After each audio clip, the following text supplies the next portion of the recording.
okinyi majaber ichiewo e yo machalo nade oyawre kamoro amora ma intie oyawre kendo amedi kacha oyawre mar adek kamoro amora ma intie rwakni machiegni e chero ni maru piny kamoro amora ma intie kanya bedo kanyo ni tingo gimoro kanyo maliet lweti nyabedo ni en chai en nyuka oyawre machiegni okinyi makawono jogo mamadho kahawa kiru mana sukari kidogo kwa umbali kikiketa keta mati samoro be onya teria sasa otino mari bedo nare nyakwara moga jwang okinyi makawono ka wachako chenro maru piny kod mano bene mar mbako romo arwakni machiegni bed koda nyaka giko nyinga Cleopas Oloch Kisumo kanyakwar ma ukeu nyaka chisango wuoth koda nyaka giko kasan nyakwara moga jwang wakonie moko kuom weche mabiro dhi bedo kamiyo pek odiochieng' ma kawuono adhi bedo kanyo kod weche manyien tok mae kae to bang'e adonjo gi nonro ma gazet wadhi bedo kacha ka warango gazet mar The Standard kod mano bende mar Daily Nation nyaka sani nyakwara moga jwang gik mage makoro nitie jogo makoro nyaka sani noteng' lwetgi mogo kod jatend piny Kenya William Ruto gin jomage gin jogo mawuok Kemsa noteng' lwetgi mogo nang'o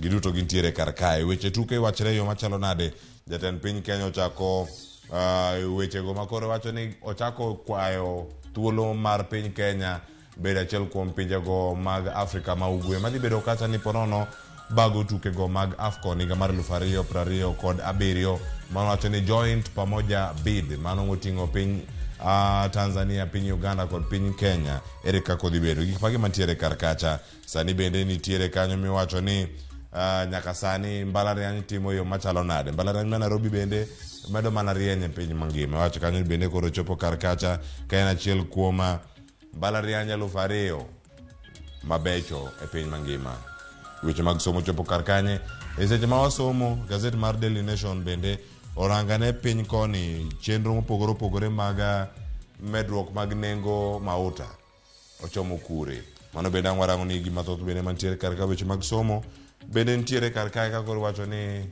somono mar JSS ochopo kama chalo nade machiegni nyakwara mogi jonga koni twak mokwongo wadhi bedo gi welo machalo kamae wadhi bedo kae kod Judith Matengo mano mong'ere kaka Nyaramba mano jakom mar chiro ma Kibuye wadhi bedo kod achiel kachiel kod ka Duncan Odhiambo en ja ohala e chiro ma Kibuye wada twak kod gi okinyi makawono ka wapenjore ni ywaruok ma oseneno e chiro ma Kibuye wuok kanye en gi penjo modhi penjo Duncan bende nigi ng'ur moko ma en godo kuom telo mar chiro kotene kanyo kod Judith Matengo mong'ere kaka Nyaramba okinyi makawuono wadhi bedo kod gi studio ma Kisumu saa achiel nyaka saa ariyo ija ohala ma Kibuye isechiewo luw chenro ni bende achiel kachiel e mbui mar Facebook mano mar YouTube kachiel kod ka Citizen Digital iyudi ng'e mathoth ni en ang'o matimore chiro mar Kibuye ywaruok ni kanye tinyalo tieke e yo machalo nade e kind saa achiel nyaka saa ariyo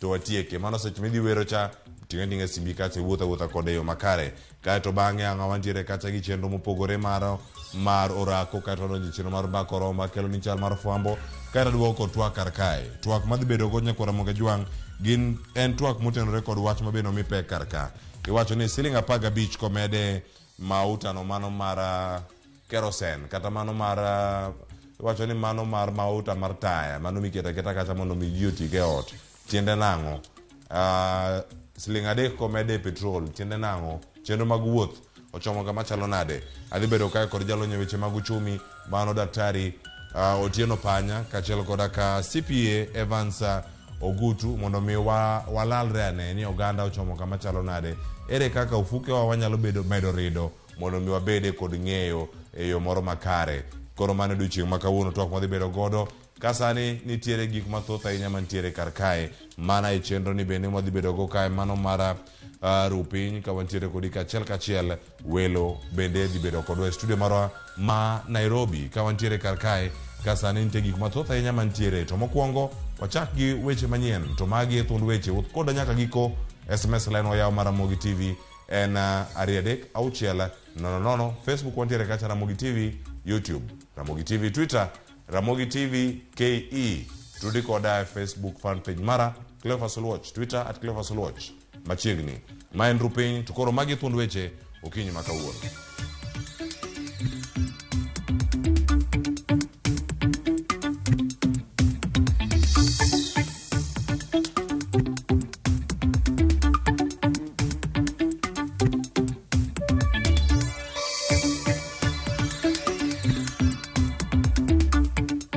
And from what we found, first of all, is that the lady was not expectant, and she was somebody who had a chronic illnesses.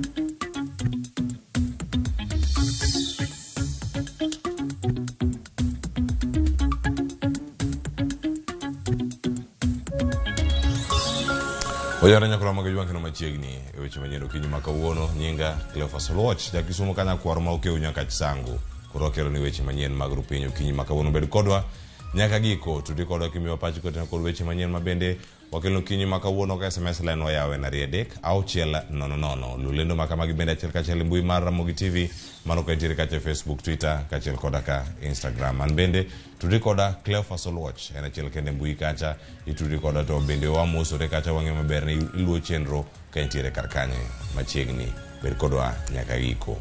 Jatend piny Kenya William Ruto otimo lokruok e telo mar duol mochung'ne keyo yedhe pacho kae mano mar KEMSA kaluwore kod seyo mag mibadhi ma osebedo kanyo ka ibiwo kuomgi. Kaluwore kod oboke mane ochuoye kogno kod jatend jotije piny owacho Felix Kosgei, jagoro mongirore mochung'ne thieth mag oganda mano e migawo mar thieth Daktari Josephine Mburu bende koro teng' lwete mogo ka jatend piny Kenya bende ochungo e tich jatatije mar duol mar KEMSA Terry Ramadhani, jotije mamoko mag migawo mar thieth ma ochung'ne weche kedo kod malaria mano koting'o Martin Kamwai, Lenson Kariuki, Pauline Nduya, mano Livingstone Njuguna, Charles Kariuki Shege kachiel koda ka Justus Kinoti kod Anthony Shege. Wacho ni Ruto bende koro wito oko welo mag jakom kod jokanyo mag board mando chuogi mondo miota duol mar KEMSA. Kata kamano jatend piny owalo Irungu Nyakera kaka jakom manyien mar board ka jokanyo mag board manyien oting'o Esbon mano FCPA Esbon Omolo, Bernard Kipkirui, Jane Masiga kod Jane Nyagaturi. Wacho ni Andrew Mutava bende koro oyier kaka jatatije manyien mar KEMSA e yor kojolo.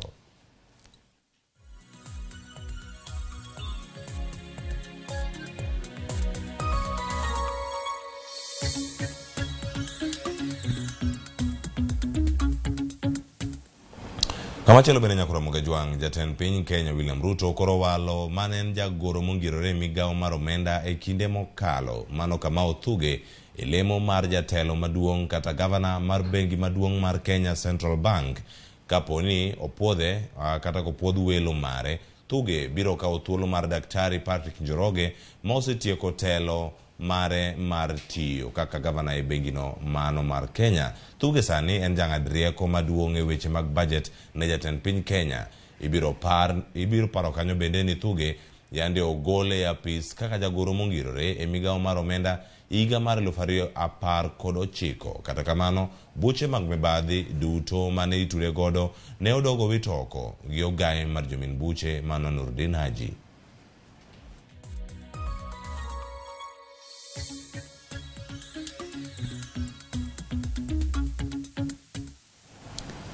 Ewechego mag nengo mag mauta nyakora mogajwang' medruok nengo mag modhi mag nyamburko mago mag dweni mano wacho kanyo ni dweni odhi malo mogik mano ka osetimore thuolo mag dweche 8 ma osekalo. Mana kaka Rino Koth leronwa wacho ni rameny koro oket mar ting' mar usuru ma mwanduno bende medo keto e wi jopiny. Kata bed ni jatend piny Kenya William Ruto to ramoni onge pek mar usuru ma jopiny onego bed ni jwago e kindegi. Saa 5:06 otieno ma piny ru godo wuok tich.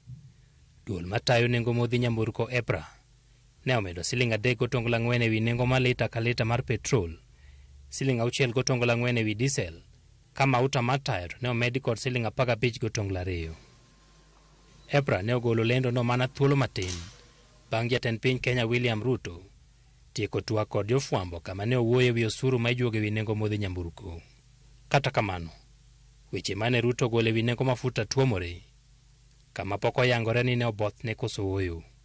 Mokwongo, this 8% that we are adding is going to give us about 50 billion shillings. It will begin to deal with the problem of roads across the country. Okay. Ei nengo mag modhi nyamburko, siling 18 ijuoge wi lita ka lita mar gero ndara kata bugo kuonde ma okethore. Nyaka sani jonyiewo choko ma ok tin ne siling bilion 14 dwe ka dwe mar loso ndara ka ginyiewo petrol kod diesel. Ruto bende wacho ni paro mar chik mar choko osuru ma pod ni e nyim od bura. Moko kuom osuru idhi gol oko e modhi mag nyamburko. But what have I done to balance it out? Because I made a commitment that we need to relook, right? I have removed on the same fuel, as we add 8%, I have removed 3.5% road development levy from fuel. I have removed 2% of IDF on the same fuel. Nengo ma ilando dwe ka dwe onge osuru ma iluongo ni road development levy. Nitie mana mar medo dongruok e reru ma iluongo ni railway development levy. E singo mane ogolo kane osero ombulu kuom jopiny, Ruto ne osingo ni obiro wito oko osuru mar VAT. Okang' mantiere chik masani mayango ni VAT inyalo gol oko kata ijuogo e tamala 16. I think we need to rethink taxation, VAT taxation on fuel. That was the latest inclusion of taxes on fuel. And I think it was very controversial. Ruto bende wacho ni osuru mar VAT ogol oko ewi gas mar tedo, kama igeno ni oganda biro yudo fungruok e nengo mar mwanduno. Kata kamano, gas bende iting'e nyamburko matiyo kod modhi mag nyamburko. Modhi makata bang' meto mar nengo gi mane otim Jumapil, medruok e osuru mar VAT dwe mabiro pod nyalo medo nengo gi. Ne oganda, luoro ne osebet kata kane pok oland nengo mag modhi nyamburko, kendo ne ging'eyo pek ma ochomogi. Mafuel beche dhi idho, mano gima wang'eyo, to bech fuel madhi idho no, wajo piny wan modhi dong' kwa hinyore. Kaka wajo matiyo e matatu, wadhi dong' kwa hinyore seriously, nikech jowuoth ok dhi yie medo bei. Jogo matiyo kod mauta mar tae tedo kod neno kuonde maonge sitima bende koro pek ochomo ka mwanduno ne omed nengo ne kod siling 15 gotongla rie lita ka lita. Edwin Okoth, Ramogi TV, Nairobi. Erokamano Edwin Okoth. Mano bende twak nyakoro mogi jong madhi loso twak marwa e chenro mar mbaka romo. Koro kik dhi mabor. Mbaka nodaka nyaka pachi kaunti kacha ka en Kisumu, Migori, Homa Bay, jogo man Siaya, Mombasa, Nairobi ka bende wan gi pacho. Koro kik dhi mabor ikete mana kar Ramogi TV e kinde bang' wabiro gi twak ma kamano e chenro mar mbaka romo. Sadek nyaka sabich. Ing'eane ni pek mar usuru, pek mar nengo mar mauta gi modhi mamoko tiende nang'o. Kama chielo nyakoro mogi jwang'. Jatend piny Kenya William Ruto bende koro wacho kanyo ni singo manomiyo oganda jo Kenya dweche machuok mokalo mar duoko piny nengo mar gas mar tedo nyaka shillings 500 chop dwe mar 6 koro ok bi nyalore machiegni. Ruto ne wacho mano e twak mane obago gi ute fwambo mopogore pacho kae e kar jot mare mantiere buore Nairobi kama ne oromoe. Wacho ne mano kama ne oramoe bende ni ok obi dok chien e meto mar osuru ni mar mane yo kende ma piny Kenya nyalo dongore godo. Lydia Okeyo koro nigi sigana ni. Tarik 2 dwe mar adek higani e nyasi mar dhialo joma mine mong'ere kaka International Women's Day mano bagi kar bagoro ma KICC e buore ma Nairobi. Jatend piny Kenya William Ruto nogolo lendo mano duogo chuny mine mano yore nyasi no, lendo mar duoko piny nengo gas mar tedo chop dwe mar 6. Ile mtungi mnanunua kuanzia mwezi wa 6, hiyo mtungi itatoka shilingi 2,800 mpaka shilingi 500 ama 300. Kata kamano, singoni koro chal ka gima ogore Luanda bang' jatend piny Kenya William Ruto kitayanga ni duoko piny nengo gas e pacho ka koro ok bi nyalore chop dwe mar 6 kaka no singo. Wacha gas ile tunapunguza kati ya shilingi 300 na 500 ni mtungi yenyewe.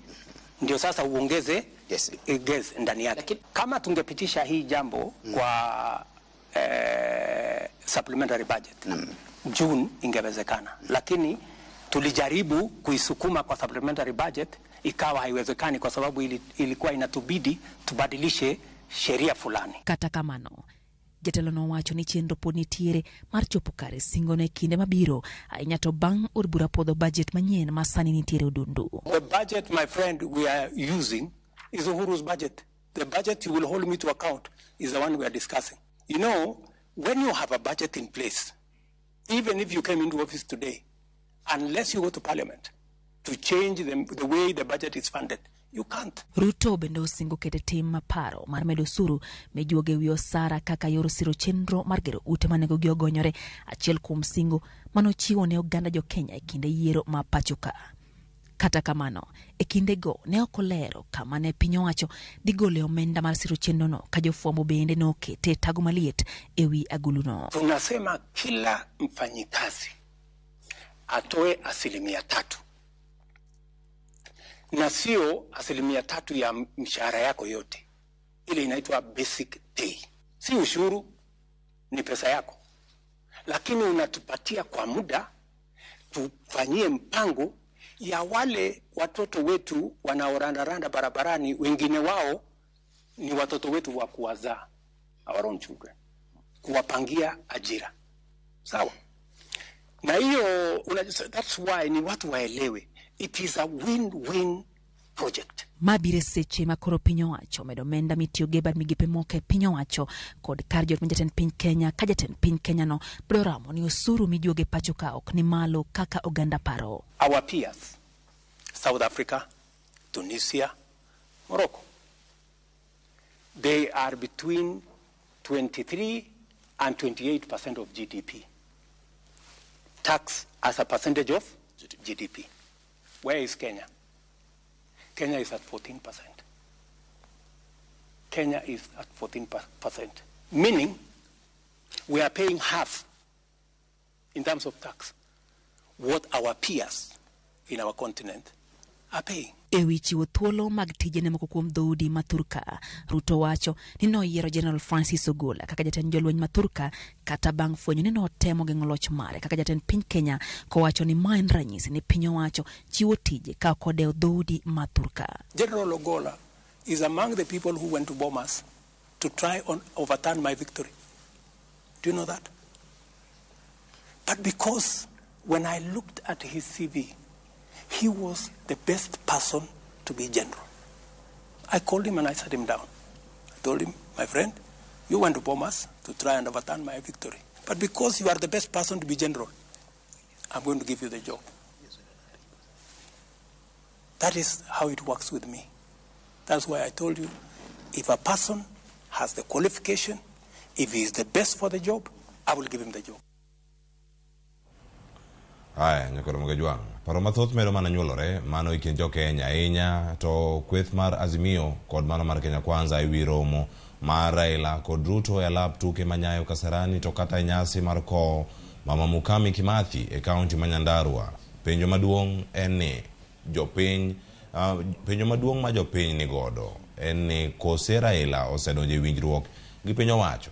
Walter Nyambaga miyo mathoth.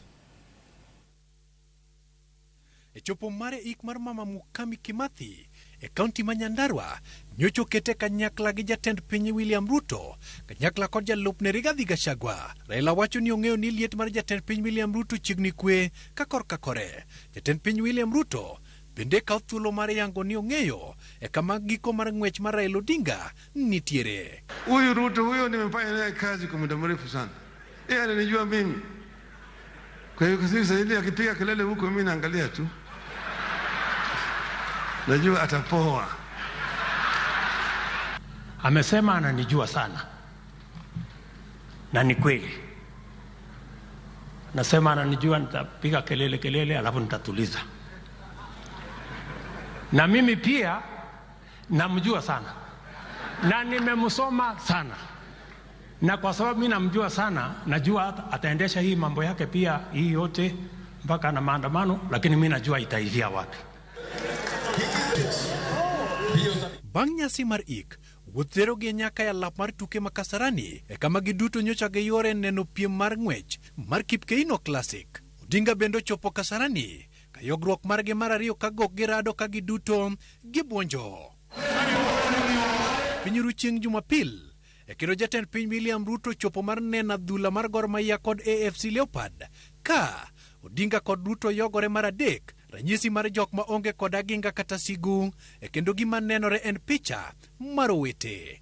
Omiyo wige moko odiochienge mathis kata wige moko mabiro kaegi nyaka jopiny hikre ne romo moro maratipo, awachi ni maratipo, madhi kelo kanyakla migosi Raila Amolo Odinga kod jatend piny William Ruto. E agola moro Nyayo Stadium, ginenore ji adek, Ababu na Mwamba, William Ruto kod Raila Odinga, chal ka gima gibilo wach, en mana ni gima giwacho to pod opondo ni oganda. E penjo maduong' moganda ni godo, en ni romo mane onwore, bin nyando doke wang'e, e koso ja pedho senego mwanda e dwar.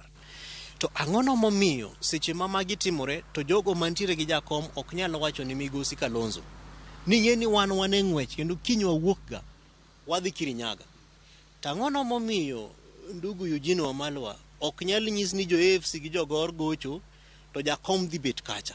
Omiyo ibende hakikisha ni in kanyo kaka mfuasi mkuu mar jo AFC Leopards. Janon siasa Kevin Osido ni kod paro mane wi wachno. Joma nyaka hinyre kae to gin jok ma nyinge gi dongo. Mokwongo en migosi Kalonzo Musyoka. Mar ariyo en jatelo mama Martha Karua. Mar adek en Jeremiah Kioni. Mar ang'wen en Mheshimiwa Eugene Wamalwa. Mar abich en president marwa machon miluongo ni Mheshimiwa Uhuru Kenyatta. Tawacho kama nikech gibende ging'eyo gino matimore. Ok ni samoro gibuogi abuoga ni mosruok nende odhi mobet. Ang'ono momiyo jakom nyalo donjo e bura ka president osedonjo mobet. E ka jo od bura to ni kod kaka gineno rombo Raila kod Ruto. Jogi to kaka nawinjo ka baba wacho nong'e Ruto be ong'eyo baba. Jogi ong'ere nikech jogi osetiyo kumoro achiel. To pod ginyalo tiyo. Ok orule out ni ok ginyal tiyo. Nikech sani as we speak Ruto needs baba more than baba needs Ruto.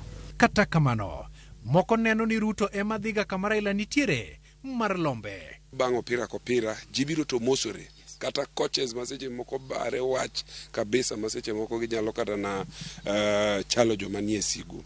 So ma is part of politics. There is nothing strange. Nikane Raila Amolo Odinga odhi liel mar Mukami moso William Ruto oken gimarach. Aparo ni dobedo political bad manners ka Raila no dhi kacha to komoso William Ruto. Wapenjo ka bende rom gi kelo liet ne jalup jatend piny Rigathi Gachagua to kod jodito mag Azimio. Jalup jatend piny to goya dhoge nikech en kanyalo wacho gi dho ngere, he has nothing to lose. Nikech en gi office ma bende osemiye portfolios manyiso ni joka be penjore ni to kiwacho ni in jatelo mana mar shareholders to wabende wa contribute e kiti mar pesa mutimo godo dongruok e Kenya ka. Kara wan to wan ng'ano gini. Walter Nyambaga, Ramogi TV. Jatend piny Kenya William Ruto koro kwayo ng'uono ewi tho mar ji e gwenge mag Shakahola. Ruto kwayo kanyo bende kane dayo dhogi kod jofwambo. Wacho kanyo ni kaka jatend piny Kenya tim ma Shakahola ok owinjore timre kata matin. Osingo mar neno ni onon wach makamano matut. I am taking responsibility that as president, this should not have happened. And certainly, some people who are responsible for this failure on the part of government will have to give an account. Because it should not have happened when we have all the agencies. We have our intelligence, we have our CID, we have the chiefs, and all the other people in the whole of that ecosystem. This kind of thing should never have happened. The promise that I am giving to the people of Kenya is that we will get to the bottom of this matter. Kama chalo nyakoro magejwang do ma Mombasa koro ng'ado ni bengi ma itudo godo umano wang jowi mar jadolo Ezekiel Odero mar kanisa mar New Life ibiro med lor kanonro pod dhi nyime. Jang'ad bura mano Olga Sewe osiro ng'eto mamalo mano gol kod Juma mano gol juma mokalo mano gol gi doho ma Milimani e kaunti ma Nairobi ma bende ne dwaro mondo miyo med lor ne bengi go. Doho no bende owacho kanyo ni aguch bengi go maromo 15 kod wang' jowi no podi biro lor ka okinde mag jadolo Ezekiel koro ikwayo mondo mi ochwal kwayo mora magintiere godo e doho ma Milimani. Order ought to have been challenged by way of revision before High Court at Nairobi. I must refrain from commenting. The orders that commend themselves to me and which I hereby grant are as follows. A, that other than prayer G, the rest of the petitioner's prayers in the notice of motion dated 3rd May 2023 fail and are hereby dismissed with no order as to costs. B, the second application dated 8th May 2023 being misconceived is hereby struck out with no order as to costs. So that is my decision. Anyakoromoga jwa modhiane kaunti ma Kisumu. Tendo hospital no ma Ramogi Odinga koro wuok oko kendo loso e wi tho mar achiel kuom jotuo e kar od thieth makamano. Mano bang' tipo moro luorore mbui manyiso tho mar jatuo no ka bende ji ma iwinjo duondgi e tipo no seyo jochiw thieth kuom keto nyaw kendo mar kelo tho mare. James Okoth nigi ler mathoth. E tipo mar video manyo maki gi jago moro e osiptandno ma Ramogi Oginga Odinga, duol mawuok kanyo temo lieko ni miyo moro nyowito ngimane kaluwore gi nyaw mar jochiw thieth e osiptandno. Mama nitoki na tiye katwangizo ukatuni laktan. Mama nitoki na tika. E tipo ma okelo ng'ur e kind oganda mane oromo kode e kor mbui, gino ma bende ne okelo liet kaluwore gi kit chenro mag thieth e kar thieth maduong' ma kaunti ma Kisumu. This hospital should be disbanded and everybody to go home. Ne ochuno jotend osiptal wuok oko kendo twak gi jopiny e wi gima ne nyalo kelo tho mar jatuo. Kane wang'iyo malong'o to Josephine ne nigi gimiluongo na anemia kata remo madok piny. Ginyalo ga dok piny to king'eyo gimomiyo dok piny. To nyo wa establish ni remo no nyocha dok piny. To remo no eventually lead for heart failure. Dundo ne dok bedo mayom to or lead to her death. Josephine Akoth nyonindo to gino yudore e social media to weche mano wachi e social media gin miriambo te. Jatend migawo mar thieth e kaunti ma Kisumu, Laktar Gregory Ganda, bende no kwedo tipono. Gima wadwa kwero jowa ni false information is very dangerous. Ketho nyingo hospital mono ji man gi shida biro hospital. Kapok ikawo gimoro ti spread nyaka confirm ka nitie adiera kose it is false information. Anyuola mar mosenindo ma bende oseangore kaka Josephine Akoth Ogola ma jahigni 25 kotelnegi gi min mare no kwedo weche mane owachore kotenore kod tho mar nyargi. To kenda chayo ng'ano manyogolo gine yamo. Ang'anyo moneno na adiera mar wach tho kapok ogolo gine yamo. Gina kwedo kabisa kaka min nyathi. Kendo litna kabisa ni nyathina nyotho to jomoko oyudo yo mar loso go pesa. Gilero ni Josephine Akoth ne ochopo e lwet laktar mane otemo chiwo thieth kar nyalone. To daktari obiro to chuone pi, then omanyo oxygen oketone. Kaito dwaro oxygen maduong' manyo wadhire go nyake ultrasound. Nywa yudo daktari maber manyo rwakowa. Magik mawachore ni jogo nyo omiyo Josephine otho, mano gima akwedo kabisa. Kata odoko ni ler makama ochiw, pod nitie penjo mar ka bende jatuono nyo kony mapiyo kaka nyo chopo e osiptal kose oyo. Bende penjo en ni, gima dinyomi jopiny mamoko ka okang' mar goyo koko kendo chwalo ng'ur margi ne jopiny ewi kaka nyota chenro mar reso jatuono. James Okoth, Ramogi TV. Haya, gi report mar James Okoth ne koro mondo mondo mi walore koro ka wantiere kar kae weche thoth ahinya mantiere kar ka to bende mangodogo mondo mi warangi ang'wan kodi kacha e nonro mag gazeta kelne gazeta mar The Standard gi gazeta mar Daily Nation bede kod ng'eyo ni gin weche mage maponono bende koro omi peke gazet machalo kama antiere kae kod nyawadwa mano Edwin Okoth mane kinde mabiro aduoko kae kod weche mago mag gazet. Nonro mag gazet biro bang' thuolo masani kasa nogo niro kama na nyakom jogo duto motudre kod achiel kachiel oyawre Cleo mana kaka pile wantiere e chenro mano wacho makare ka wantiere Kisumu Nyalenda Katuoro ma Joyce Polo erokamano ahinya kuom keto Ramogi TV kiny ma kawuono Soro wacho ni oyawre kendo nitiere chenro kod achiel kachiel erokamano ahinya kuom kete kar kae kaka machielo pod wan gi oganda mathoth ahinya madonjo kar kacha e mbui moko mag Facebook mano mara Ramogi TV karo kanyo ka gin gi ote ma opogore wacho kanyo minzoni aka ntiere Kalangi ntiere kod achiel kachiel erokamano ahinya kuom kete kar kae ka okinyi ma kawuono wan gi ote Tagalany mano mantiere kacha e mbui magwa mag Facebook koda mago mag YouTube. Aduoko mondo mwasoma thoth kan tiere kodwa kikidhi mabor kete Ramogi TV.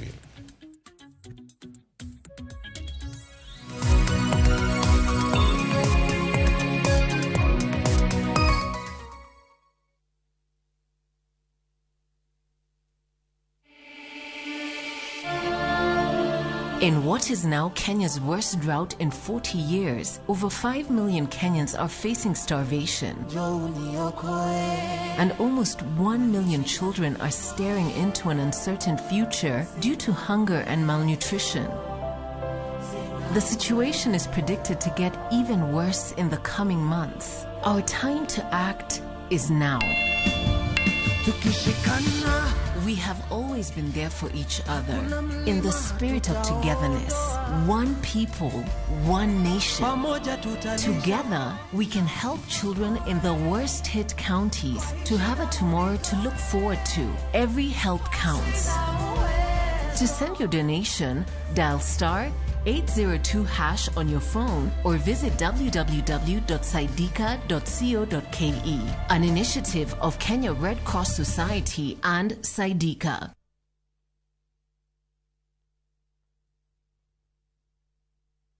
E odiochieng' maraboro, Nyasaye nong'iyo piny moneno ni ber koketo jarit e paradiso mare mane piny ka. Emomiyo Nyasaye nochweyo japur. Chakore achaka gi kodhi achiel mopidho gi hera matin. Gweth mar koth kendo bang'e oti ka okelo chiemo ma wachamo.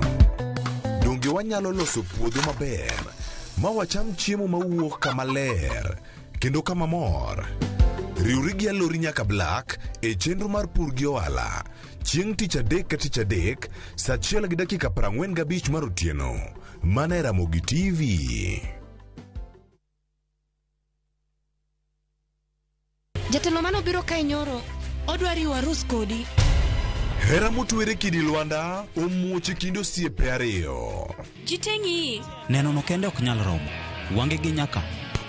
Miriambo thinyore lela kendo kelo mirima kod lit. Anang'ini dongat maber kaka.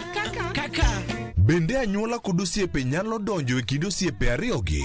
Bedi. En ok ohera kata matin. Inyalo chopo kanya gi jal ma ihero kiling'ling'. Ne Suresh ni oko, ibende biwadhi. Ng'at mabo kendo Pragia, ng'ano nigi hawi. Kikiwe ma okineno sigana mar hera motwere mar kumkum bagia. Ok anyal yudo yo manyalo wacho nigo ni aheri. Yud chenro mar kumkum bagia gi dholuo sani koro e View sasa.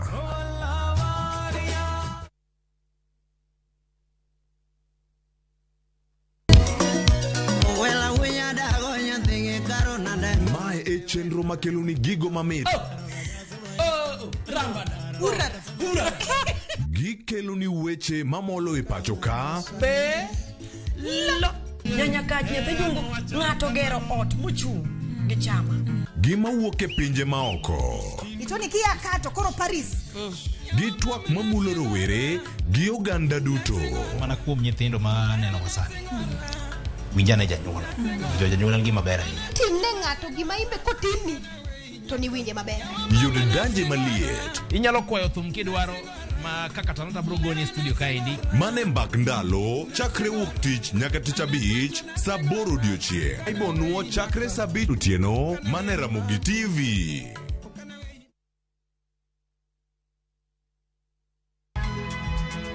Nyakwa Ramogi. Wachaka nigi weche matimore sa. Gige dongruok en gigo eko ma en hakini, ok en gime miyi gi mich. Buch jopiny. dier gima dhi mbele sani Trevor dhano kech nego. Alo, bera inya udhi nade? Wadhi maber Musa, pinjari penjo mibni godo no mar senator. Tich adek ka tich adek, tudri gi jalendo Trevor Ombija, Jandingo Panga, Jonyakach, Dendo Nombija Taya, Nyakwar Guoko cha pesa. Sadek Otieno, mana Ramogi TV. Kik bai.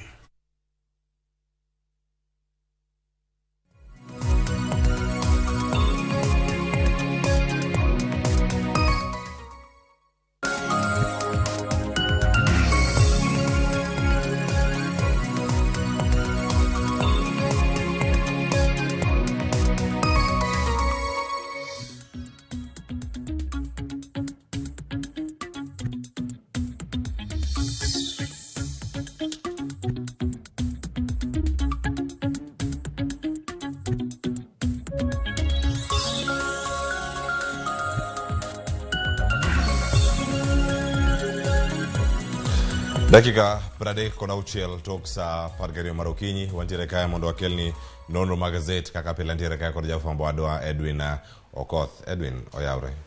Oyawre inya Cleophas chiyo nade. Achiyo yo makare manai. Amba chiyo maber. Koro wada nono ni to boke wacho nango. Boke kai be koro koda range wacho ni gazet mar Daily Nation ni kagi wach mabende nyoro ni kao kinde malacha inya kai lowe are nyocha. Wacho ni kane gilando nengo mag modhi. Wacho ni gilande mana kodong mana dakika machuok to romo sauchiel marutieno kendo wadonjo odiochieng' machielo. En ang'o manyalo bedo kanyo ne tema rolande chieng' Jumapil gutieno kanyo kata saa 5 eko kiyudo kanyo boke. Ang'eni sebedo kiluwo wachno bende are odiochieng'no ma Jumapil otieno nin kanyo ka ineno nonro man kanyo. Odiochieng' manyoro bende ni chiewo ka iluwe mago wechego mag modhi mochiw kanyo kendo miye peke ite mar 4 kod mano mar 5 en moro ma bende iseluwo kuom ndalo. Wacho ni kata ka erokano dhi donjo ndalo mar 2 kata dweche mokalo bende isebedo kata ka irange. Mane wach mantie gazet ka mar Daily Nation. Mane wach ni iwacho ni ntiere en late ma ok late gi mit mar mahuta. Edwin. En late ahinya to Daily Nation wacho ni en late ne hustlers. Kata joma yuto gi ne piny matiyo gi mahuta mar taya tedo kata neno apani ng'ini gwengewa mathoth nitie kama onge kata stima. Sola be onge. Koro nyaki nen gi nyangile. Koro jo nyangile ma koro gini ochomo tin nikech mahuta matae mano med nengo negi gi pesa mang'eny mogik. Omiyo aneno ka Nation olidho kanyo ni en late ne jogo matiyo gi mahuta mataya. Diesel bende nengo ne omed. Petrol bende omed. Gigi no meda te. Koro okapar kan tinga manege meta iye kanyo. Kiwacho kanyo ni kanyo ntiere sellings mopogore mantiere ka kanyo ite mara 4 kod 5 ang'ena warange kanyo wanane kaka ong'inje mantiere tindo ponono ka wantiere karkacha waneni sani idhi use yo machalo nade kakoro sani mahuta no mar taya kata kerosene bene koro dhi kanyo kiuso siling 100 kod 60 kod 1 mano gi nduru maromo kanyo 13 mano ka intie boma ma Nairobi karkae. Kuonde mamoko nitiere sigana mopogore malo kacha mogik nitiere sigana no wacho koro owacho mano yudore back page ang' yude kanyo kora moge jwang' en kanyo ni mbalariany ma Nairobi kata UN en mbalariany kende pachoka ma odonjo kacha mbalariany mabecho 2000 e piny mangima. Nonro ma kamano nitiere back page kar kanyo ka sani bende nitiere kar ka chenro mamoko mabende wanya bedo kae ka waneno nitiere mago malo wacho ka weche mag mosquito nets mano e wach moda rango kar kanyo wacho ni koro deal no wacho ni koro sani oketo wacho ni weche mag mibadhi mabende koro kwako kemsa nitie jok modhi dala wacho ni koro sani nitie jogo mowuok kendo otang' lwetgi mogo mana achiel kuomgi bathe ka nitie wach mar Kamau Thuge mabende koro igeno dhi kawo kara Daktari Patrick Njoroge kaka governor mano mar CBK wacho ni Central Bank of Kenya ngama dhi kawo kare kar kanyo kaka machielo nitiere weche mamoko bende mantiere kacha smart business kachiel koda kamoko bende motenore kod kaka oganda nyalo bedo kata ni dak iwere kaka nyalo bedo ni timo gigi e yo moro makare kata ka nitiere gi ngima makare mano nitiere kar kae. Edwin sigana momi pek odiochieng' ma kawuono en weche mag KEMSA gi ma en puonj machalo nade moyudo kar kae ang'eno miye pek e ite mar 7 kata kamano an wachaka ne kae gi ite maiye nitie ka sigana mokwongo ma bende wadhi bedo kae ka warango ite mar 3 nitiere jal moro kama wacho ni en koro omor ni mar jal ma bende ni tudo kod weche mag monje kata mano maki moket nyaka e od twech kotenore kod weche go mag nek kod mako bende mag mako ng'ato ataro mar chik kata weche mag mada kod kidnap bende koro wacho ni en koro mor ni mar jal ni osewuok oko mar od twech. Ali ilonge ni Ali Babito Kololo en nobet e od twech kuom higni 11 higni 11 e od twech apani en thuolo malach ahinya to eka bang'e koro eka ofweny ni nyalo bet ni onge gima itudego gi ketho mane twene koro owacho ni en gimoro ahinya bedo ng'ama koro ne onge od twech kendo ngimane dhi lokore koro oyudo ngima manyien. Apani ma en moko kuom sigana ma be osebet kiluwo machiegni nikech bedo ni otwei kuom higni 11 koro koweyi koro akia ni mano to idhi chule koso en gi thuolo mane mar donjo ne piny owacho kata manyo ratiche moro amora lakini makosa mitwego en mar njore nikech iwacho ni ne gimako ja piny mar Britain moro ji ariyo koro iwacho ni ne ginego chuor nyadendi moro ka to nyadendi no ne gimako ma omigi pesa koro eka giweye koro mane makosa mano make gotero koro bang' higni 11 oyudo thuolo mar wuotho oko kendo kaka raia. Apani en mor ahinya onge ng'ama pani nigi mor sani moingo Babito Kololo. Iwacho kanyo nitiere chenro mopogore opogore ahinya mantiere kar kae wacho ni mano biro bende tok jumbe kata mago dweche 2 mano tok kane jal ma ochung'ne mino buche kata wechego mago mag doho e gigo ma opogore mano nogolo kwayo ka giwacho ni ponono ne gimake ataro mar chik mane sigana mantiere kar kanyo moko bende ang'e ni kamachielo mano koro nitiere food authority wacho kanyo ni koro agricultural food authority bende koro nitiere weche mopogore opogore kanyo ma koro jood bura bende koro donje wacho kanyo ni director general margi bende koro ka ne ogweyo oko kata ne otang' lwete mogo tiende nang'o mano bende nitiere kar kanyo some bed koro ng'enyo koro Ramogi Jwang director general mano Miss Beatrice Nyamwamu mano nitiere kanyo e ite mar 3 okinyi ma kawuono e ite mar 4 gazet mar Daily Nation kanyo ma koro nitiere lit mar mauta Edwin sigana ni luwe odiochieng' manyoro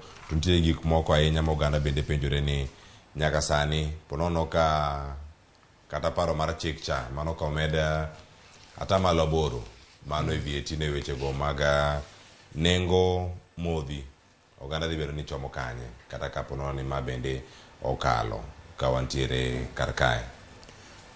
Cleophas nitiere ngero moro gi kizungu ni from the frying pan to the fire.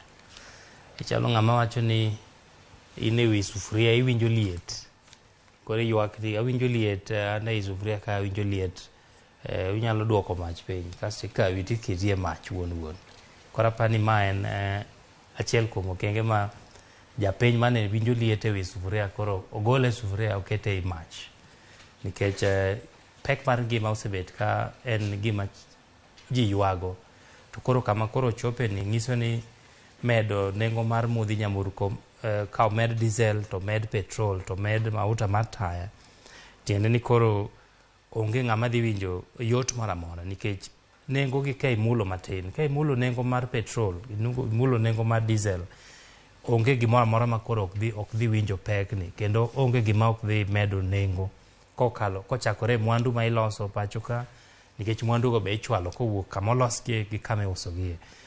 Diesel ahinya bende ma koro omed nengo ne gi Sh6 tiende ni nengo mar teko mar stima bende nyaka koro medre onge gima medre ga nengo mar stima moingo nengo mar fuel cost charge tiende ni diesel ma utigo Kenya teko stima bende iketo ga nengo mar stima. Apani dweche 3 mosekalo Kenya Power osebet kapando kata bill ma ioro ne ng'ato ki ing'iewo tokens tinde ke obare mana deriyo kende ing'isi ni mae ming'iewo go tokens to moro no emo dhi charges kata taxes. Koro mano chon niketo ni gimoro amora FCC en ang'o gimoro amora michule e token ming'iewo. Sani to tindo pande ok ang'e ni mano gima ne giseneno ka biro emomiyo nopande kamano. Nigolo gi te sani tinde ikelo gi opande gi mabe ok ang'e ni EPRA duol motung' ne tayo nengo modhi nyamburko ochano nang'o. Tapani picha nok ber ahinya emomiyo nyalo bet ni jomoko diher mondo pande kuma wachomo ni ok dhi bedo mayot nikech atemo paro kaka japiko ma ting'o ji katere chiro gi siling 50 kata siling 30 kuonde mogo kodhi ng'iewo modhi mag nyamburko malita achiel en siling 182. Akia ni biseneno ka japiko dhi keto petrol mar siling 50 kata mar siling 100. Koro odang 100 dwa miye petrol machal nade nikech moko kuom gi koro ohala dingo. Bedo ni ong'iewo gi 100 timiye petrol mok nyal ting'o ng'ano bera chulo siling 50. Parts mag apiko bende nengo gi dhi idho nikech gimbe nengo mag modhi nyamburko medore to gimbe medo nengo margi. Omiyo ok ang'eyo ni dhi chalo nade nikech paro mar chik mar choko osuru mabe iluongo ni finance bill 2023 koka ni e nyim od bura kama 8% mar VAT bende pod waneno ki inyalo medi e nengo mar modhi nyamburko. Gigo miwacho kanyo ni ponono ne ong'adi mane mar adhirango kacha ni token kata koro iwacho giga e yo machalo nade. Dwe mar 2 mane time mogik kata dwe mogik ma ponono nomedgi kar kacha mano ka iwacho ni kisechulo omenda mari kacha ikoni ni units kae to bang' units kar kacha kokichako koni kanyo ni bende nitiere token amount bang' amount misechulo kar kanyo kuko nitiere VAT. Bang' VAT nitiere fuel energy charge, nitiere forex charge, nitiere kata mar EPRA, nitiere mar WRA, nitiere mar REP charge. Sani nitiere nyaka macha ma inflation adjustment. Nitiere nango makoro sani bende koro ka ichudo tikoni mana kata ni token amount units kod amount. Kenda lafi koro ni other charges. Mantie karaka yen mage en mudho moro akenya en mudho manitiere to gin mantiere mudho no ken gima ber nikech kineno kaka nengo mar diesel odhi ni nyiso ni mudho kanyo nitie gik makoro dhi timore ma ok wabi ng'eyo nikech fuel energy charge ne mane wang'ego ni to sani nengo mar teko stima medore nang'o kaluwore kod medruok e nengo mar diesel nikech nitiere teko mar stima minyayo miluongo ni thermal inyayo gi generators go tiyo gi diesel. To kile momed nengo kata production gi manufacturing gitimore yo machalo nade kata jogo marego wacho ni masin pong mandala ka girego to gitiyo mana gi diesel ni ponono ka gintiere kar kacha mondo mi gichop kare tije gi mapile ka pile. Miyo mae apani kantie gima koro dhi loko kaka ji dak en medruok e nengo mar modhi nyamburko ahinya to kochako med osuru mar VAT 8% dwe manyien dwe mar 7 warito neno nyakoro mojano bro bedo yo machalo nade wadhi ane e ite mar 6 kanyo makoro wacho kanyo ni Ruto Defense Tax Plans kani tiere weche mopogore mantie kayo to nitiere oboke bathe kanyo mowach gigo mano wacho to dieri mar wach en mane jatend piny Kenya noko yude nyaka yo moro makare mano kotenore kode iwacho ni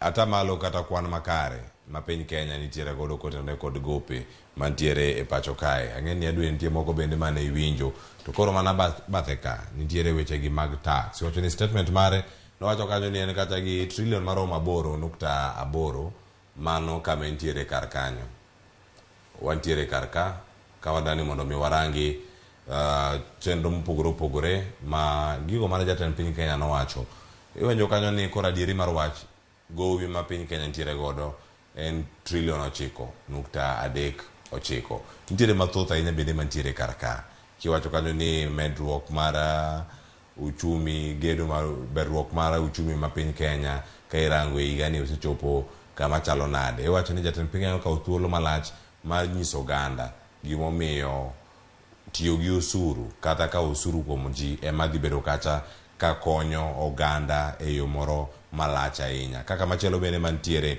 iwacho kanyo ni giro mano wacho kotenore kod wechego mag NHIF wacho ni kano donje PC mano e higa mar 2013 kaka jalup jatend piny Kenya ne gintiere kacha kod jok mane chulo omenda maromo mana milion 3 mano ka NHIF. Gino mantiere sani iwacho kanyo ni adieri mar wach namba mantiere kar kanyo ne milion 3.8 mano ka luwore kod migawo no mar thieth. Gik mathoth ahinya ka mopogore gi adiera mar wach. Edwin, ite mar 5 kata wasuda nyime, ite mar 6. Cleophas wacho ni opogore gi adieri mar wach en wach e yo maber ahinya. En miriambo ineno ka kanyo wach ni nengo mar mogo sani mane en wayudo mano koro jatend piny Kenya wacho. Nengo mar mogo mane wayudo ka en siling 230 sani waseduoko nyaka siling 170. Nengo mar mo chiedo mane wayudo ka en gimoro siling 1,800 sani en 1,100 king'iewo mar kilo 5. Giwacho ni nengo mar ang'owa kilo 3 mane en siling 1,100 sani en siling 750. Kidok kocha tiwacho ni ka ing'iyo kuonde miuse mwandugi mogo gi sani en siling 210. Koro mogo mar siling 170 ni ndalo moko natimo sigana moro ma jo Kisumo nowacho ni mogo ni unene mane TV. Mane TV. Gin ginene TV to ka gidhi kami use to pok gineno mogo mar siling 170. Omiyo okang'e ni bedo ni ma jatend piny Kenya to wuoyo gi jopiny to bedo ni gima wacho nego bed ni wawinjo kendo wakawo kaka adier to ka koro gin adier okang'e ni wan okang' mane mwanyakawo kendo ang'o mwanyalo timo nikech chalo baba manie ot ka babau e odu koro ng'isou ni fridge nigi mkate 5 to kiyawo fridge tiyudo ka onge kata nus mkate. Koro ang' ne tim nang'o. Kiny bochako ng'isi ni kidhi e room ni kacha idhi yudo PlayStation ndiga base ng'iyo ni oko ka. Kiwuok oko mondo iriemb ndiga yudo ka ndiga onge. Bana ng'ini baba wemo wacho. To baba ng'ini en ng'ama kowuoyo to nego bed ni ikawe gi pek moro. Omiyo ber ma wan go kaka Kenya ni jofwambo ntiere moyawo wangegi kendo gineno kendo gifuono kendo gisiemo. Mana kaka nwasiemo e sigana manyoro mane jatend piny Kenya nowacho ni bill mabiro mar finance bill ogolo oko osuru mar road development levy. Osuru maonge. King'iyo kaka igo nengo mar modhi nyamburko onge osuru miluongo ni road development levy. Koro mago gik ma kaka jofwambo mano tijwa nyaka wang'i waneni to ka baba riambo to wang'isi ni baba kate iwuondo ni mkate nitie to mkate onge. To japiny bende koro yawo wang'e. Obedo kod ng'eyo. Neno ni mae adier mantie to ma ok en adier. Aya koro mo jwang' som kae wacho ni ite mar 6 kae kisomo idhi bedo kod ng'eyo na adieri en mane to miriambo en mane. E ite mar 7 wantiere ka kod weche mabende wacho ni ka nitiere kuo mag omenda mabende lal e bede migepe ma opogore kokiny ma kawuono wachiewo kanyo bende odiochieng' manyoro oganda no nindo ka nitie oganda jo Kenya mabende ne otang' lwetgi mogo mano moting'o CEO oting'o jagoro mongirore gi jokanyo mag board kaachiel kod jakom mar board jogi nodhi dala te owuo board te mar KEMSA e kinde mowuoye kama mano kaluwore ni Global Fund mabende ne ochungo wechego mag tenda manyaka sani bende nyawacho kanyo ni nitie jal mane ooro kwayo kendo nomi to nokochopo kare gigo mane dwarore mondo mi oyud tenda machalo kama.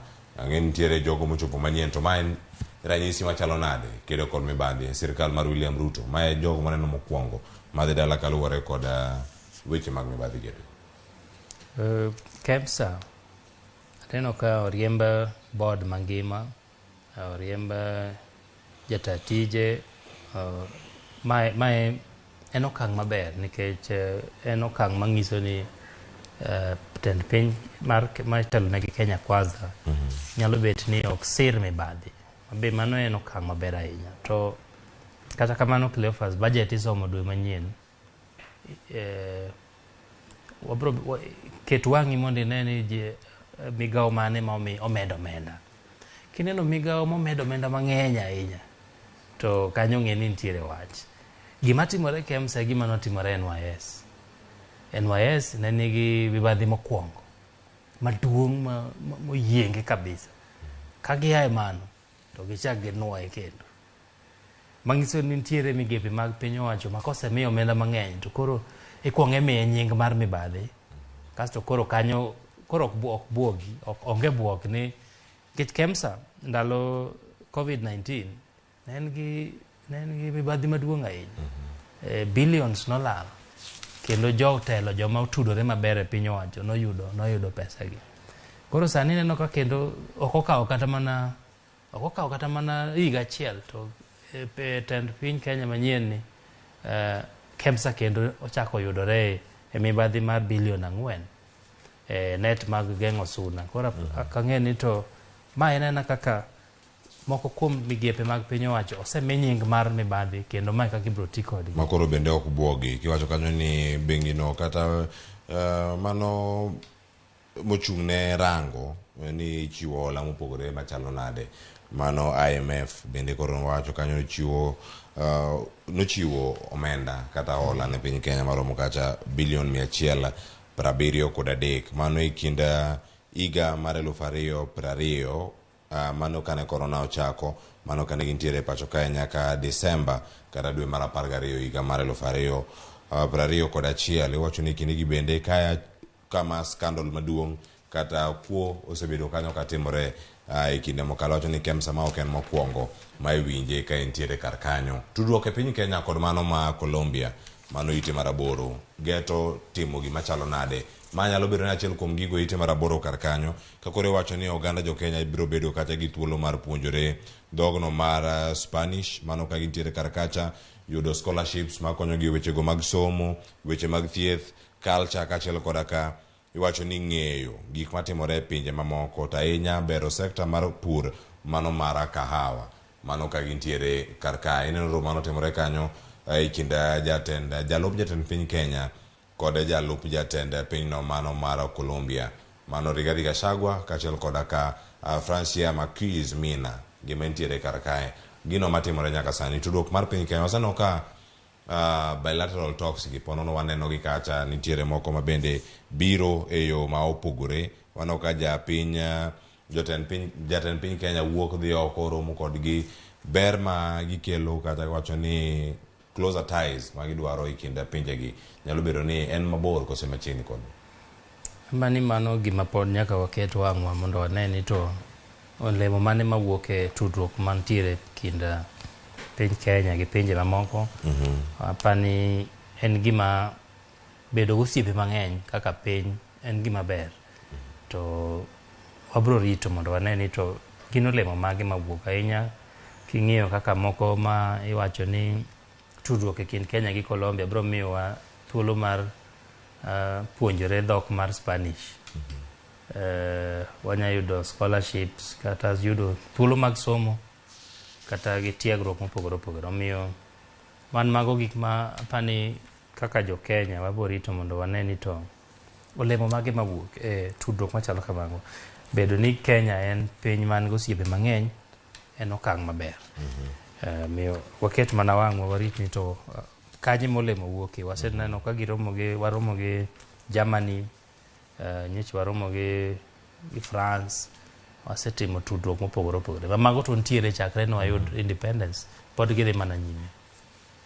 Wacho ni kanyo bende kowuok mago mar tudruok piny Kenya kod pinje maoko, dai kodong' mana achiel to sachiel romo wadhi ane ite machielo, mano ka wadhi e ite no mar 9. Ite mar 9 nitie sigana ka ng'ini machiegni kodi bende ka irango ni loko telo, mano ka gintiere kar kanyo koda jatend bengi mano maduong' ma piny Kenya, mano Central Bank of Kenya, bende koro kinde mare rumo e apisi. Kendo koro ka kinde mare rumo, mano Daktari Patrick Njoroge, ma bende nyaka sani koro jal madhi bedo kanyo kakao kare ma koro sani osewal en Kamau Thuge. Yiero mar Kamau Thuge kamano bende ochiw kendo miye pek e ite mar 9. Ang'o monego bed ni ng'eyo kuome ma NPS machon mag wechego mag omenda e migawo mar omenda, ma bende kata kanogole e apisi nitiere sigana ma bende manotimo odiochieng' manyoro.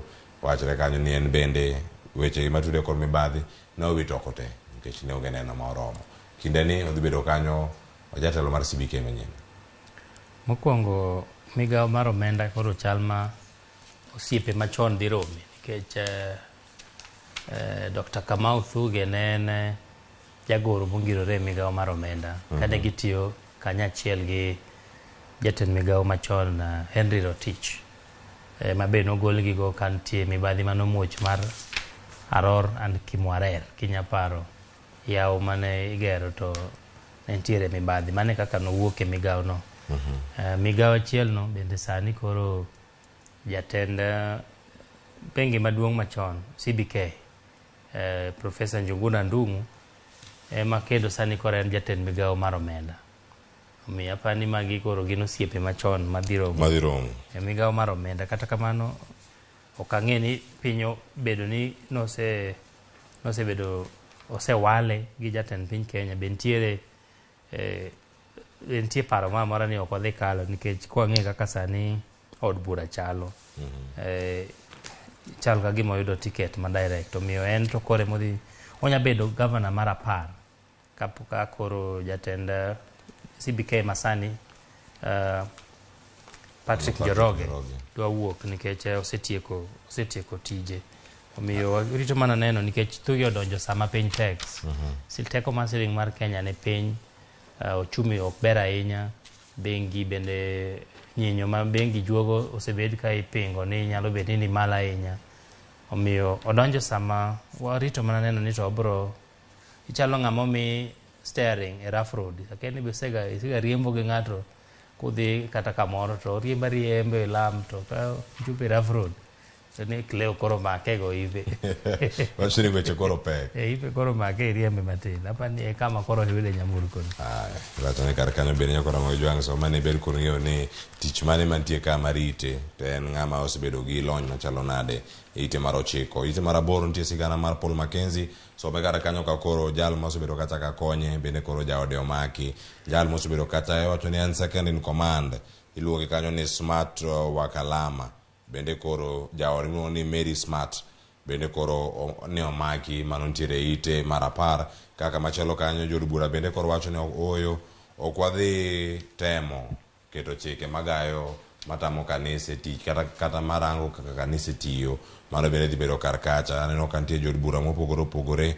mane nitiere kanyo jod bura mag din Kopere mano jod bura ma jo Kopere maromo 15 ondik gi kar kae mathoth ahinya. Nitiere Tim Wanyonyi, nitiere Stephen Mogaka mano mar West Mugirango, nitiere kamachielo bende Paul Abuor mano mar Ongo, Karoli Omondi Suba South, nitiere Matongaren, John Chikati, nitiere Peter Kaluma Mauma Bay. Gino magi wacho kanyo en ni kanise odhiadhi nyime gitimo gimonego bed ni gitimo. Ite mar 12 Edwin ka watiyo gazet mar Daily Nation kanyo ma wadaranga ne sigana ma mugik iwacho ni KRA bende koro koyudo iwacho ni gino ma gintiere godo kanyo ka girango iwacho ni koro ogochungo kata do bende koro chungo paro mara medo kata mar keto iwacho kanyo ni excise duty. Iwacho ni nitiere chenro mopogore opogore mago mag medo osuru mopogore opogore mwandu to ka koro sani nitiere burano ma bende notere kacha wach mar LSK kare ruoge mag okinde e gima kama mondo mi ochunge nyaka sani abedo ni oganda nigi paro machalo nade en fungruok ma kinde kose ni moro ma pod nyalo dhi nyime. Onya bedo mana kata ka en sani ten makinde nikech mae en okang' mane KRA kawo kaluwore kod chik matiyo sani ma be odhi lokore kaponi paro mar chik mar finance bill 2023 okalo nikech mano loko kaka KRA timo kata medo nengo mag mwandugi. Omiyo ma nyalo bedo mana fungruok masani to kata kamano en chik manyien mwandugi achiel mane da mednegi excise stamps bendo mednegi excise duty chigni ga tamala beach. Aneno ka gipingo mwandu kaka mag pi modho, cosmetics kata gigo mag dosruok, yie wich mane wawacho ka modhi mag wich gik mag dusruok go pod KRA nigi yo mar medogi ka chik manyien okalo nikech gin achiel kuom mwandu ma oket ni nyalo mednegi osuru e chik ma idhi landi kata ma inyalo kal e dwe manyien kokalo e od bura. Omiyo onya bedo ni en fuong'ruok mana kuom thuolo machuok, to pod nitiere thuolo mar dok kama doho temo geng'o ni. KRA pod nigi kaka inyalo yawnegi kama doho geng'o sani ni. Mano gima pod warito neno ni to odhi bet nade, nikech joma nodhi nyim doho wacho ni KRA nokokawo pach jopiny kane gitemo kalo ka gitemo medo nengo machalo kamagi. To kata kamano finance bill osemi jopiny thuolo ma iloro tich abich juma.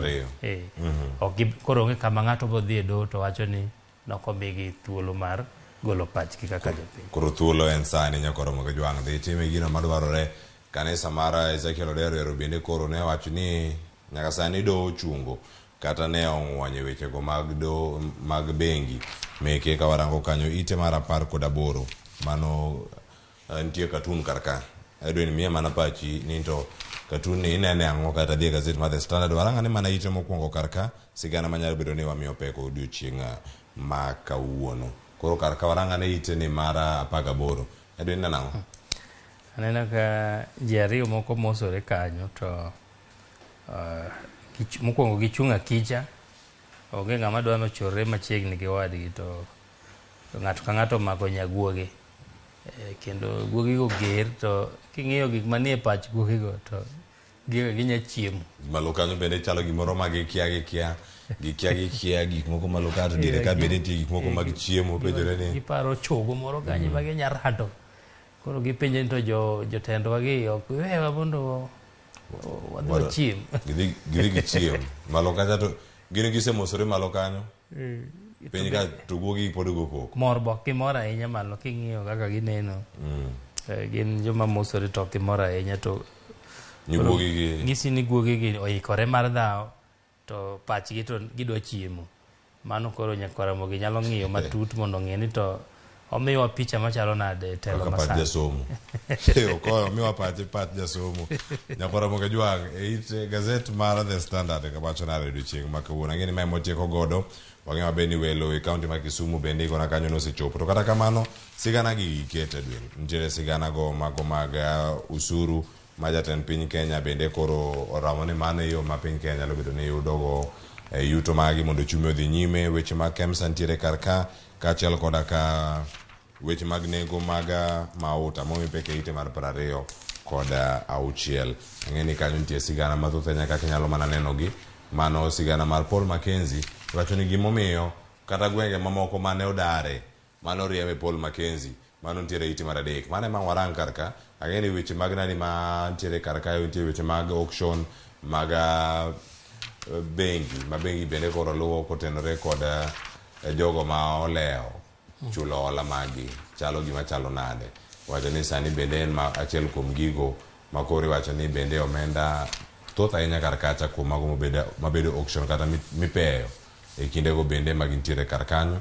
Osudo ne piny matin mondo mwaranga ni ochomo kama chalo nade. Weche mag KEMSA ne wakoni gintiere kar ka. Weche mag usuru ma jatend piny Kenya bende medo mana dhiro gintiere kar ka. Jogo ma iwacho ni koro sani ka giyudo omenda maromo 500,000 mago jogo mantiere osara ma yudo siling 500,000 kadhi malo ata malo 35 mano pay kata mano wacho ni new income tax rate ne jogo mantiere kar kanyo ata malo 16 nitie kar kacha VAT ma bende kod bedo kacha modhi mauta mopogore gimoko mantiere kar kae. Edwin nitiere sigana ma bende wanyamana kale matin e ite mar 3. Ang'e ni ite mar 3 ite mar 4 5 kadhi nyime gin mago maket kod maka kata waranga ne weche mag mano page mar 7 mano ka wuok mano mar 3. Mar 3 kar kae nitie gwenge ma opogore mago mantiere kar kae kiwacho ni kama Mackenzie ponono ne wuoke mano kapok odhi kacha modak e gwenge go mag Shakahola. En jal ma osebedo kacha kadar en mana okobedo kumoro achiel ken. Sigana ni Cleophas bende golo weche mane seche mowacho ni weche ma tuomore nikech Mackenzie kane chako moko kuom kanisa mane odwa chako nokele ni nyaka jodak chiemo. To ka gisedonje e kanisa to koro kendo idwa ni mondo gitwe magi wet nyaka ngimagi. Koro magi gik mapani gin gima jodak ma kuonde manoriembe ne gitiyo gi pachgi maber. Mama noting'o gweng' ni mawacho kanyo neno gweng' ma Binzaro kachelo koda ka Bofu mago kuonde ma ne ogole mano kapok odhi kata iwacho ni nitie gwenge mamoko bende mantie ka wacho ni Malindi Salagate highway kanyo bende wacho ni kuma jogo nitiere karakacha kaluwore kod weche mane dhi nyime mag Paul Mackenzie e gwenge ma kamagi. Kamoro be iluongo ni Furunzi kama na buta Malindi town kanyo be notemo chake kanisa to jogo nogole gi ng'wech nikech ka ging'iyo puonj manogolo kaka mar ng'iso nyithindo ni kik dhi skul to gi kuonde moko manowache ni kik ji chiem kata ji twe kuom ndalo mathoth. Oboke nogo no bende neno ka Ezekiel apane sigara no bende wasetime Ramogi bank aguche mag omenda kata mag bengi aneno ka pod otame yawo gin aguche 28. Wacho ni kinde magintiere kar kanyo duto ineno ni nonro tim mana yo moro makare. Watiek gite mar 7 mana ka wadhi e yo moro mapiyo mondo mi wane ni mano kamacho ni Senate koro accuse nitie governors mantiere kar ka. Edwi nyalo bedo ni nikech Senate mondo obed ni timo weche gi mag oversight karangwa yenye weche gi mag county. Ineno ka nitie governors Sakaja Kiika kiluongo gi Senate to gichopi mana achiel kuom gigo mabende bedo kanyo momi peke ite mar 7. Kaka machielo bende nitie weche mag masira mag apaya mabende duche manyoro nende jogo mane oweto ngimagi masiche mopogore opogore mabende okelo tho mag oganda maromo 9 mage masira mopogore opogore mano duchieng'no manyoro. Wach Sakaja na neno ka senators wacho ni Sakaja nondiko barua ni oonge to ka gineno TV to ginene oneno opira mar Gor gi FC. Iseli Sakaja neno ni ber neno opira mar Gor gi FC molo dhi mbele jo Senate. To wach mar apaya no baneno ka en masira moro manoneno e gwenge ma Sachangwan kama wapani weche gi ne wicho sewilgo kinya para apaya mar Sachangwan nomede mobedo oyawe mobet nyadiriyo. Koro joma Nairobi kadhi Kericho luwo konchiel joma Kericho kadhi Nairobi be luwo komachielo. Okang'eni ma koro tiende ni nitiere paro moro monego medi to kata kamano watimo mos ne jogo ma oyudo lale masira machalo kamano. Iwacho ni mano kantie kanyo ite mar 7 nitiere wach machielo maponono medo kelo kibaji e county mano ma Marsabit. Iwacho ni koro Kemri kadul mochung'ne timo nonro mopogore opogore mano kan watieko ite mar 12 nitiere kanyo makoro dhi kacha mar manyo samples kata kao nonro mag oganda mantiere kar kanyo bang' oganda maromo 9 tho. Iwacho kacha nitiere severe malaria nyambedo ni kele kod gima chalo nade gisegoro kweth margi kacha mondo mi odhi otim nade odhi otime nonro mantiere kar kacha. Wacho ni symptoms gi kata chal ranyisi mag tuo ni oting'o mano wich bar kachiel koda ka del mojony kachiel koda ka mano ni fever liet mar del bende nitiere kar kacha. Mang'eni biro mana kinde manok bang' kano wach ni nitiere suna moro makoro osebedo ka fuyo e gwenge mopogore opogore mabende kelo tuo mar malaria e rang'iny ma opogore. Iwacho ni sani nitiere kacha Global Fund Malaria mantiere kacha makoro bende gin achiel kuom jogi monywako lwedo mondo ne adiere gi kedo mager gi tuoni. En kokang' ma apano kelo buok nikech giwacho ni pok gibet gi pek mar tuo mar malaria e gwenge machalo kama to koro bedo ni sani en gima oneno emomiyo jolony kata jogo mong'e timo nonro e weche mag health kata ngima koro ni Marsabit mar neno ni to inyalo ng'e ni to ang'o makelo tuo makoch kata tho ma ji 9 oselalo ngimagi ni en ang'o manyalo bed ni timore. Omiyo apani ma be itudo gi lokruok e chal mar kor lwasi nikech moko kuom kute kata tuoche mamuoch machalo kamagi kane onge chon to nyalo bet ni tudo machiegni gi lokruok e chal mar kor lwasi. Erokamano Edwin Ndaigo osekalo kanyo 15 tok saa 1 mar okinyi. Ogoni erokamano bedo kodwa e nono magazeti odiochieng' ma kawuono. Erokamano ahinya Cleophas. Erokamano ahinya kora Ramogi jwang' odiochieng' ma kawuono bende bede kod ng'eyo ni welo chalo nade odiochieng' ma kawuono. Twak mabiro en twak machalo kamae mano ka wabedo kanyo mondo mwakoni antiere kae kod Judith Matengo kachiel kodaka mano Dan Kano Dhiambo. Wadatwakane ni Koko mantiere chiro mar Kibuye Kisumu wokanye mano ka wantiere kodi kikini mabor mai twak mabiro mana bang' yweyo ma wakao sani kete mana Ramogi TV cheno maru piny aduogo godo bang' yweyo makao sani kete Ramogi TV.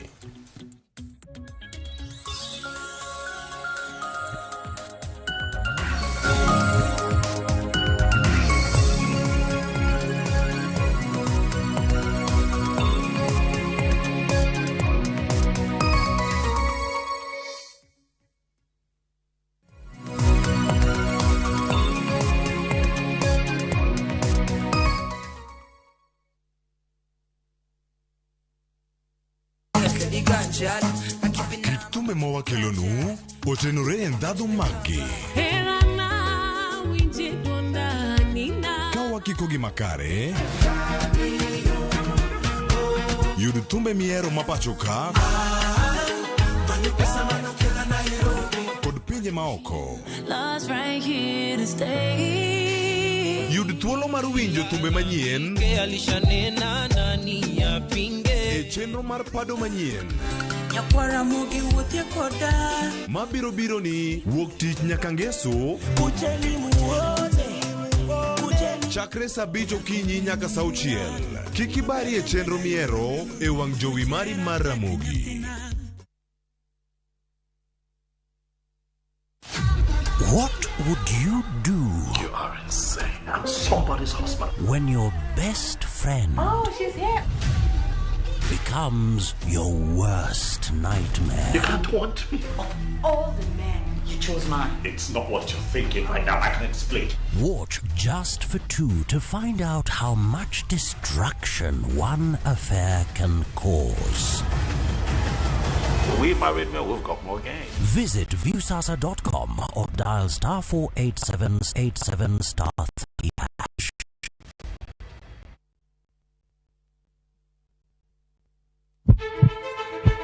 Sasa ya mawagamo muya wayudo ngima. Sasa ya mawayudo rieko wareso ngima ng'ato. Dr. Satiriosus onego beni lorore, foramen oval onego beni lorore. Penj laktar kelo ng'eyo matut, gero oganda gi puonj mok inyal yudo kumoro amora mag weche thieth. Diwacho ni gima koyud chon, tinyalo thiedhe ma ng'ato chang chuth. Kabisa. Or ote machuok gi penjo moluwore gi weche thieth. Tudri kodwa e nambani. Kata inyalo ywa tole nambani. Riwri kod Ruth Otieno wuok tich nyaka tich abich saa 12 odhiambo mana e Ramogi TV.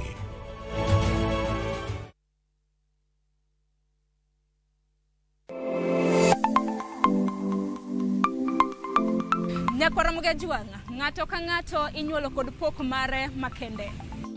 Hero mara mar okapu nochakre chon. Nafwenyo ni mae gima hero timo, mae gima lwetega nyalo loso.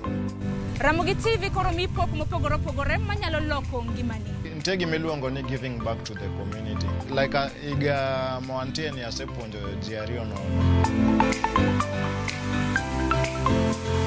Parni chenro mar poko pogore Nyakwara Mugajuanga biro ni chieng' tich ang'wen ka tich ang'wen chakre saa 2 nyaka saa 3 mar okinyi kod an Sharon Ong'ao. Kik bai.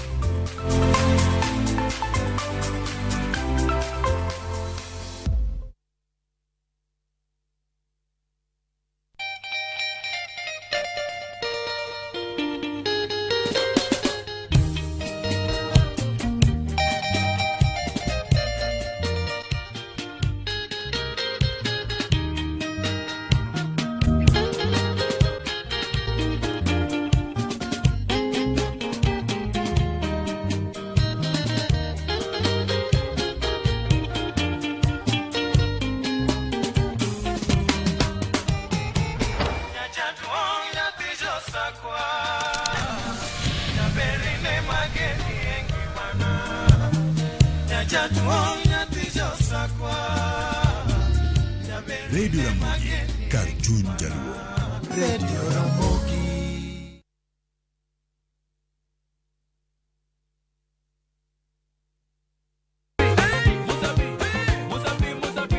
Masemana chake Nyakwara Mugajuanga moto kama pasi yelongo ni moto ebele.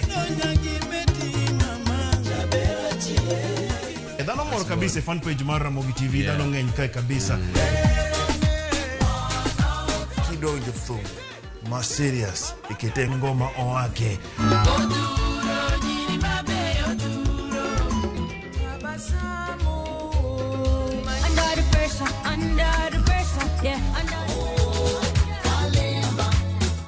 Kete manaka kod Papa Vic, ngoma wake, wuok tich nyaka tich abich, sapar odhiambo, nyaka sapar gariyo.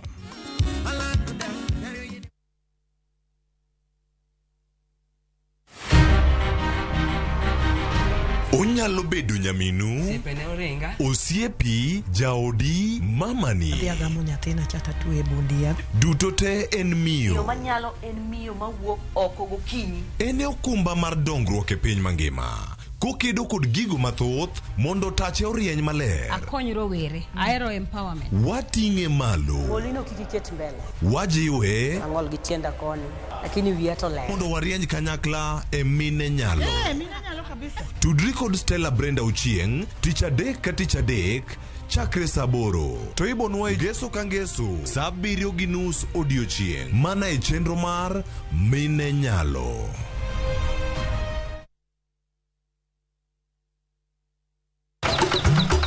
E odiochieng' mar 8, Nyasaye nong'iyo piny moneno ni ber koketo jarit e paradiso mare mane piny ka. Emomiyo Nyasaye nochweyo japur. Chakore achaka gi kodhi achiel mopidho gi hera matin. Gweth mar koth, kendo bang'e oti ka okelo chiemo ma wachamo. Donge wanyalo loso puodho maber ma wacham chiemo mawuok kama ler kendo kama mor. Riwri gi Alori nyaka Black e chenro mar pur gi ohala. Chieng' tich adek ka tich adek, saa 1:45 mar otieno.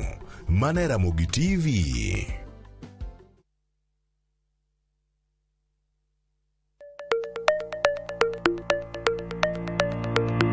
Nyakwa Ramogi, be isegombo bedo gi mwandu? Wanyiew gikwa mondo eka wagere.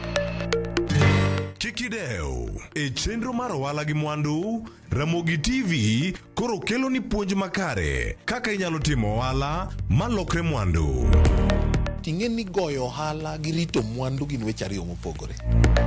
Tich ang'wen ka tich ang'wen, saa 1:45 mar otieno, ka ikelo ni kod Lydia Okeyo. Kik bai.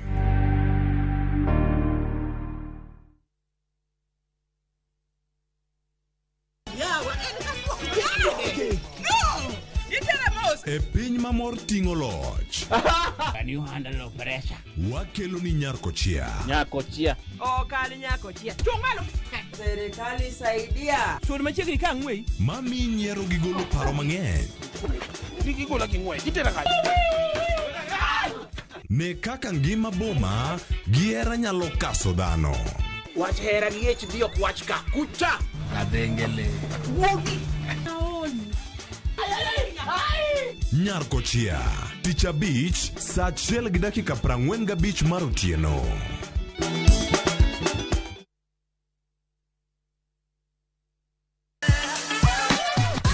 Dwalo, ng'ado, wang'o, magi te gin yore mag tedo.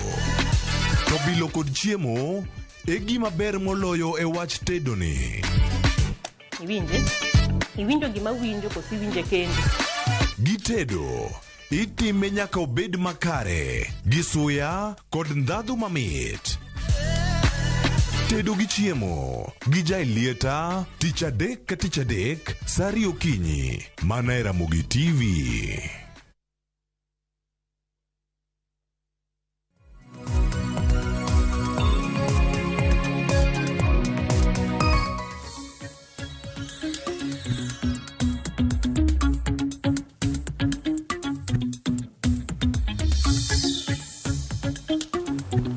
Oyore nyok Ramogi Jwang kendo machiegni wasedo nono magazeti weche manyien gi moko mathoth mantiere kar kae wakini machiegni odiochieng' ma kawuono ka wada nono ywarruok e chiro mano ma Kibuye e kaunti ma Kisumu. Nyakwa Ramogi Jwang, chiro ma Kibuye nitiere apayano mano ma Kisumu ka ochomo Kakamega, kendo entiere mano motenore kod kanisa no mano mar Kupere, mano mar St. Teresa's Kibuye Cathedral, machiegni kata gi Sifa House, Ogotong kod kuonde dak mopogore opogore. Ka iwuok e gwenge mago mag Nyalenda inyalo donjo Kibuye, ka iwuok e gwenge mag Kondele inyalo donjo Kibuye, ka iwuok Manyata inyalo donjo Kibuye. Jogo matiyo kod apaya machielo bende mochomo Busia, mano ka jogo matiyo gi ndara madhi airport, jogo madhi bandani, uduto un gi thuolo mar kalo kendo mar donjo nyaka e chiro no ma Kibuye. Chiro ma Kibuye osebedo kata kuom thuolo malach. Kuom ranyisi, anonyuola yudo chiro ma Kibuye ka nitiere. In bende nyabedo ni nitiere karkae, isebedo kitiyo gi chiro ni ma Kibuye. Chiro ma Kibuye ong'ere gi uso mwandu ma opogore opogore. Kata nitiere joala moeo 1,000, joala moeo 2,000, joala madhi kata 3,500, joala ma uso gik mopogore opogore. E kinde mane wadongo mane chiro mane wadhi ka wantie kaunti ma Kisumu, to wadhi kacha charo wadhi nyiewo lewni, wacho ni moko mag jo Nairobi to moko mag jo Mitumba. Ka mama bende owuok e hospital mano machiegni gi Russia, okalo kacha kendo wacho ni oda nyiewo nyanya, oda nyiewo alot bende uso kar kacha. Nitie gik mathoth matimore e chiro ma Kibuye. Nitie jogo ma uso kombe, nitie ma uso mitumba, ma uso chiemo, ma uso gik mathoth anyaka mago bende mag gedo, gintiere kar kacha. Mwandu mathoth nitiere kanyo. E kinde machon, chiro ma Kibuye bende ne thoro ga wang', samoro ka wang' to ganda yudo lal ma opogore opogore. E higa mar 2022, mano higa mokalo, nineno ka gimo dhi bedo higa moro manyien, higa madhi kelo lokruok ne jo ohala mathoth ahinya e kaunti ma Kisumu, to ahinya jokanyo mantiere chiro no ma Kibuye. En ang'o momiyo? Nitiere chiro ma bende koro ne oger kar kacha manyien, mano bang' ka osedargi e kinde mane korona nitiere, mondo mi olos kar chiro no kata kar timo ohala no ma Kibuye. Ne odaragi kendo ne gidhi nyaka e nyim stadium ma Kisumu, mano ma Moi Stadium, mano mantiere Kisumu, mogo tong' kod sikul no mano mar Polytechnic ma Kisumu, ma bende nitiere mbele sikul no ma Kisumu Day High School. Kanyo gibedo kendo notis chiro ma mbele kanyo ne Corona Market. Corona Market bank kano setiek chiro mano kao $315,000,000. Mano ger e telo machon mar county, mano telo mar Anyang' Nyong'o, mano ma pod en governor masani, kachiel koda ka telo mar sirkal mamalo, mano mar Uhuru Kenyatta. Ohala no noyaore kendo oganda ne nigi thuolo mar timo ohala mana kaka ne gidwaro. Mano ka luore ni oganda kata jotimo ohala maromo 2,000 ne yudo thuolo mar dok, mano kendo yudo space magi e chiro ni ma Kibuye. Ji osedok e chiro, moko dong' oko, moko sani uso nyaka ginga peyni, mano ka nitiere apaya mochomo roundabout ma Patels. Nitiere jok ma koro uso nyaka bathe kanyo machiegni kod sikul no mar highway. En ang'o matimore? Ogednu e chiro, nitiere stall e chiro, oganda uso oko. Pek mane mantiere? Yot mane mantiere timo ohala e chiro ma Kibuye? Koko mane oneno odiochieng' manyoro, inyalo tieki e yo machalo nade? Okinyi ma kawuono ne wasingo ni wabedo wang'i koda iti, ne wayudo jogo mane loso odiochieng' manyoro, kendo gin jotelo, kendo gin jo ohala mano e chiro no ma Kibuye. Ywaruok ni kanye? Oganda dwarang'o? To jo ohala gidwarang'o mondo mi gigi duto chop kare? Wantiere kod welo odiochieng' ma kawuono. Ja ohala kachiel koda ka jatelo ma bende ja ohala mano e chiro no ma Kibuye. Mano jakom mar jogo duto mane chiro ma Kibuye, mano Judith Matengo, mung'ere bende ni Nyaramba. Okinyi ma kawuono antiere kod studio achiel kachiel e studio ma Kisumu mondo mi watudre kod achiel kachiel okonwa gik mathoth ahinya mosebedo kanyo katimore. Judith Matengo, oyaore, Kisumu uchiewe yo machalo nade? Sigana isewinjo kanyo? Ang'eni in bende nigi sigana kinde mane chako tiyo ka intiere e kaunti ma Kisumu? Oyaore, mose jo ohala wetegi gi jogo mantiere e kaunti ma Kisumu. Oyaore ahinya, jadala kendo Jaramogi. An iluonga ni Judith Adhiambo Matengo. An jo ohala maloko Kibuye. Kendo mokwongo ago erokamano ne Radio Ramogi kuom luonga mondo agol wach kata twak kata wach mantiere Kibuye. Mokwongo amoso ujo Kibuye gi kaachiel kod jo ohala mantie Kisumu County no yaore uru. Mar ariyo amoso profesa na Peter Nyang'nyong no yaure gimomiyo akwongo mose ene momiyo Kibuye sano bedo Kibuye. Mar adek agoyo ni city manager wa Mr. Bala Wanga erokamano nikech tekone nomiyo jokuoge manokawo chiro nomuko kanotamo rangume rijim ranguma koriwore gi profesa masani wanyalo yudo Kibuye. Agolu erokamano kendo akwayo unu bed koda kanyakla kendo chikitu kendo winj weche mwadwa wacho gi chenro mar Kibuye ka wadwoko weche matek ma propaganda mosebedo e dala mar Kibuye. Aya, agoni erokamano ahinya mano Judith Matengo. Judith Matengo, ponono oganda dwaro ng'eyo ywaruok ma kamano chakre karang'o to gin gik mage. Tang'eni mano gimoro madhi bedo kata ka walose. Mondo mi wakon oganda bende wadhi bedo kanyo ka warango ni wantiere kod wendo machielo mano Duncan Odhiambo. Owacho kanyo ni entiere ndara kendo dhi bedo kodi kanyo e studio ma Kisumu mondo mi wagoye mbaka. Niere kaka inyalo yud resruok ma osiko. Okinyi ma kawuono Judith, mana wange mabene en twak moro mabende wada bedo godo mane yo moro makare. Ponono isebedo e chiro ma Kibuye thuolo maromo nade nyaka sani, ohala isebedo kitimo kacha higa mane nyaka sani, chenro ma Kibuye osebedo ka iriambo ga yo machalo. Inyalo konowa e kinde mokalo Kibuye ne chalo nade to sani Kibuye yudo lokruok machalo nade. Ng'en mabende wendo machielo ang bedni osechopo e studio kanyo kor ka kori kae to bang'e ang wawinja ne chal mar wach mane otimore odiochieng' manyoro machiegni. Miwa mana sigand Kibuye ni matin oganda moko maneno wa county ma Homa Bay biro timo wala Kibuye ging'e Kibuye ni Kibuye chalo nade. Mokwongo agoni erokamano.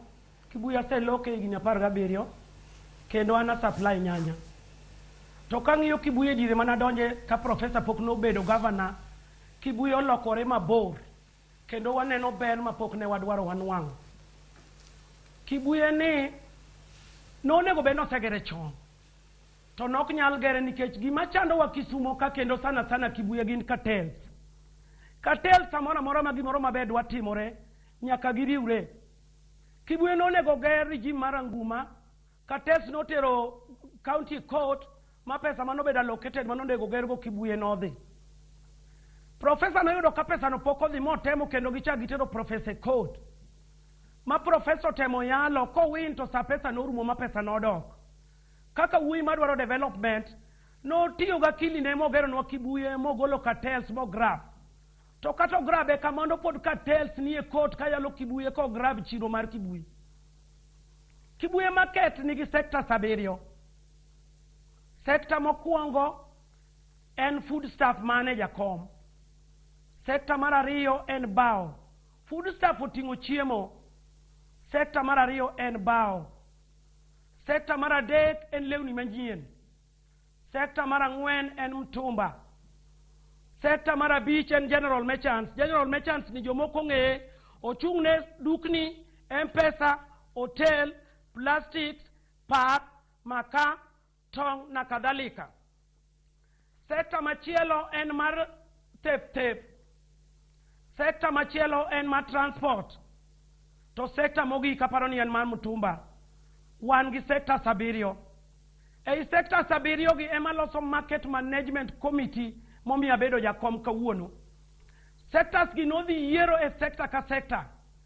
Gimomiyo mane timore, Kibuye osebedo ka onge gi leadership. Ng'ato ka ng'ato dwaro jatelo. Rijim mane nitie minewa gi wuonewa gi jodongo manotelo chon. Kibuye ne en margi kendo ne gigrab Kibuye onge yiero mane timore. Nitie mama wa maduong' miluongo na Liz Mugoya osetelo Kibuye over 40 years. Ene jakom kare no bok yier. Koro kane professor donjo to wacho no dwaro gik moriere. No wacho ni election nyaka tim. Ng'ato ok nyal bedo leadership higni 20 higni 10 gi wiye. No tim yiere sector. No subdivide sector 7 go. Kano se yier ne wabede sectors wa wate. Mane wagolo leaders from each and every sector. Each and every sector, county government no biro gi chike ni each and every sector golo ji adek to the year. Ne wagolo ji adek from each and every sector mano bedo dhano 21. Ne wadhi mwa yiero. Sama ne wa yiero sector ka sector ne golo ng'ati achiel kendo ma represent leadership mamalo. Sector 7 go no golo ji 7 dhano 21 ne bedo members of the committee. E ya ji 7 go kendo ne wachak wayiero ne mondo wayud jakom go fees. Matelo ne ma committee manenti ma dhano 21. ne wachung' ne walaro kom gi ja textile na yombo mana bedo ja kom kane wadhi e secretary ja Mtumba no chung' gi ja tep ma en mama iluonge na Alice Waga no yombo kane wadhi e organizer ja general merchants no chung' kendo gi ja kom mano laro koda kom mana yombe kom mano oyombo e general merchants kane wadhi e treasury onge ng'ama nochungo nikech ne wadwa ni each and every sector obed represented mane kaka ne watimo yiero ma sectors abiriyo nobedo represented e market management committee to go officials mamalo yiero notim maler kendo ne watimo kendwa wawegi kendo onge any county officials mano interfere kodwa mane leadership mantie Kibuye erokamano ahinya kama ichope kar kanyo bende waseng'eyo maber ni historia bende osechopo kama chalo nade to koro sani thor wach ma koro wadarango telo ero koro nitiere county e chiro no ma Kibuye to kata ka telo no nitiere ywaruok ni akanye wawinjane kaka jowala ne oloso odiochieng' manyoro kata in bende ka ni loso odiochieng' manyoro ni chal mar wach nen mane ka wasewinjo mano amaduogo mondo mi wawinji to ahinya jowala bende ma onego bed ni nitiere studio sani ne oloso kodwa RAMOGITV odiochieng' manyoro mano dan kan odhiambo wawinjane duonde kachiel koda ka jowala mamoko kaeto waduogo iri mondo mi odhi nyime kotwak. Wabiro go kinyi kwadwa wapethi wayudo ka imuko stondewa to koro wakia gimomiyo ni imuko stondewa to osuru to wagolo pile every Saturday wagolo 100 Sunday wagolo 100 weekdays 50-50 koro wakia no osuru gi kagi wacho ni ma ok chiro ka chiro nitie ga insiders the outsiders the leaders to koro wakia ni atini leaders wa mane wayiero stonde kuond gi usa stonde duto te idwa terie stond ng'ato makiny ka ng'ato biro yuani opa ne wawuoyo kodgi mos ahinya ma kendo space ne wamiyogi mondo giloke koro akwayo ni mondo ging'uono wan gi space chiro pod duong' jo Mtumba te johala moro amora jodonjie mondo joriw gimoro adi achiel yudo kamoro adi jotim gimoro amora adi ndaro dong' nono owe geng'o ne ji jo Mtumba otugo lweny kodwa ni ok ginyal wuok ni dhoge kanye ma pesa nitie iye kuonge pesa nyaka sama wuoyo kodu ni wasepogo joma ne wagolo loko kata mwakele chiro adwa ni mondo wadhi gi jo radio Ramogi mondo dhi one kama wamiyo johala go mondo loke onge gabori e chiro. Judith Nyaramba chandruok ni akanye owuok kure ano mana jo Mitumba mantiere kar kanyo ni gine magi loke e genga paya en ang'o matimore e studio ka en studio ma Kisumu RAMOGITV doer mana mar winjo pachi kotenore koda ywaruok mosebedo owuok kanye yeye losane gi jochiro gi jopiny jodak e kaunti ma Kisumu. Anyalo wacho ni jokwa Ramoga Jwang' ni ja Mtumba en tuo maduong' Kisumu. Mtumba en sekta man gi tuo maduong' Kisumu. Kendo Mtumba en ng'at ma dwaro space achiel kisemiye to chako dwaro space kata 4. Kane wapogo chiro sekta ka sekta ne wamiyo kar gi maginyalo loke.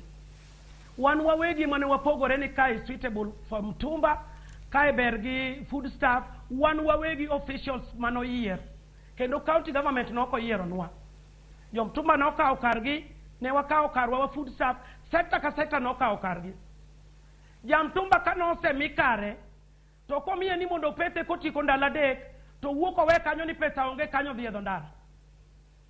Edondara ka, ja Mtumba engi edondara ka to stonde to we ichiro. Dondara ni waseti muwuyo gi jogi nyaka ne wadonje chiro. Ki wuoyo kodgi to ginyisi ni mama wadhi. Ki loko toki to gichagi dok. County government kubiro to gibagi kite. County government oluorogi. Jo inspector to oluorogi. Jo alabe koro yuak wacho ni ka chiro se wuok oko. County government ok nyal konyogi. To gibiro giketo bura piny kod market management. Ka ginyiso wa ni tich oingo wa, gino gidhi juogo. Jogi wase wuoyo godi ng'eny.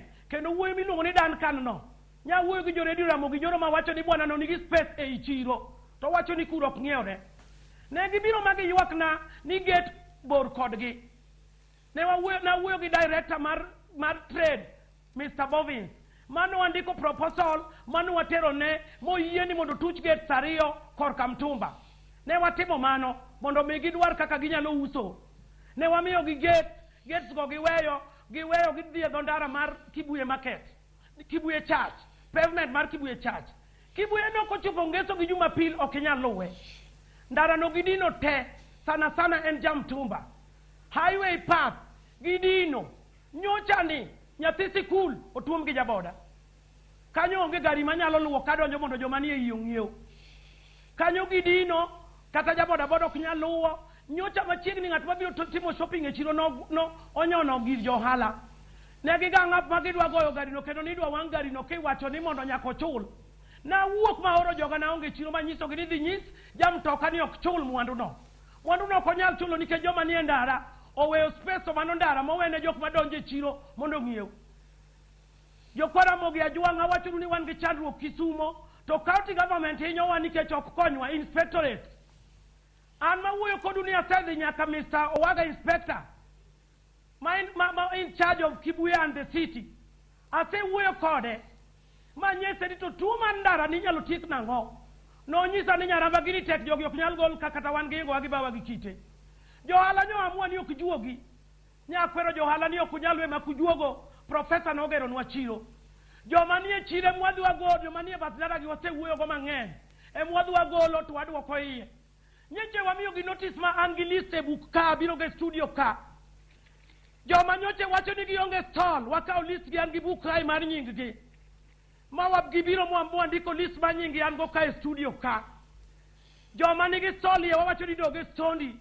Ng'ama wacho ni onge stall, wakao nyingi mwa keto ka. Manye jomoko wasemiyo, jomoko donge darago wacho ni gidoge iye ni ndara mantie pesa. Wakwayo county government mondo konywa. Nyoro ni kanye wasegolo jogo. Gari ma county government jo biro to chiko. Ka jomoko nyocha kodok jang'wen abich. Nyewa dhi mwakao lewni go mwakete gari. Jogach county government nyokao lew jogo modhi go mbele moloro jogo moduogo. Jogo nyotiano nwaka wacho ni wabro loko gi thuon. Kata askeche ma county yieno ni mondo waloki. To chandruok mantie ma inyo wanyikwara mogi en mibadhi momako Kibuye. Erokamano. Kibuye askeche mag county jok madhi e ndara solo ceiling pravita victimi yogi. Koro jogo ok nyal gol kanyo johala inyore. Judith, nitiere gima biro karka. Ichako ka igo erokamano ne sirkal ma otel koda Anyang' Nyong'o. En ang'o matimore makoro sani ywaruok chak donjo ni apise kata iwacho ni jogo ma ochung' kacha katimo inspectorate kata jogo marango kaka chal mar chiro nitiere. Ywaruok ma kama koro wuok kanye kodgi. Bende county osemiyo lwasi makare. Mokwongo kaka jatelo e chiro ma Kibuye mondo mitim tije yo makare. Bende county ma Kisumu osekonyi e tiyo makare kuomi in kaka jaohala. Miwacho kata ni ono nyanya. Bende sedo lwasi makare no mar tiyo ka itiyo kod county ma Kisumu bende ka miyo lwasi mar tich e chiro ma Kibuye. Lwasi mar ohala osemiwa. En mana ni Kibuye ne wadonjo kane pok orumo. Koro lwasi mar ohala tanyalo wacho ni 70% osemiwa kaluwore gi kaka Kibuye mantiere chon gi Kibuye mantie sani. Nyalo bedo ni dok Kibuye kapok otieke no emokelo tabu ni mar kapok otiek lose ma oganda ok nyalo donjo kata mondo nyiepi. Oganda moko neno ni oyo we wause bath ndara kae po nono ng'ato nyalo bedo ni kalo malo kowuok e kanisa kowuok e osiptal onewa malo ka nikech iye kacha pok otieke. Nyaka sani bose tieke chiro ma Kibuye samilose sani. Oka anyalo pogora kodi wacho ni bedo ni pok otiek Kibuye johala ni oko. Kibuye ng'ato ka ng'ato nomi space ni monego use. Ja Mtumba en ng'at madwaro go ndara kama ji luwo. To bedo ni Kibuye pok orumo ni nyocha odwe ni ng'iewo nolokable stalls. Makosa ok mar county government. Kates maluongo ni ma johala wegi, jok machando wagi emokawo county government otero e court. Onge development manyalo timre kama case nitie. Professor dwaro ni mondo maendeleo mondo genwa lockable stalls. Okonyal nikech sama wuoyo kodi ni last week nyoluonga gi joka EACC mondo adhi andik dhoga kaka jakoma Kibuye nikech Kibuye osekaw chiro Kibuye onge. Koro johala wegi gi cartels momako Kibuye emosemiyo professor tich matek magima ber ok nyal timore nikech development ok nyal tim kama case nitie. Erokamano ahinya. Iwacho ni penjo pontiere kar kae to pod wadhi nyime mana mar yudogi. Nyaka sani jok ma isebedo kata ka iloso godo podaniri Judith Nyaramba inyalo mana leronwa ywak mantiere nyaka sani nyalo bedo ni jotelo ma Kisumu kotelni kodin utiyo kod agoko mondo mi ulos gi jogo ma uso oko mar chiro mondo mi gidogie kose nango matimore mamiyo jok ma kamagi tamore dok mondo mi use i chiro onge agoko mwatiyogo nyikwa Ramogi jogi wasewuoyogo nyaka ne wadonj Kibuye nyaka sani macha en yo ne wasewuoyo kodgi kiwuoyo kodgi mos kata chieng' Jumapil ne chiro do Kibuye church miwachono nok nyal luwore nadhi kanyo mawuoyo kodgi magi yie magi golo kwawuok wadonje iye gichak gidok jok manyo wagolo nyoro gi nyoche wadhi mwuoyo kodgi monyisogi ni kik upet ka nikech osemigi notice ndalo mang'eny ok ni joro no kende to gi pesa koro wacho ni kik upet ka magi kao list magi bire chiro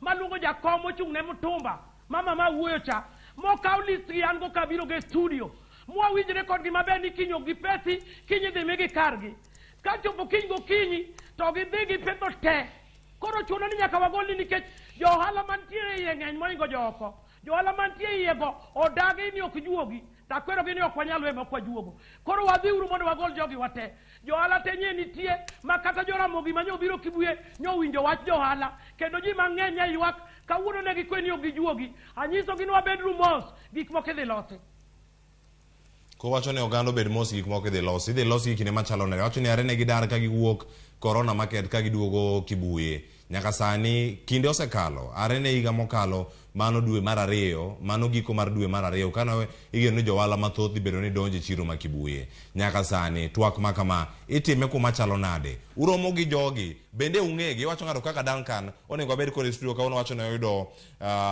romo moro ok kama romo wuok kinyi maka wuono kata kamano wacho ni ok oyud thuolo mar biro studio kinyi maka wuono rombe makamagi utimo gi kanye gi johala ma uso oko mar chiro to gin gi stonde gi ei chiro ma Kibuye bo usetimogi titimogi kuma chalo nade wasetimogi Duncan mawuoyo no nigi stole tie Coca-Cola ng'ama ja Kibuye ong'e kama tie Coca-Cola nitie Duncan nigi stole tie Coca-Cola momiyo konyal biro e studio nagombo mondo bi omiya penjo mondo amba penje nikech Duncan en ng'ama nigi stonde tie Coca-Cola wasewuoyo gi johala to sana jo-Mtumba machendo to johala ma jo-Mtumba inuango ni ng'ata achiel nigi stonde kata 6 omako stonde kata dekie to ok bo wuok gin gi language moro ni luongo ni jomayowe jo-uwi jogi moko gimiyo lewni to goye koko 10 5 koro ja-Mtumba en ng'at ma town ka ochandowa to kata pod ochandowa ok wanyal uso pod wabro wuoyo kodgi nikech nitie stol tie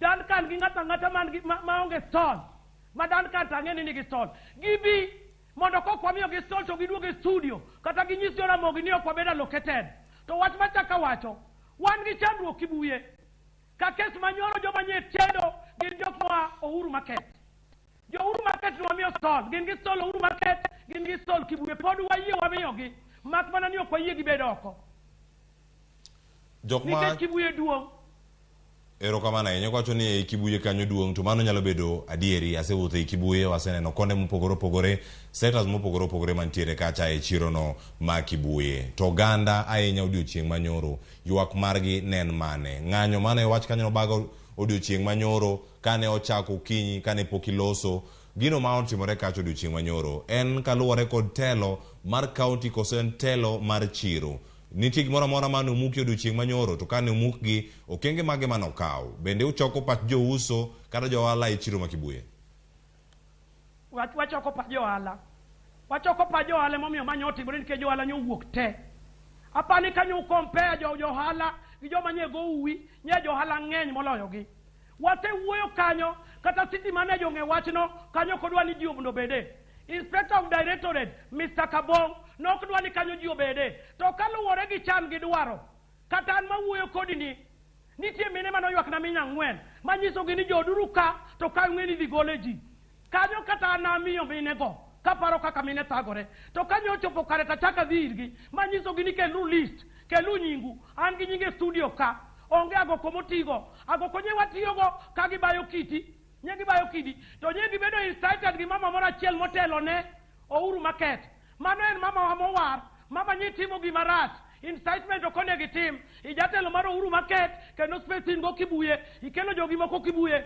wayie warwako jogo but ket kwe in mama maluora ahinya, mama pasta wa, okadwa luongo nyingi, tang'eni ng'e gima nyitimo Kibuye. Erokamano ahinya, mano bende ang' wang'e maber ni gin gik mage matimore ahinya e chiro ni ma Kibuye. Ponono, mondo mi gik makamagi oyude resruok, joala mauso oko yud yuto margi, kata ka udwani mondo mi gidoge e chiro. Uwacho ni gik matimore e chiro sani, moko nyalo bedo nochung', mano kotene kod weche macho ni nitiere doho. To nyaka sani, jotelo joala, otie yo machalo nade, mondo mi chenro mag oala odhi nyime yo makare, kaka dwarore, kaka ne gintiere kinde machon, mano ka gintiere county ma Kisumu e chiro ma Kibuye. De wer dok kama ni untiere kod kwe kinde mokalo, koso kwe poko bedo ge chiro ni ma Kibuye. Mana kaka na wacho ni mokwongo pod adok adoke wachno. Ano kanyal chayo profesa kendo kanyal chayo jokanti matin percentage matine manyalo chayo gie. Chiro wane kulwasi maber. To mana katel suwegi jogo wegi mo grab chiro. Kidwa no team development gitero ji e court. Kidwa no team development gitero ji e court. County government ne dwani mondo wabed gi uniform structures. Structures moga di chien. Manyoche gi setimo partnership gi stand big bank. Mondo genwa solve. Ngato ka ngato igero ne solve ngamudhier ngamanigi nyalo igero ne solve. Kose geni solve tichulo loan soft loan. Ichule mos nyaka chimu ni chiek loan kasto solve bero mari. Mano ne professor ng'eyo ni mondo konjo halate ngamudhier gi ngama nigo mondo bedi. To katels mayuago nigi momako Kibuye oketo diere ok dwan development obedi oketo professor gi case o grab Kibuye gine ma giduoko wachien professor yie ni mondo Kibuye endelea. Judith Nyaramba, katels gi gin jok mage? Gin jok moko ma ung'eyo koso gin jok moko ma unge kata such gi kata ponono ukiagi? Ang'eyo kendo kwano nyingi gi kata ka gi gik ma gitima kwano. Aya, iwacho kanyo ni magi nyalo bedo ni gin cartels. To cartels maka magi ka useng'egi, ujotelo, ung'egi. Ang'eno ka mwayud thuolo kata mono mi oluongi wang' jowi ka gionge ka mono mi giduok penjo mora mora madhi bedo kanyo ka ikono kata gipenjo gi okinyi ma kawuono. To kata kamano, tok ng'egi, okenge mage ma osekawo. Nikech ka gin jok ma ung'eyo, untiere gi thuolo mar go report, uwache gi marach magitimo, wacho gi Ramogi TV nyalo bedo gimoro makare. To kata kamano, terogi e nyim jogo mantiere kod teko manyalo kelo lokruok e chiro ma Kibuye, bende osekawo okang' ma kamano, koso gin jok mok nyal kata mul. Gin jok kendo studio gi ng'enye kabisa, to ka giwinjo nabiro e studio to giepo. Agombo ni mondo odiochieng' moro achiel omiyo adwa luongo nying jogo mondo girad koda studio mondo giwach weche gi mondo awachnegi. An wiyo ok nyal kuot luongo gimomiyo awacho ni nyikwa Ramogi ajwang'. Kibuye en kama leadership ji oseluore. Ithreteni ni dwa negi. Kata an ok adwa bedo jakom. Joma nonego bed jakom noluor te ni dhi neg-gi. To nawacho ni we mondo atho ne jopiny. Katels go kiomo ni wuoti dwa negi. Koro an ema nawacho na romo tho nikech aseti aroma chaka. Katels omako kendo anyalo wacho nyingi mondo gibibi e studio ka. Aya, ponono nitiere moko manyalo bedo ni ing'eyo, ma ponono medo rocho chenro e county ma Kisumu. Gin jok mage ponono, kata kinyalo mana kono wa, ni gintiere kanye, gine jogo ma rocho chenro mag uso e chiro ma Kibuye. Kaeto bang'e, kawedo thuolo wakelgi e studio mondo giduoke penjo ari adek ka gin godo kotenore koda chal mar ohala e chiro ma Kibuye. Nitie jaduong' miluongo ni Johera. Jaduong' miluongo ni Johera en jaduong' ma babana mosebedo Kibuye higni gi higni. Jaduong' ni gimoloko Kibuye onge. Diere mane wan Kibuye machon en gi stol saboro, chove nokawo moloko mare. Mago gin joma onge gima loko onge, sama wuoyo kodi ni kata revenue mogolo onge. Jaduong' ni entie kanyo gine joma go Kibuye lweny. Gine joma dhi e studio, Nyaramba ketho chiro, Nyaramba chamo chiro. Mano number 1. Kok adwa wacho gik mang'eny, ibiro luonge wabiro bedo kod mago. Number 2 nitie ng'ato miluongo ni Saki. Saki ni en broker, gimoloko onge. Magi cartels ma sama ne korona odaro ji ka nomigi space. Ni mondo gipog ji, mano nitie. Nyaramba. Yeah. Nyaramba, yiena mondo mi achungi kanyo, wadakawo yweyo masani. Ikora kanyo bende nitie chenro mopogore opogore ahinya. Penjo monego bed ni waduoko kotenore kod chal mar ohala chiro no ma Kibuye. To kata ka pok idhi nyime, wageni list in go list maduong' ahinya ka gintiere kar kae. Jogi duto kata kiluongo gi ok gidhi yudo thuolo mar duoko penjo. Kata iwacho ni mondo mi gichung' mondo giwach ni oyo Nyaramba ka iriambo kata ka iwacho adieri mar wacho ng'ere ne ng'ato ka ng'ato kinde ma intiere kar kanyo. Koro sani ka wakawo yweyo masani ka waduogo, wadwa ni mondo mi warangane jo ohala kama gisebedo kacha mano e county ma Kisumu e chiro ma Kibuye. Okenge mage manitiere ponono ma inyalo kaw mondo mi chenro mag ohala odhi nyime yo makare e county ma Kisumu taenya e chiro no ma Kibuye. Wantiere kae kod Judith Matengo, mano nyaramba jakom mara jo timo ohala e county mano e chiro ma Kibuye. Okinyi ma kawuono oduoko penjo, omiyo wane chal mar wach korka kore adieri makende en mane. Wakaw yo masani kikiri mabor.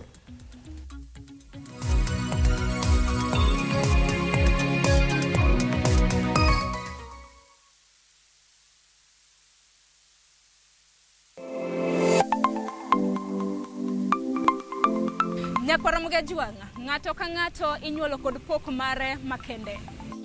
Hero mara mar okapu nochakre chon. Nafwenyo ni mae gima hero timo, mae gima lwetega nyalo loso. Ramogi TV koro mi pok mopogore opogore manyalo loko ngimani. Nitie gima iluongo ni giving back to the community. Like higa moantie ni asepuonjo ji ariyo nono. Parni chenro mar pok opogore Nyakwara Mugajuanga biro ni chieng' tich ang'wen ka tich ang'wen chakre saa 2 nyaka saa 3 mar okinyi kod an Sharon Ong'ao. Kik bai.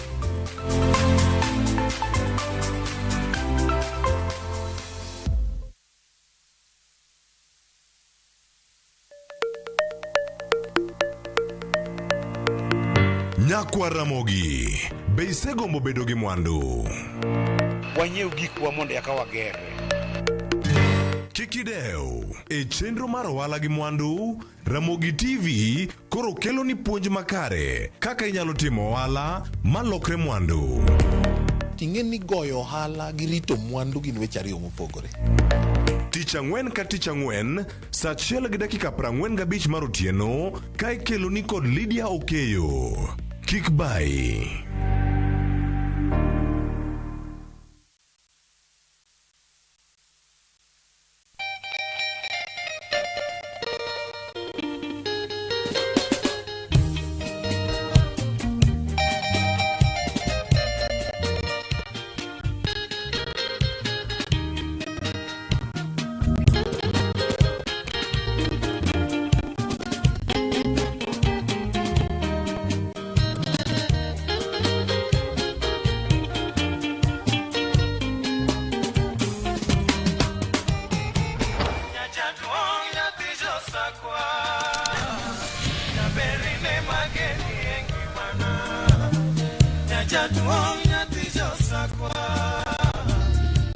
Radio Ramogi, Kajunja.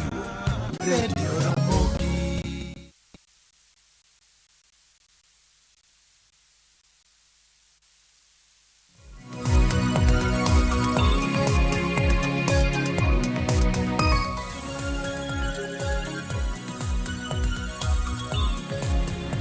Nyakwara Mugajuanga machiegni waseko yo masani sa osekalo kanyo saa 1 dakika 50 kod 7 wantiere kae kod Judith Matengo, mano nyaramba Nyakisumo, wacho ni entiere kar kanyo kendo otemo mana lero nwa ni ang'o matimore kinde ma entiere kar kanyo kaka jakom mar jochiro kara jouso e chiro no mano ma Kibuye. Nyaka sani kama ne wachope kar kacha, ageno ka wadhi nyime kod listi mantiere kar kacha, jogo duto ma iluongo gionge e studio mondo mi giduok penjo makamagi. Kata kamano wadhie thor wach gigo mantiere kar kama wakoro wadarango e yo moro makare kendo matut. Nyakwara Mugajuanga medoro no ote machuok, SMS line wa en 3-6-00. Namba no ntiere piny mar TV ka. King'iyo tung kanyo dhi neno kama ondik Twitter, yudo kanyo Twitter bende Ramogi TV, Facebook wantiere kar kacha. Gimora mora ma wendo wacho studio kar kae nigi thuolo bende mar duoko kokalo e mbui magwa kachiel koda ka SMS. Ikono wasane ni neno wayo machalo nade to pachi etwak en mane. Otego bende ang' wadhi nyime mar somogi mondo mi ka waduogo wayudgi e yo makare. Sani anya mana somo mano kae to bang'e bende ang' wayude moko mano ote mar Sam Jakom. Mano kende ote madhi bedo kacha ka wasomo kae to mane penjo ma nyaramba dhi bedo kacha ka duoko. Sam Jakom wacho ni ang'o makelo koko ni? Ere kaka cartels inyalo tieki? Mane penjo ma wan go kanyo mokwongo mwabiro kaito nyaramba ang' iduokane mana mano ka wachako go. Okenge mage minyalo ket kod sirkal mar county, telo mar chiro ma Kibuye, jo ohala mondo mi uthir kata utiek cartels makamagi. Hello. Awinji ageno ni kore yoda makani bende. Telski inyalo tiek ge yo to kokoni. Ang'e kokoni salero malo kom. Tiek cartels e yo mano. Erokamano sab jakom. Gimomiyo nadwaro kom ne en wach cartel. Cartels nochakore ka wan stadium kendo mokwongo an cartels otiya ka koro ka wende chiro. Mama miluongo na Alice Mugoya manyiso notelo over 40 years nogoya fine 50,000. 50,000 ni ne donjo mane ofuku gi jotele mane chamo. Nigo ji fine kawacho maki tigo i fine kidwaro stall ting'iewo stall bei matek nikech stondegi jo count nus mar jo officials ma county government mane nigi stall to gi cartels gi. Koro jo ohala ne rent mana utegi. To ka keso maki to ja county government mokwongo kapok oyal kes igolo 2,000 koni 2,000 koni ikwongo iyalo mano pes jodongo. Kotiek yalo tigo ufain kata siling 5,000 kata para ka onge tidhi dala. Weche gi ne litna kana paro kaka an be nogoya fine. Ne wabedo piny mwandiko barua. Kendo sama corona ne nitie cartels nyaka pi county government ne uso ne jo hotel. Kendo weche gi ne litwa mane wandiko barua mwatene county government mane giwinjo wachwa ma leadership mane nitie korka food staff no gol. Cartels ni ema nomiyo donje kom. Ka jo hali nyanyasa to kidwaro kami use tigolo 8,000 10,000. E bwo tenda tolsa chiwo nono maonge kom. Mano gimomiyo agora gi cartels. To cartels gi odhi oga ng'ap momakore gi cartels mag county government. Giriwore gi gowa lweny takwayo profesa mondo chung matek kaachiel gi city manager wagore gi cartels gi to moloyo duto Kibuye tadwani mondo konya lweny. Officials mag county ma Kibuye ok nyal tiyo koda nang'o. Jo ohala gi kao to giyalo to gigo fine. Nago koko ma pesa mane gigo jo ohala fine gisoyo fuku gi ne gigolo ma gidwoko ne jo ohala evidence nitie. Giyalo ji to gigo fine. Gikao stores to giuso ne ji kisiri kakia ka ng'eyo tadhi maduok ne ngano pesa. Ka ng'ato dwa keto kata shed structure matin ma shed chieng' oromo jo ohala nikech pok ogednegi gikao siling 2,000 giwinj ka nyundo ywak. Ago koko koro giwacho ni tich koda tek. Koro gidwa tiyo koda nikech kama gichieme onge. To akwayo professor mon Judith tiyo kodi tek. Mano kaka johala ma Kisumu bende wacho tiyo kodi tek. Mano yes mag cartel not johala. Cartel sema tiyo koda tek johala to ni koda. Aparo ni nyeune ground nyoro nyuneno kaka chiro chal. Cartel sani se wacho ni cartel sero nigi sura. Gintiere kata gin jogo ma ong'e. Itieko gi e yo machalo nade. Mae ma wacho dik aywak ne county government. Chone nitie gimiluongo ni task force. Asetero report malo sama wuoyo kodi ni nyaka riside ma fake nitiere Kibuye ijuogo ne jo ohala. Asek mako riside go matero male county. Ma jotelo masemiyo kadwa luongo nyingi sani nikech gine tich gitimo nonro. Ne gisenwang'o ni riside go fake adier. Nitie mwandu mok juogi. Cartels omakore gi joka gigo bura kendo gibet kamoro achiel. Wasetemo koro adwaro ni professor mondo losnwa task force mondo wuotho ng'e kata revenue Kibuye ok nyal wuok nikech cartel. Koro akwaye ni mondo onywakwa mondo obi mondo wariwre mondo wakony Kibuye gi Kisumu county as a whole. Erokamano ahinya. Iwacho ni kanyo bende nitie nonro madhi nyime. Nonro gi dhi nyime mana mondo miyo ne ane kaka inyalo tiek cartels ma kamagi ma bende uso riside mabandia. Bende nitiere geno. Nitie nyaka receipt mabandia maseyudo matero ne county. Bende nitiere geno kata gisetero gi e county koso gin nyaka gi roots gi e county kanyo ma kata nitiere county onge gimoro amora manyalo bedo ni timore. Geno bende nitiere mpono ni dhi yudo. Mapenjo ni to nasefuato mapenjo. Nonyisa ni atwa nosekao magino dhi mbele en process nyaka governor no wacho noseneno riside go. Koro wacho ni en process. Ne gisebet moneno adier manohakikisha ni riside go fake. Kata kisemako mago ma itero Nyaramba riside makamago pod gintiere chiro pod giluorore pod gintiere koso mana mane maka achiel kakende ni mako itero kacha to orumo pod gintiere chiro nyaka sani. Sama wuoyo kodi ni ok en kata receipt kende. Nitiere deputy PRO miluongo ni Eli. Iluonge ni Eli.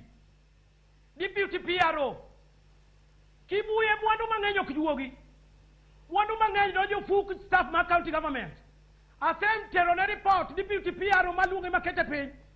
mwandu moko juogi mwandu ma kucho big items kaka ane sekta na manyanya nyanya kodonjo kata locha uchien locha dek kene bijuogo locha dek pesa gidonjo fuku nitiene jotelo mantie chiro moketo taja ne nyithindo majuogo piny pesa ichoko timiyogi makoke miyo jatelo taja no tiwili kanyi teri kama chielo mano ywak mantie ground asete mogo lwenye momiya wacho ni professor mondo onwa task force mondo wakony go chiro mar Kibuye nitiere sekta moko mokabiluongo nyingi nikech gibro luwo kuondego ma mwandu mabiro moako big items man gi pesa gijuogo mana small items bijuogo 30 50 big items ijuogo 3000 2500 2800 diere moro ne in charge mar chiro superintendent mar Kibuye ong'eyo makata ka wacho gini to ong'eyo johala biro an kasemiyo johala space no tanyise nadwaro risidi johala kano obiro gi niang' lori juogo 1,000 to jarisito wacho ni mondo gol 800 to ok miye risit mama no wacho ni jakom no wacho ni nyaka miya risit mama no nojuogo 1,500 mokelna risit no na wuoyo gi nini gi Mr. Frank mana luonge mamiye risit no loko na ni mano kbe mi juogo 15 kada ka doga lokta no ni juogo 1,000 katenso luoro Kibuye moketo diere nyikwara mogi maka professor chung motegno revenue ok nyal wuok kasani diere raguma dano ne tin kabisa Kisumo kendo chiro ne ji tin kabisa revenue mane wuok pa yene almost 1.4 billion sani an gadie ni ok chop kata na 1 billion nango pesa dio aguchka ter. Ero kamana ahinya penjo mang'eny pod ntiere edho joma thoth ahinya mane Ramogi TV kiny ma kawuono ni katel gi to gin jok mage wasewinjo moko nyinge gi wacho moko bede nyinge gi onge kama gintiere kama giponde gintiere mane e chiro gitimo chenro mopogore opogore to ywaruok makama bende koro nyedhore lela ni en ywaruok e kind johala matimo ohala oko mar Kibuye jogo mantiere e chiro jotelo sirkal mar county kachel koda cartels makamagi ere kaka nyalo ber chenro machalo kama Judith Nyaramba ni lero kar kanyo kinde mane wachako twak nitiere joiye miwacho ni insiders kaito nitiere outsiders bende nitiere chenro mar neno ni adieri un gi chenro mar ng'eyo johala magu matiyo kar kanyo ma ok uchak wacho ni outsiders mano mawuok e chiro machalo Uhuru Market owuok kata kendo biro Kibuye kendo nyabedo ni rocho chenro magu mag timo ohala. Adwa nyisi jatenda ni sama bire studio ko atingo list ma joma ne wadonjo go Kibuye an go ka. Kendo buge go an ge mesa ka. Ang'eno ka ngisom gite. Kiki som gite to nyama na kono kaka utiyo marango ni jok mage ma tiyo ko madonjo. Kibuye chenro ne nitie Kibuye nigi chenro. Kibuye nigi chenro kolore gi market management committee. Mutumba ne nigi dhano 500 gi 80 sama ne wadonjo. Joma ne ni Kibuye chon gi joma ne odonjo stadium mane gwelo kelo stadium. General Mechans ne nigi dhano 738. Uduak ne nigi dhano 760. Metal ne nigi dhano 772. Food staff ne nigi dhano 245. Transport ne nigi dhano 231. Textile ne nigi dhano 761. Sama ne wadonjo Kibuye ne wan dhano 5,887. Sama wuoye kodi ni jogi nyalo chopo kata 8,000. Nango nitie welo mobiro mane tich okethore negi nitie jo Uhuru Market bende ni ka nitiere jok moko ma samoro ng'ato ne nigi family ne kaka nyathine to skul to onge tich to biro ni Nyaramba koro kanyal bedo ga ot achiel ere kama nyalo gone nyathina ni ligala mano gima timo uchad joma nokobio kwa nyalo ni outsiders machayo kadi nyalo biji outsiders to iwegi jok mane nyingi ni e list e madinomi outsiders macha ndara maonge outsiders jogo nigi space wagidonje e chiro mondo wamigi space mondo giloki thoth gi bawe space iye kucho dan kano luoro bire studio nikech ong'e ni space ni but ka Coca-Cola. Aya iwacho ni mane kama gintiere kar kanyo to koro mago e kama iwacho kanyo nitiere outsiders manyama ido kacha kwan mag jok mantiere chiro wuok 5,800 mwacho kar kanyo kwan mamale wiye kanyo ma 82 e kinde magintiere kar kacha mano mane wadonjo go sani giingo kanyo kamano e kinde magiingo kar ka magi oganda mabende nitiere kwan margi kinde mane gero chiro ma Kibuye koso mage jok magoro kelo dhugruok ma oganda moko nyalo wacho ni oyo Kibuye pong we wadhi oko koso gine jok mauso oko gi onge dhugruok manitie jogi wawacho ni kata dala kigoyo to kinyal dhungo dala te space moro nyaka donge matin space modong matin ni koro ne utilize space wang'eyo ni ka in gi space maduong' to wasudi tibedo gi nyawadu to jok machano wa kwang'iyo mos ni kwa Ramogi kata kwa kao list mwadhigo nyaka Uhuru Market emomiyo na wuoyo kuom mama wa mahero mama wa mageno mama no ene manyo kelo tungni ahinya Kibuye to kende en jatelo Uhuru Market oket kwe Kibuye gin gi stol Uhuru Market gin gi stol Kibuye giwacho ni Kibuye nyalo use ng'ata ok wadagi nomiye nyaka stol iye yawutego nomi stol iye yawuigo gin yawui madhi aboro gine mag kije gikelo tension ahinya Kibuye wakwayo ni gidogi iye space nitie to kok pamiyo gi space giduogo e studio giwacho ni space onge aya wabo manyo gi wage mabe dan kano dhiambo kutie kod ich momake obiro yudo thuolo mar duogo mondo mi otwage kod jopiny wayudre ne ote mantiere kar kae Facebook achal koda ka SMS wacho nade nyakora Ramogi Jwang line bedo yaw kar kacha go simu sani wuoye gi Nyaramba e jawo wala ma Kibuye line de wawa yaw ng'anya piny kanyo nitiere chenro mopogore opogore yud Ramogi TV e Twitter yud Ramogi TV e Facebook tudi koda bende Twitter mara @cleversolwatch tudi koda Ramogi TV @Ramogi TV KE kai tudi koda bende Facebook Ramogi TV wantiere kacha kod penyo mathoth mantiere kar kacha kodi mana nyime to sani wayudo ne ote maga mbui mag SMS kod mago bende mag Facebook mano ote mantiere kar kanyo ma Sam Jakom ne waseyudo ang'o makelo koko ni ere kaka cartels nyalo tieki ne waseyude janeno machielo ma mbui mara SMS koro Judith Nyaramba ang'i minyalo ndiko ang'i duok ka waseduogo an Jamitumba owacho ni mama owe wuondi kaluwore gi kaka gipango ji kuonde mabeyo magimako gin jotelo bende na dieri ni gima kamano timore nitiere kuonde mumako kendu kaka jatelo mane gima ntiere kar kanyo mano Jamitumba aya mano Jamitumba no oseduoko oseorote mare kar kanyo janeno machielo wacho ni ywaruok e chiro ma Kibuye ikelo kod jong'iewo moloyo Jomitumba owacho ni jong'iewo gi nigi dwaro mar kanyo kata mar konyo Jomitumba ka gikalo moloyo ka gidonjo e chiro bero mano ote marino donjo yo makare wanyanuoye kanyo ywaruok e chiro ma Kibuye ikelo kod jong'iewo moloyo Jomitumba owacho ni jong'iewo gi nigi dwaro mar kanyo Mitumba mano magikalo moloyo ka gidonjo e chiro aya mano ka gikalo akala kanyo moloyo donjo e chiro mane ote mantiere kar kanyo janeno machielo ni ka kod miluongo ni Benta Charles wacho ni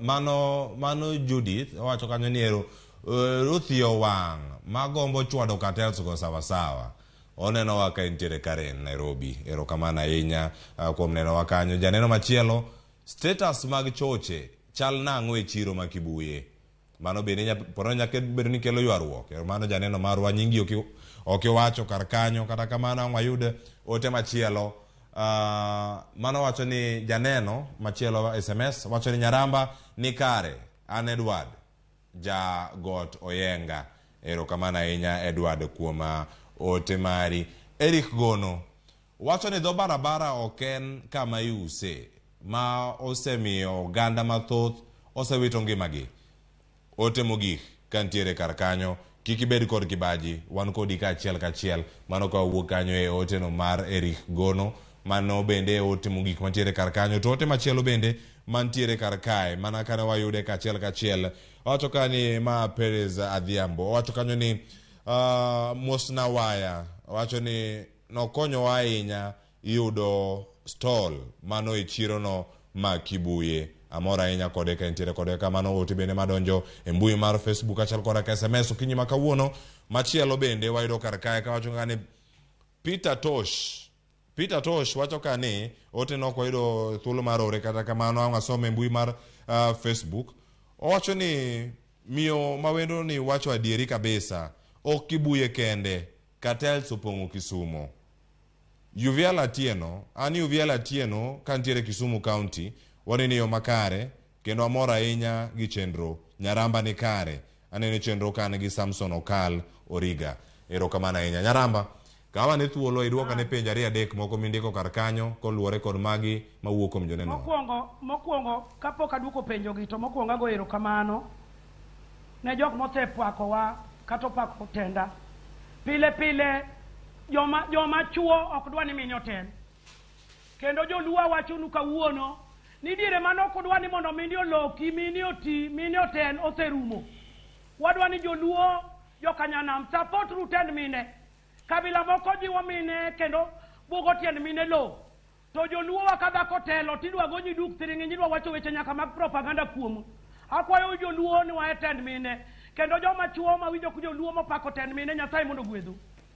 Kaduoko penjo mokwongo mama ng'ato penjo ni jo Nyaramba riambo wapango ji kuonde mabeyo to jomoko watero kuonde maricho. Kaka na wacho nudu Kibuye ne wan gi sector 7. Sama ne wadonjo namiyo jakom ka jakom sector ne to dhi pogo.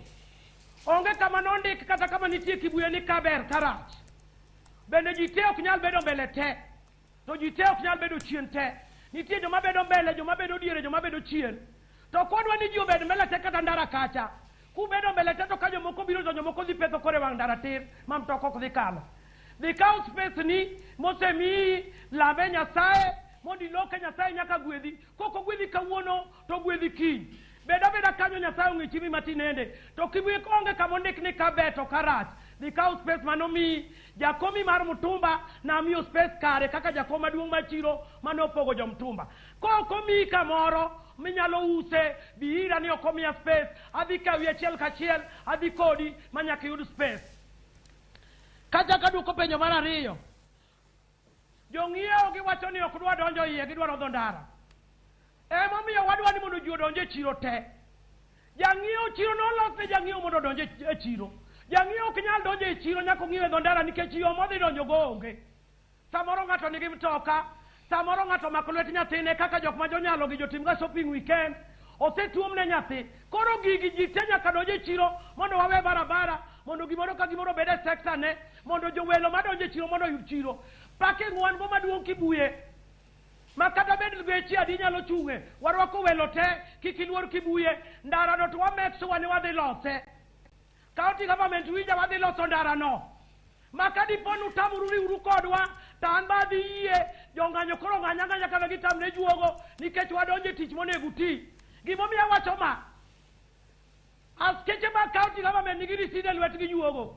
Jo revenue be juogo. Koro wakiani askari tiji ang'o. Iyudo askari government state county kochone risite lwete wuotho juogo. Ja revenue be nigi machine juogo. Koro wakiani askari tije en ang'o. Wakiani askari tije juogo to wakiani askari tije choko revenue. Askari tije iye en mane. Mane gima nitie kar kanyo. Nitie penjo machielo ma ida kale kar kanyo. Porono ka choche ma Kibuye. Kane wadonjo Kibuye, ne wadonjo Kibuye dwe mar 5. Kibuye ne wadonjo dwe mar 5 tarik 5 higa mar 22. Sama ne wadonjo Kibuye ne tich tek kendo ne watamo county government yo kodonjo Kibuye ka choche pok orumo. To kaluwore gi wan joma nyaka wawinj chik ne wayie nikech bura nolowa. Sama ne wadonjo Kibuye ne waonge cho county government emane ran. Wan gi choche 4 manoger to gi cho moro achiel nitiere tung tok mat. En cho marach mogik mabe onego go e piny. Koriwore gi choche 4 go gibedo choche 5. Choche gi jo county government emane ng'ado revenue. Kendo chiro no lil, chiro no kiywe, ne wan gi blockage mar siwa, ne wan gi blockage mar tap speed ne onge chiro. Nang'o? Professor no kelo nwa pi mwanyalo luoke lweto to wanyalo logo kaka piny sani digital. Kaka dhano mang'eny rito tek, dhano ketho freche okinyi gotieno. To jok manoloso Kibuye, engineers manoloso Kibuye, gik mang'eny no giketo gik ma genuine, gik moko kethore. Takataka kaka ne jo Kibuye onge, kundi no chako lake gik moko. Iwacho no ni gari onge, kiang'o onge. Koro ne waketo ni wadhi ng'anyo. Ma wacho ne jogo ni kik ung'any. Ne wawuok gi komiti na mwadhi city manager. Ne owuok mobiro nyaka Kibuye moneno ne gima timore. Noting'o nyaka jo environment mobiro go Kibuye. Chiro ne rach, chiro nolit, ji ne go koke chiro. City manager nowacho ni kochakre kawuono kauru cho, bende wakwaye miwacho mondo warango. Noyie mondo ikodwa barua momiyo wacho. Kanomiyo wacho, sama ne wadonje cho masani wanyalo golo 4,000 3,000. Ja county government, ja county official nini, ja county revenue ne golo mana siling 500. Chochego an gi buka kaka wan collect gi. Chono ndikno barua gi county government mwa yaw account. Account mwa yaw no an gi riside ka ji nyalo neno an go kae.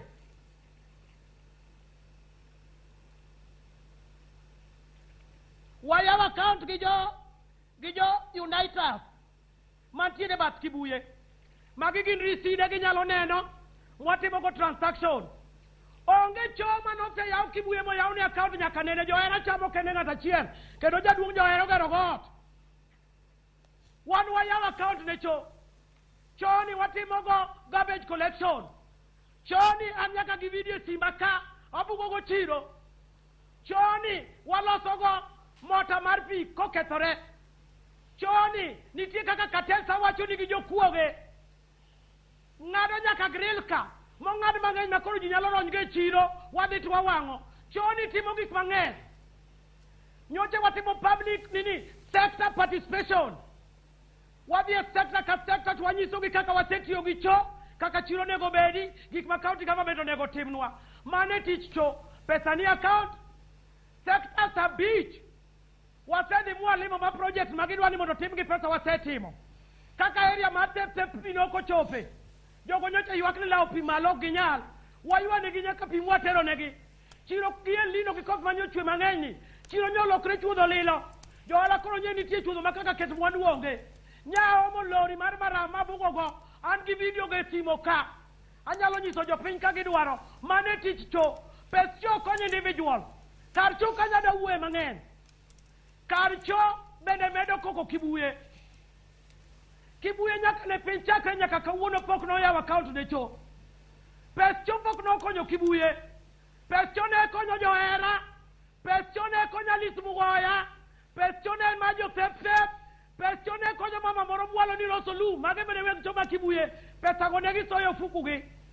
Marwani en mar market management committee maniga account ne. Mane kaka pes tiyo ng'amo penjo pes Kendo kidwaro balance ng'amo penjo pes biya market kanyi penjwa office ne county government omiya wabro mi document te miyudo ne kaka waran Erokamana ya Judith Matengo mano Nyaramba oloso kanyo kaka jakom e chiro ma Kibuye mayudore county ma Kisumu. Kinyi makauno wantiere kode kanyo mondo mi okonu aneni ywaruok ma wuok e chiro ma Kibuye ni to akanye gik mage maponono nitiere ma oganda nyalo bedo kacha katimo mondo mi oganda matimo ohala e county ma Kisumu e chiro ma Kibuye oyude lokruok makelo negi dongruok e ngimagi. Kinyi makauno antiere kode adongi dakika 7 kereto tieko twak kinyi makawuono to awacho ni tielo mar ariyo mar twak ma go sani wakaw thuolo mar mondo mi wasome penjo ma intiere godo achiel kachiel ka gintiere mbui mar SMS kachiel koda kamago bende matimore e mbui no mano mar Facebook, Twitter kachiel koda ka Instagram. Yudwa kacha Ramogi TV wantiere kar kanyo. Janeno machielo mayudo wakanyo e mbui mar SMS Oto kanyo ni Nyaramba, ye mondi bed at work give management mar Kibuye for smooth running of the government, of the market.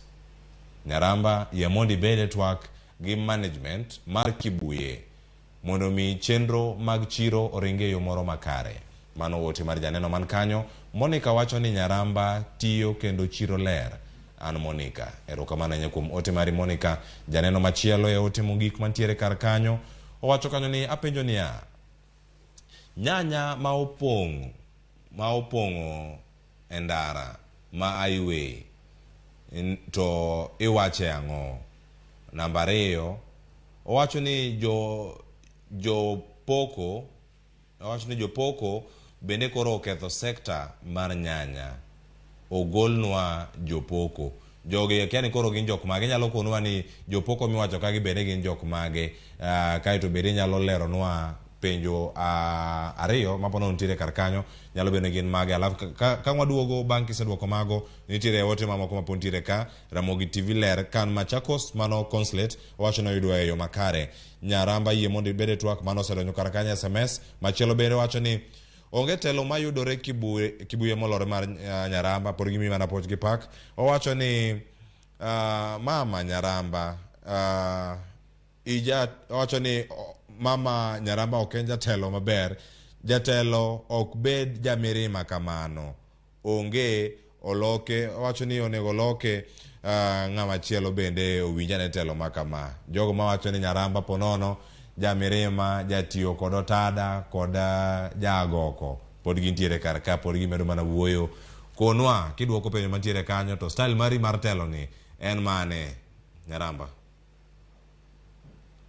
mokwongo achako gi number 1 wachi mondo abede twak gi Kibuye market management Kibuye market management wabede twak mano miyo nya kwayo ni mondo abi gi secretary na ka wabede twak kendo wawuoyo kendo watimo gimoro amora kata nyoro unye one together mang'ama wacho no en ng'ata chiel miluongo ni Yusuf Boro wandano 25 to Yusuf Boro kende ng'ata chiel manyalo wacho mabe ang'eni ene mooro ma Yusuf Boro a sekta mar bao to jobao ema chendo kabisa e kama utingo jaduong' johera gi saki gidwaro cho Yusuf nyocho wacho no dhi grab cho ka ocho koro onge wan wabet kendo wawuoyo kendo wawinjre makata nyoro nyo luonga moleo ni dwara studio through good leadership omiyo documents mag sekta na yudo e samarat nyawuok e chiro sade kotieno nikech jo kan prepared luonga dubiro nyoka nyaleo makabiro nikech nyaka nyabia chung mondo wacha adier wabedo kendo wawinjore kendo gigwadhi sambamba mar ariyo penj nyanya mipoge dho highway nyanya ipoge dho highway chalo kama nitie ng'ama iluongo ni Japoko adhi riwo penj ariyo go kamoro achiel kamano nitiere mine manyalo riwore to kawo nyanya sanduku achiel ginyalo biro to gia estate gin mine stalls mine kata beach kata uchiel kata par to gikawo nyanya sanduku achiel ni kagikawo johala mag asweta man butwa kanyo nodagi ni kagudre kanyo gipogo nyanya to jok ok nyal uso na winjo wachgi mana yie ni mondo gipogi gidhi adhiya to gipogo gipesi to gidhi onge ohala magitimo kanyo kagisepogore gipogore to giting'o to gidhi e stondegi kanyo onge ohala mitime ochako wach ni Jopoko oketho ohala adwa wacho ni jikwa Ramogi ni Kenya mangima ohala okethore kidhi e chirni te Nairobi Mombasa Homa Bay kure Jopoko nitiere te onge ohala mokethore pesa maonge sekta te nigi problem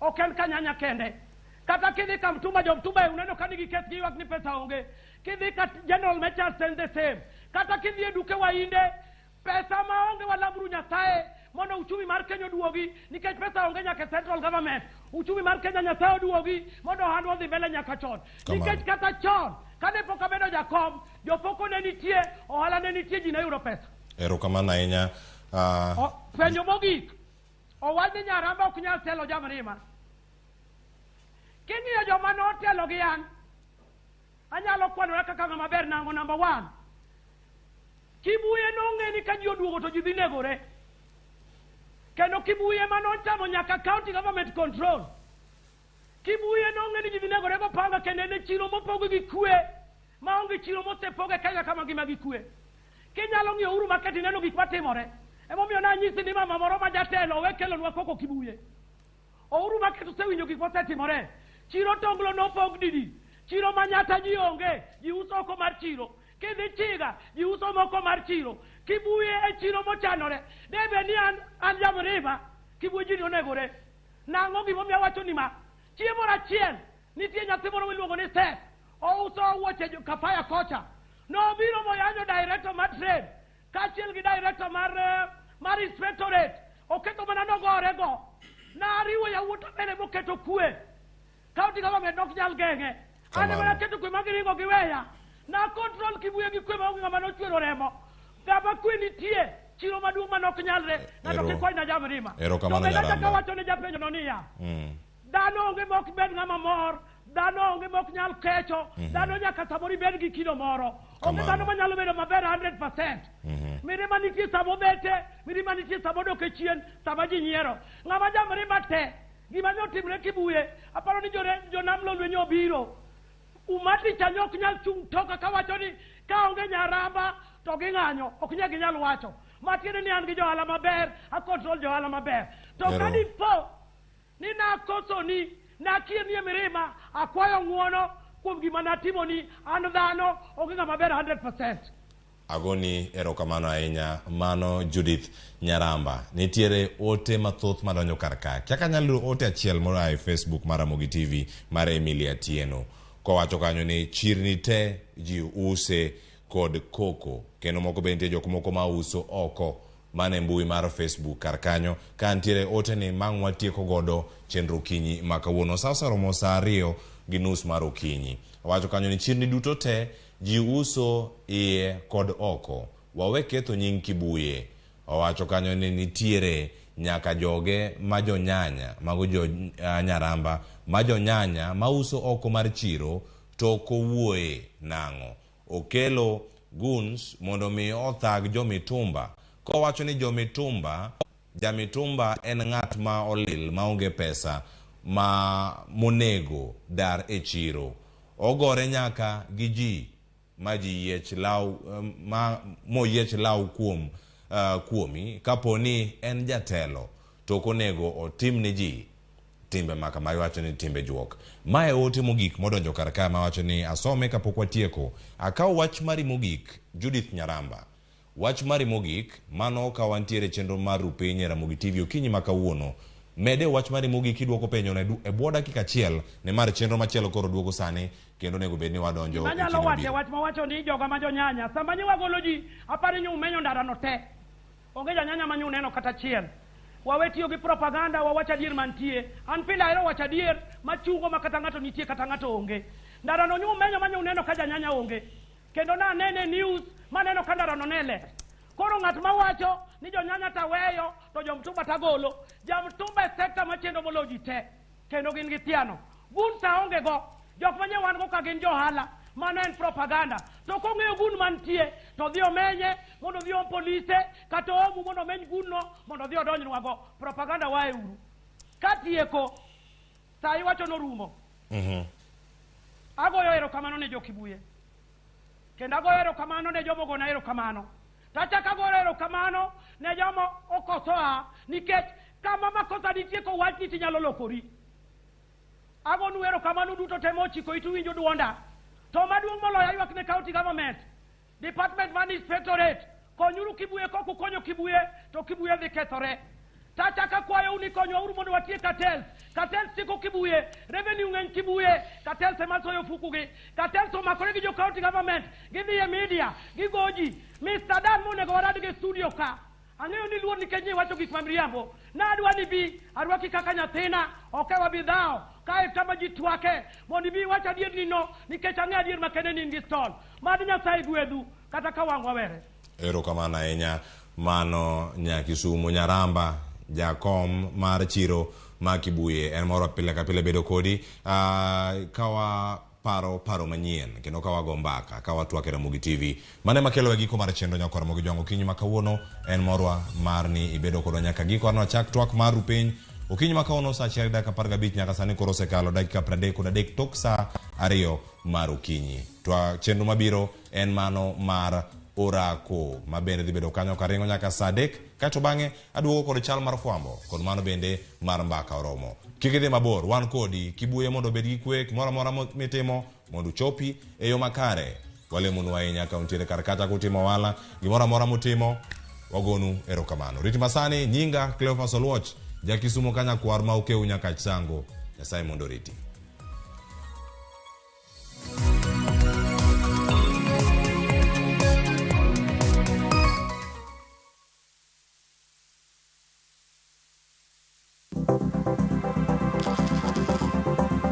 Mondo mi ikungo omenda e yo mayot kendo e yo mowinjore, onego ibed kod paro mar kungo dwe ka dwe, juma ka juma, kata odiochieng' kodiochieng'.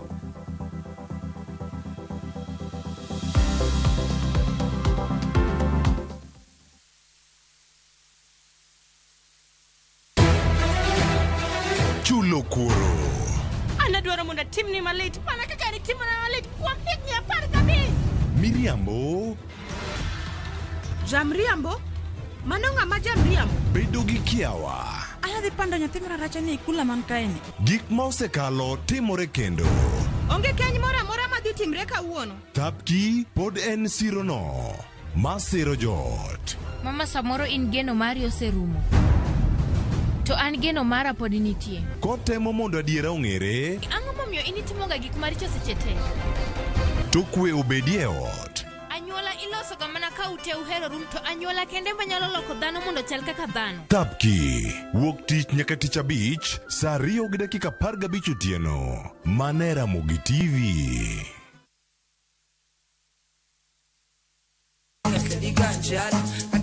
Tume mawakelonu otenore e ndhadhu magi. Wakiko gi makare. Yud thumbe miero mapacho ka kod pinje maoko. Yud thuolo mar winjo thumbe manyien e chenro mar pado manyien mabiro biro ni wuok tich nyaka ngeso chakre saa 5 okinyi nyaka saa 6. Kik ibari e chenro miero e wang' jowi mari mar Ramogi.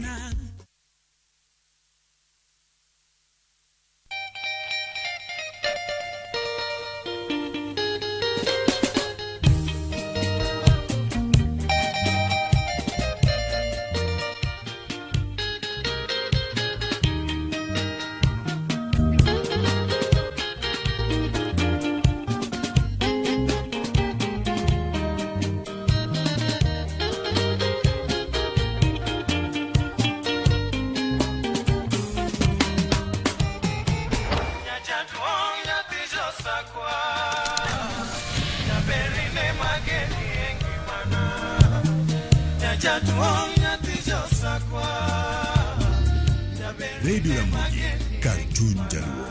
Radio Ramogi.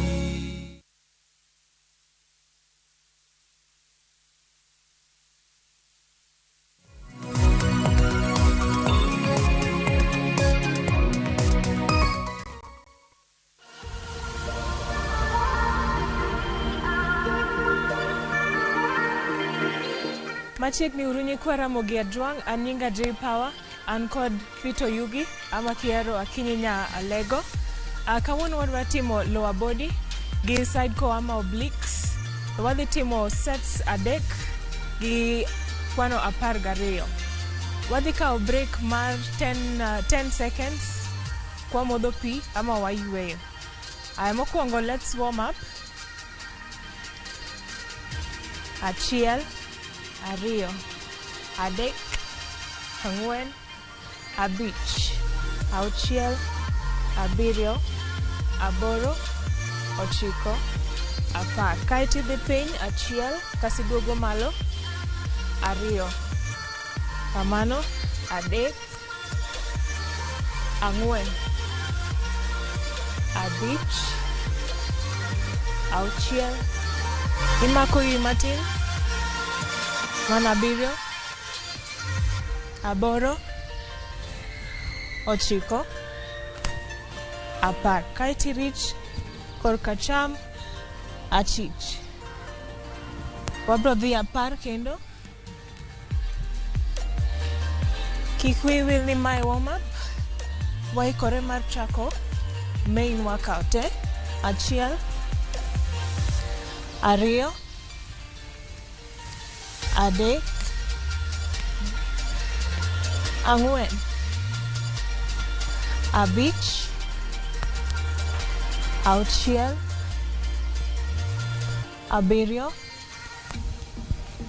aboro, ochiko, apar. Warm up mar adek, imiya squat.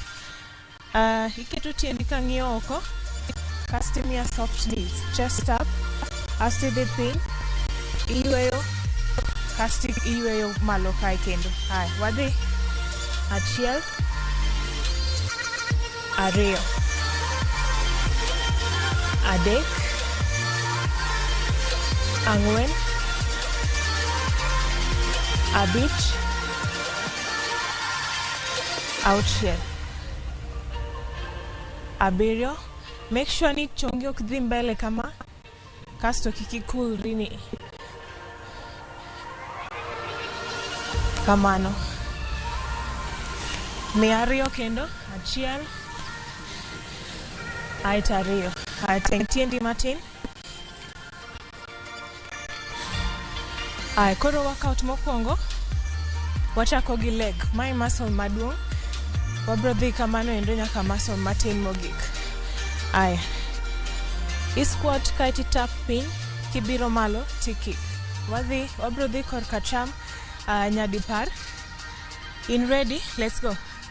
Achiel, kasti goyo kanyo. Ariyo, I-squat, kasti ikelo chongi malo. Adek, ang'wen, abich, auchiel, abiriyo, aboro, ochiko, apar. Wadhi korka cham. Achiel, ariyo, adek, ang'wen, abich, aboro, ochiko, keep going, apar. Ywe kanyo, inyalo modho pi matin. Wan gi 10 seconds amedo exercise mar ariyo. Now machielo no, idhi piny, kasti ikelo chongi on the side. Mondo wa target side koe. Wabro timo apar on this side. Wadhiyo, itap, kasti goyo chongi kanyo. Tap, mana ariyo. Idhi mana mos. Ket kori malo. Mana abich. Mana auchiel. Abiriyo. Aboro. Ochiko. Apar. Waloko komachielo cha. Achiel. Ariyo. Mini dhi on the other side. Adek. Yaw chongi on the side. Ang'wen. Abich. Auchiel. Abiriyo. Aboro. Ochiko. Apar. Ywe kanyo matin. 10 seconds kendo medo machielo. Achiel, ariyo, adek, ang'wen, abich, boro, ochiko, apar. Machielo ni, i step forward gi tiendi ma korka cham, kasi keto kori malo, ibiro rotate, tap, asiduogo. Itap, kasi duogo. Wabro timo apar, wadhiyo ka in ready. Achiel, ariyo, dek, ang'wen, abich, auchiel, abiriyo, aboro, ochiko, apar. Wadhiyo. Achiel, ariyo, adek, ang'wen, abich, aboro, ochiko, kaeto apar. Kasto koro wabro timo rotation. Mae mar ang'wen. Wabro timo rotation. Idhi ka gi miguom, asitero kot. Ma iluongo ni chops. Wabro dhi apar, wachako gi korka cham. Wadhiyo. Achiel. Imina ngum. Ariyo. Iket lweti straight. Iguom matin. Iguom matin. Auchiel. Abiriyo. Aboro. Ochiko. Apar. Walok the other side. Achiel.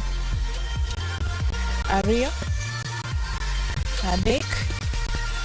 Ang'wen. Abich. Aboro. Aboro. Ochiko. Aita apar. Ywe matin. Inyalo kawo pi matin. Ka duondi otuo.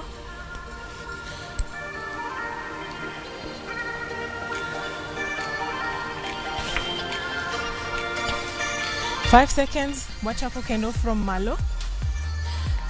Mokwongo nen. Iguom. Kasti tap knee. 10 kwa on both legs. Aya, kind ready wadhiyo. Achiel. Ariyo. Kiywe maber. Adek. Ang'wen. Abich. Auchiel. Make sure ni kori nitiere malo. Abiriyo. Aboro. Ochiko. Apar. Waloko the other side. Achiel. Ariyo.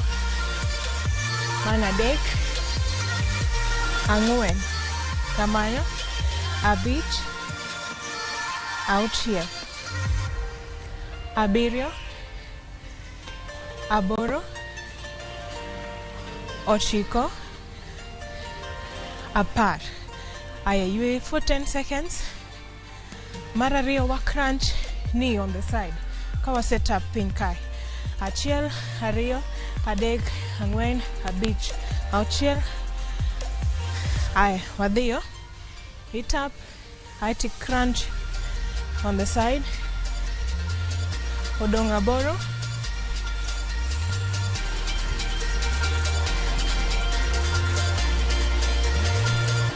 Odong abich. Kikiol. Odong adek. Odong ariyo.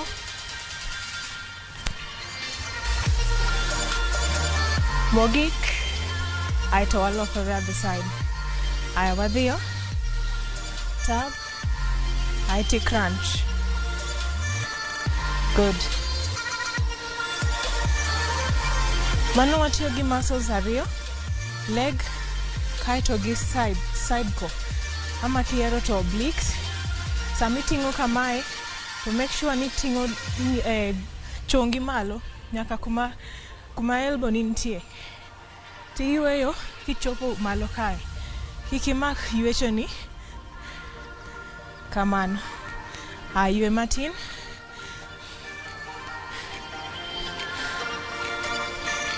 Maradek. Tiel achiel ne nitie mbele. Machielo ni ne nitie soft. Ati twist on this other side. Asiduogo center. Lweti ne nitie straight. 10. Manariyo. Adek. Ang'wen. Abich. Koro mae wa target kae. Hamstrings. Iluongo ni hamstrings. To gi obliques kendo. Odong abich. Iketo kori malo. Kaito shoulders ishrug back. Mia ariyo. Aito mogik. Wadhi komachielo cha. Par kendo. Achiel. Ariyo. Adek. Ang'wen. Abich. Auchiel. Odong ang'wen. Adek. Ariyo. Kaito mogik. Mondi ywe. Mogik ne en chops. Tiendi ne nitie wide. Okalo shoulder width, Kasto lweti straight imena ngum. Kasti chop. Chop. Igwa matin. Manangwen, Abich, Auchiel, good, Abirio, Aboro, Ochiko, Apar. What is the other side? Achiel. Lueti mondo bed straight. Igwa matin mondo reach the other side, eh? Mi abich moko. Adek modong. Mogi, try to yue. Nice. Mano set marario wasitieko. Odong set achiel abro mi dakika achiel. Mondi mod fi. Yalo uso pi matin.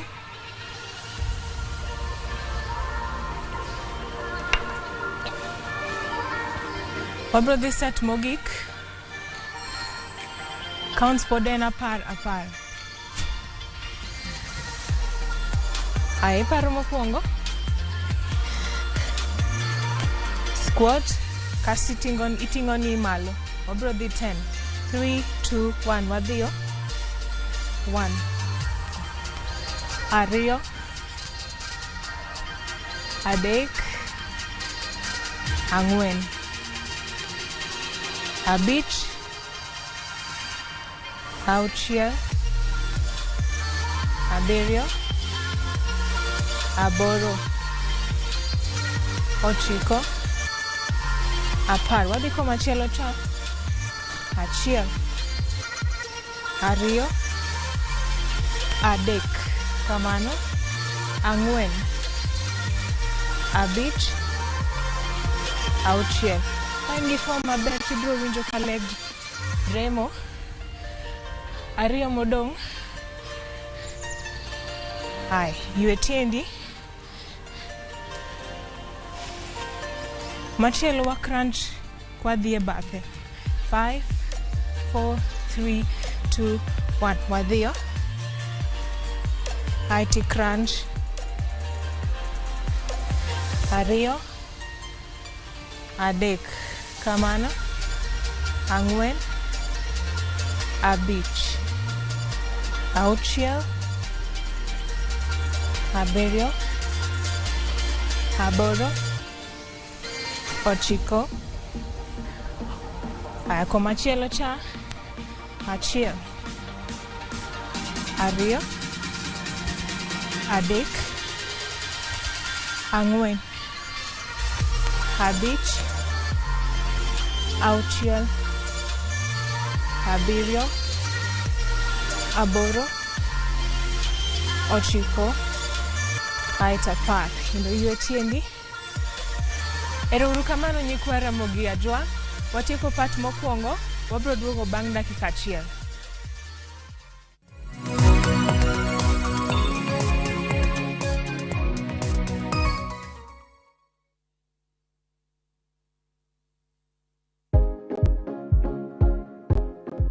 Ok en gima wendo ka ilalo yier wiyi maromo e kind 100 nyaka 150 kuom odiochieng' achiel kende. Kik chandi, nimar en gima timorega.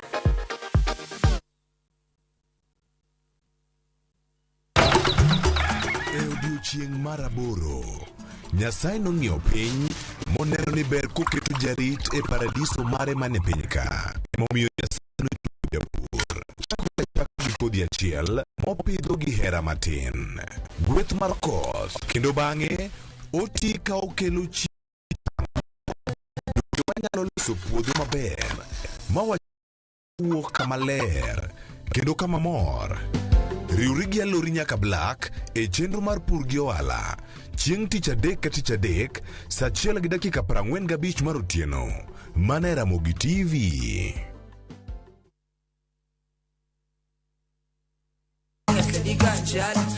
Kit thumbe mawakelonu otenore e ndhadhu maggi. Ka wakiko gi makare, yud thumbe miero mapacho ka kod pinje maoko. Yud thuolo mar winjo thumbe manyien e e chenro mar pado manyien. Nyakwara Mogi wuothie koda. Mabiro biro ni wuok tich nyaka ngeso. Kujeni muone. Chakre saa 5 okinyi nyaka saa 6. Kik ibari e chenro miero e wang' jowi mari mar Ramogi.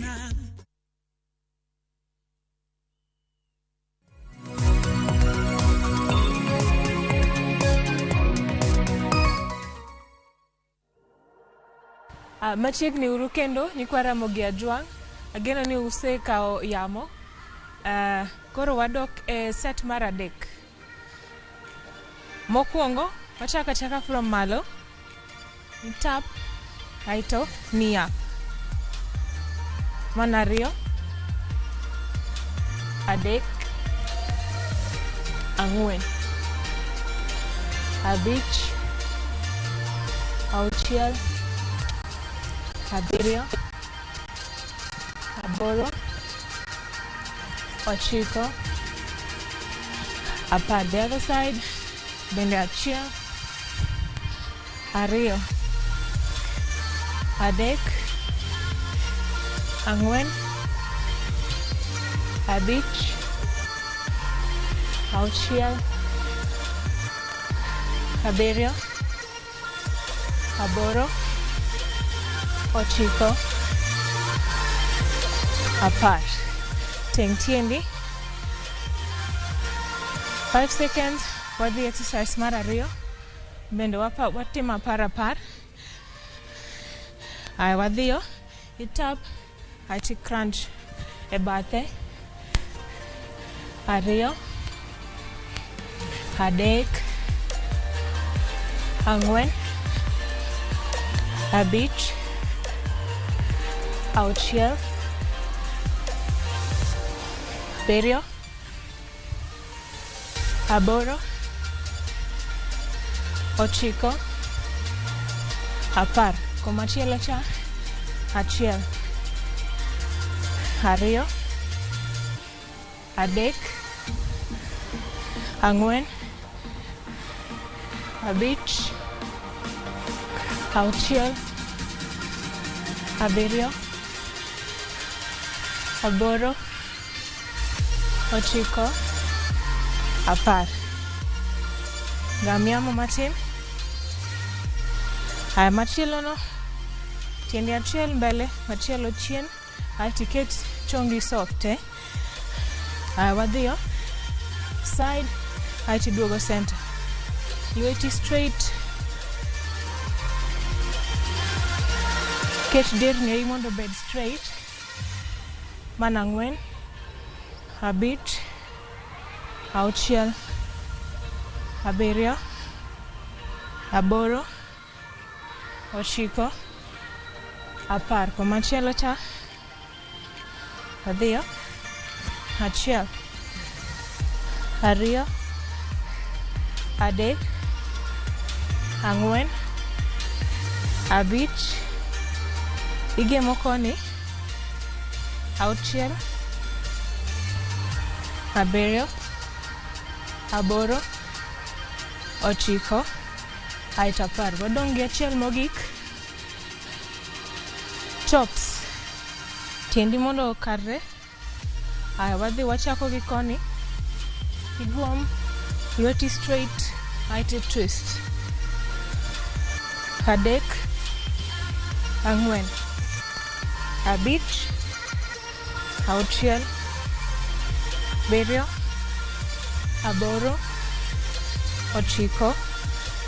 Apar. Komachielo. Achiel. Ario. Adek. Ang'wen. Abich. Auchiel. Abirio. Aboro. Ochiko. Apar. Kapok watieko, wasetiyo matek, wabro duoko muscles wa mondo doge yweyo. Ok wanyal tieko kamano endo mondo kiny wanyal wuotho ya. Koro wabro stretch. Tiendi mondo karre kendo. Kop nyaka piny. Make sure ni chongi obet straight mondo wa stretch hamstrings bende. Kae stidi komachielo cha. Lweti kor ka chamo dong piny, kor ka chicho dhi malo straight.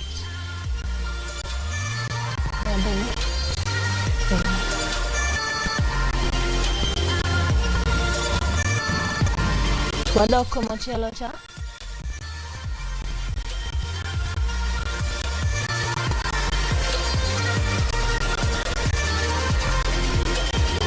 Kel tieni machiegni.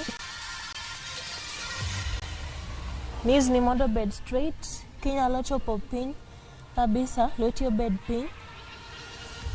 Kati biro malo ka goki or shrug malo. Kati breathe out. Aya, while they stand on the other side, dhi nyaka kaminyalo chopo, tim mana kinda. Kasto center, lwedo te kasto idhi toki kocha. Waloko the other side.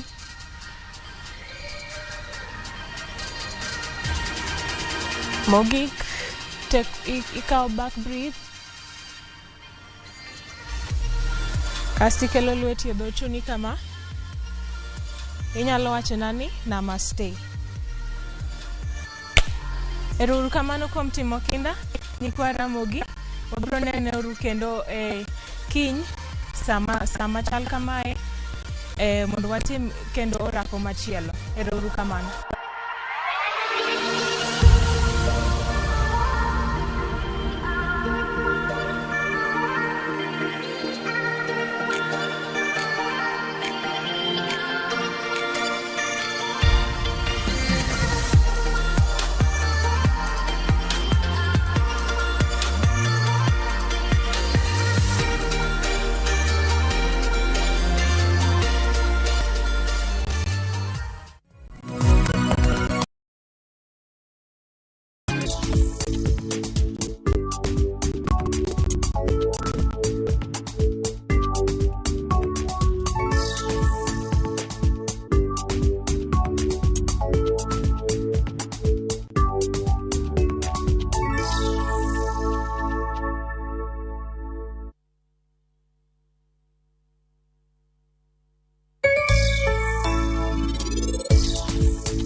partner with communities across all 47 counties. We partner with people through the values we share, the people who inspire us, and the lives we continue to touch.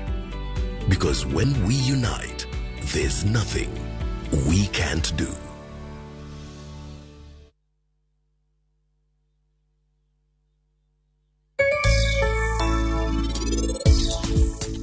Pondara mano timre nyaka gi tho mar bani kuriwo gi suche manyeni gigi buoge rokawe ndalo matin kapok obedo kare. Mano en thapki mari. Dawe baba. Chuya nyisa ni mae ok en thapki. Ineno kaka sani ini chalo thapki. Ineno majaber dongi. An mana thapki bihan. To kapo ni in thapki, ang'o miluonga ni bihan?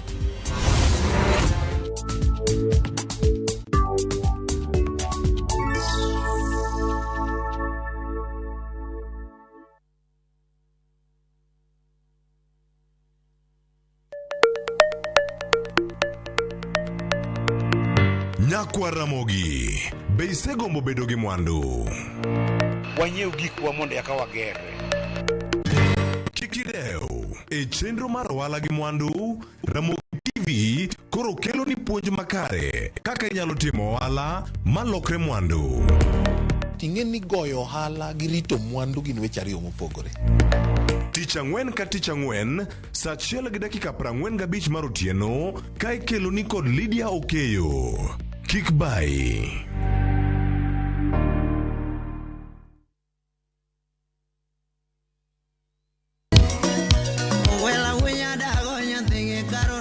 Mae e chenro makelo ni gigo mamit. Rambada. Hurra.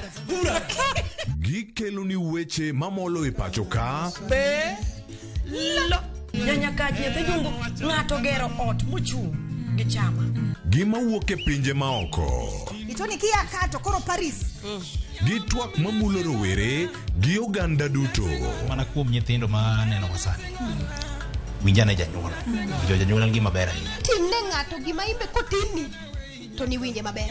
Yud danje maliet. Inyalo kwayo thum kidwaro ma kaka Talanta bro goni studio kaendi. Mane mbak ndalo chakre wuok tich nyaka tich abich saa 8 odiochieng'. Ibonuo chakre saa 7 otieno mane Ramogi TV.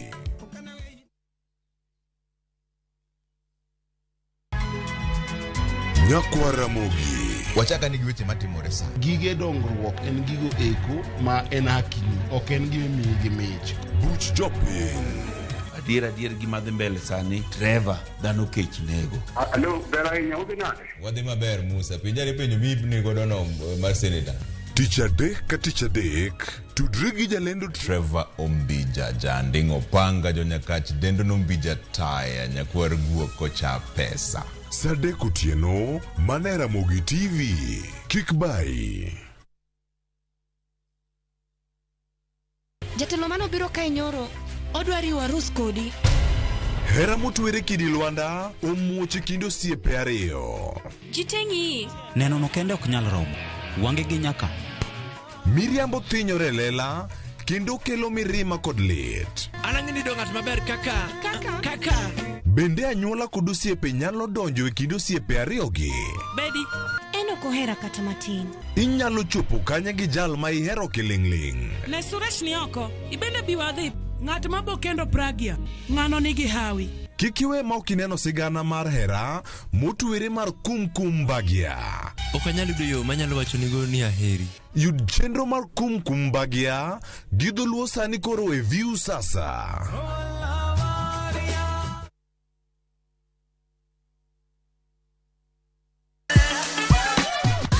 Dualo, ng'ado, wang'o, magi te gin yore mag tedo. To bilo kod chiemo e gima ber moloyo e wach tedo ni. Iwinjo gima winjo kosi winje kendo. Gi tedo itime nyaka obed makare gi suya kod ndhadhu mamit. Tedo gi chiemo gi jai lieta tich adek ka tich adek saa 2 okinyi. Ramogi TV.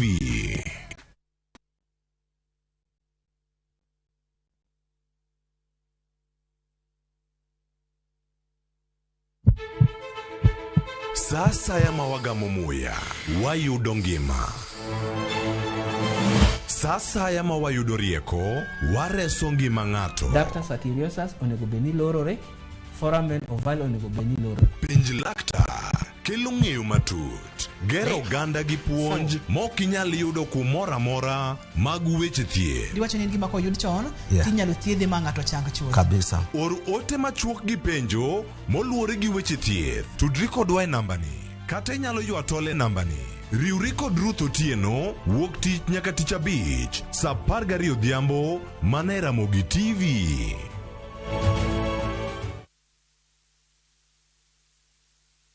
Imeenda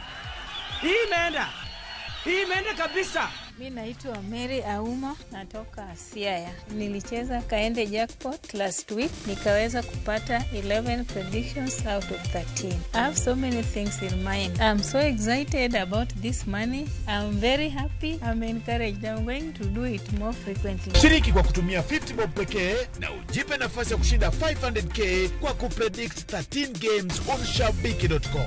Cheza na Autopic kwa kutuma neno KJP kwa 29063. Hata kusipokuwa na mshindi wa all the 13 games, yule atakayepata wa juu zaidi anapewa the 500k kila wiki. Guaranteed. Cheza sasa.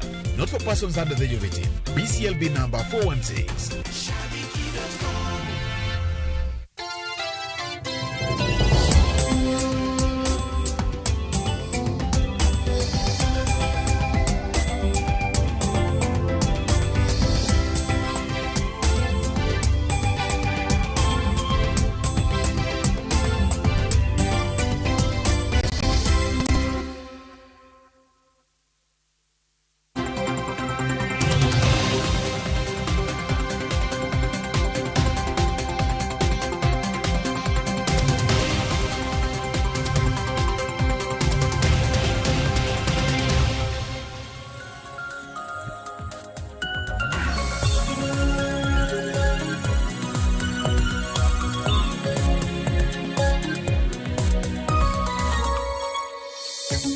Machiegni nyakoro Ramogi Jwang okinyi makawuono wantiere kae chenro mar mbaka oromo kakoro sani bende wadako ni mana gigo matimore e kor gwenge ni gito mage ma imiyo pek kuonde mopogore opogore okinyi makawuono mano bende kotenore kod mago mag siasa wacho ni mag dongruok kaachiel kod moko bende mag somo kod bero chenro mag uchumi arwakni machiegni chenro mokwongo e kidienjni mar mbaka oromo wakelo pile ka pile chal mar fwambo gigo ma jofwambo waluwo e kor gwenge ma opogore mano ka wantiere kar kae kaunti ma Kisumu, Migori, kaunti ma Homa Bay, Siaya ka waduogo bende wagota Rubin e kaunti ma Nairobi kani gin gik mage ma osebedo ka timore Mombasa tuchiwe yo machalo nade machiegni nyinga Cleophas Oloch ja Kisumu kanyakwar ma ukeu nyaka Chisango sani koro wantiere kar kae koni moko kuom weche moko bende madebedo kanyo ka waluwo ni achiel kachiel okinyi makawuono.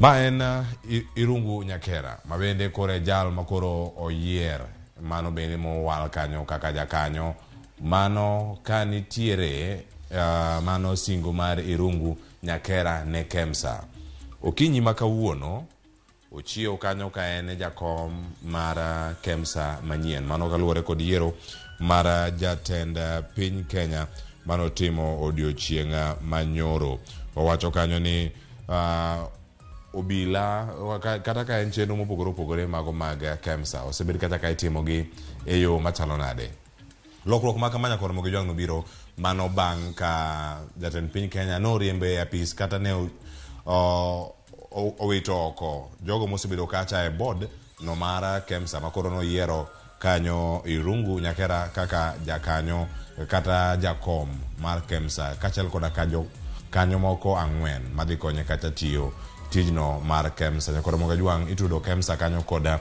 chilo mag mibadhi mopogore opogore ta inya bang' chilo kata much mag chilo mar mibadhi mane mieno jotelo makamago kata jogo mane nitiere migawo moting'o nyaka migawo no mar thieth jagoro mongirore mantiere kar kanyo bende nodhi dala chako tich mare koro goero kamano kendo singo mar lero kendo bero chenro mopogore opogore mane bad migawo mochung'ne bad migawo no mathieth mochung'ne keyo yedhe e osiptende kaachiel koda kuonde mopogore opogore mago ma pacho kae mano Irungu Nyakera ma bende koro chiwo puoch gi pak ne jatend piny Kenya kendo mora ahinya ka okono jatend piny Kenya erokamano mano kowacho erokamano kuom puoth makoro bende koro ne omiye ka koro en kanyo kaka jakom mar Kemsa manyien kama chielo waranga ahinya kod Ramogi Jwang ni gin gik matimore mineno kar ka gin dhok giyudore e apaya ma Mombasa Road mantiere buore Nairobi kar ka apaya ne nyakoro Ramogi Jwang dhok makamagi gionge kod weggi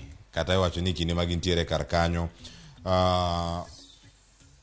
onge ng'ama kwagi giwuotha tiwacho ni nyaka sani gikelo dhugni mag nyamburko ineno moko ni kanyo gi tunggi kendo kama gintiere gi tunggi kanyo iwacho kanyo ni gin gik mage ma ponono nyalo bedo ni ikelo mano kod dhok makamagi ni mar wegi ni kure mane penjo maduong' ahinya mantiere ewi iwacho ni kaka gisebedo kanyo ka gikwayo mana e boma ma Nairobi giwuok ka gintiere apaya ma Mombasa Road gidonjo nyaka e chuny boma kar kanyo yudo ka moko gwaro nyaka nyamburko moko bende ka in ng'ama wuotho ginyalo chopo kacha ma gigwei kata ka gituomi iyudo hinyruok makagi kacha koro magi bende kelo achiedh nade kendo wich bar mano e boma ma Nairobi ta inya apano mano ma Mombasa Road ineno gi kar kanyo gin gik mopogore opogore matimore kar ka ipenjri kanyo ni nyaka sani en okang' mane ma ponono sirkal ma kaunti nitiere godo mondo ne ni ogolo dhok ma kamago mago bende waduogo kanyo mondo mi warang ni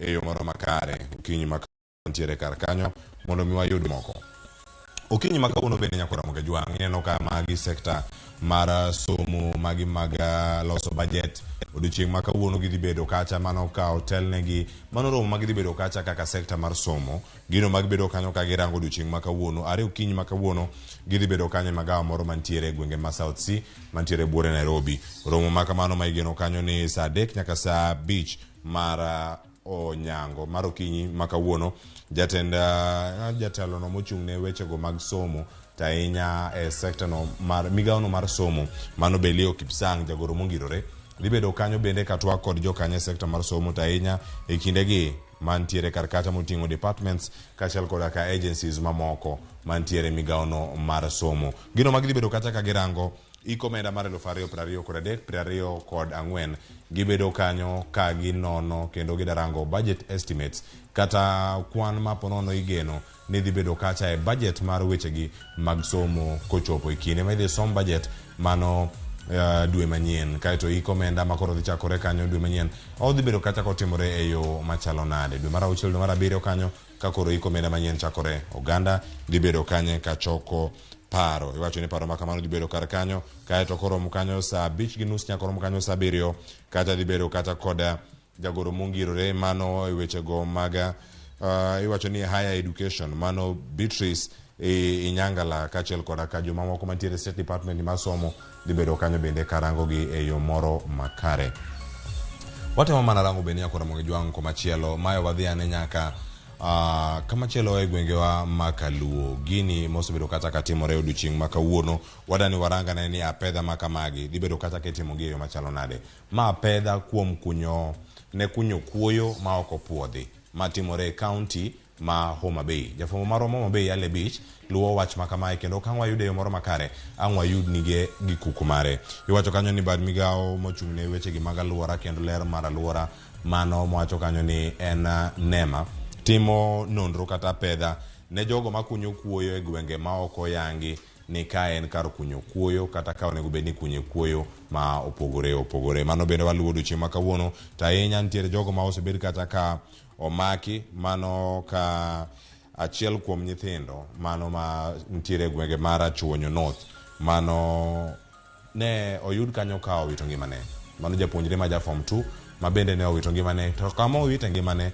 en kama ikunye kuoyo machalo kamagi kuonde mikunye kuoyo gi chik wacho nade onego bed ni gibedo mabor gi kuonde ma oganda odake e kinde ma mano timore kendo tho wuoke kelo buok ne oganda kendo mano bende achiel kuom gigo madhiro duolo mar NEMA mondo mi owuoga ne oko mondo ler ni gik mage maponono timore ta ahinya e gwengego ma Homa Bay e alwora ma Rachuonyo gik mage mosebedo kacha Rachuonyo North mane kama ne tho makamano wuoke to mae dhi time county duto mondo rang ne dieri apedha mar kar kunyo kuoyo ma oko puodhi magi to koro nitiere e gwenge mage waluoni gi e yo makare ang' wakoni bende weche moko mathoth bende nitiere kama chalo nade.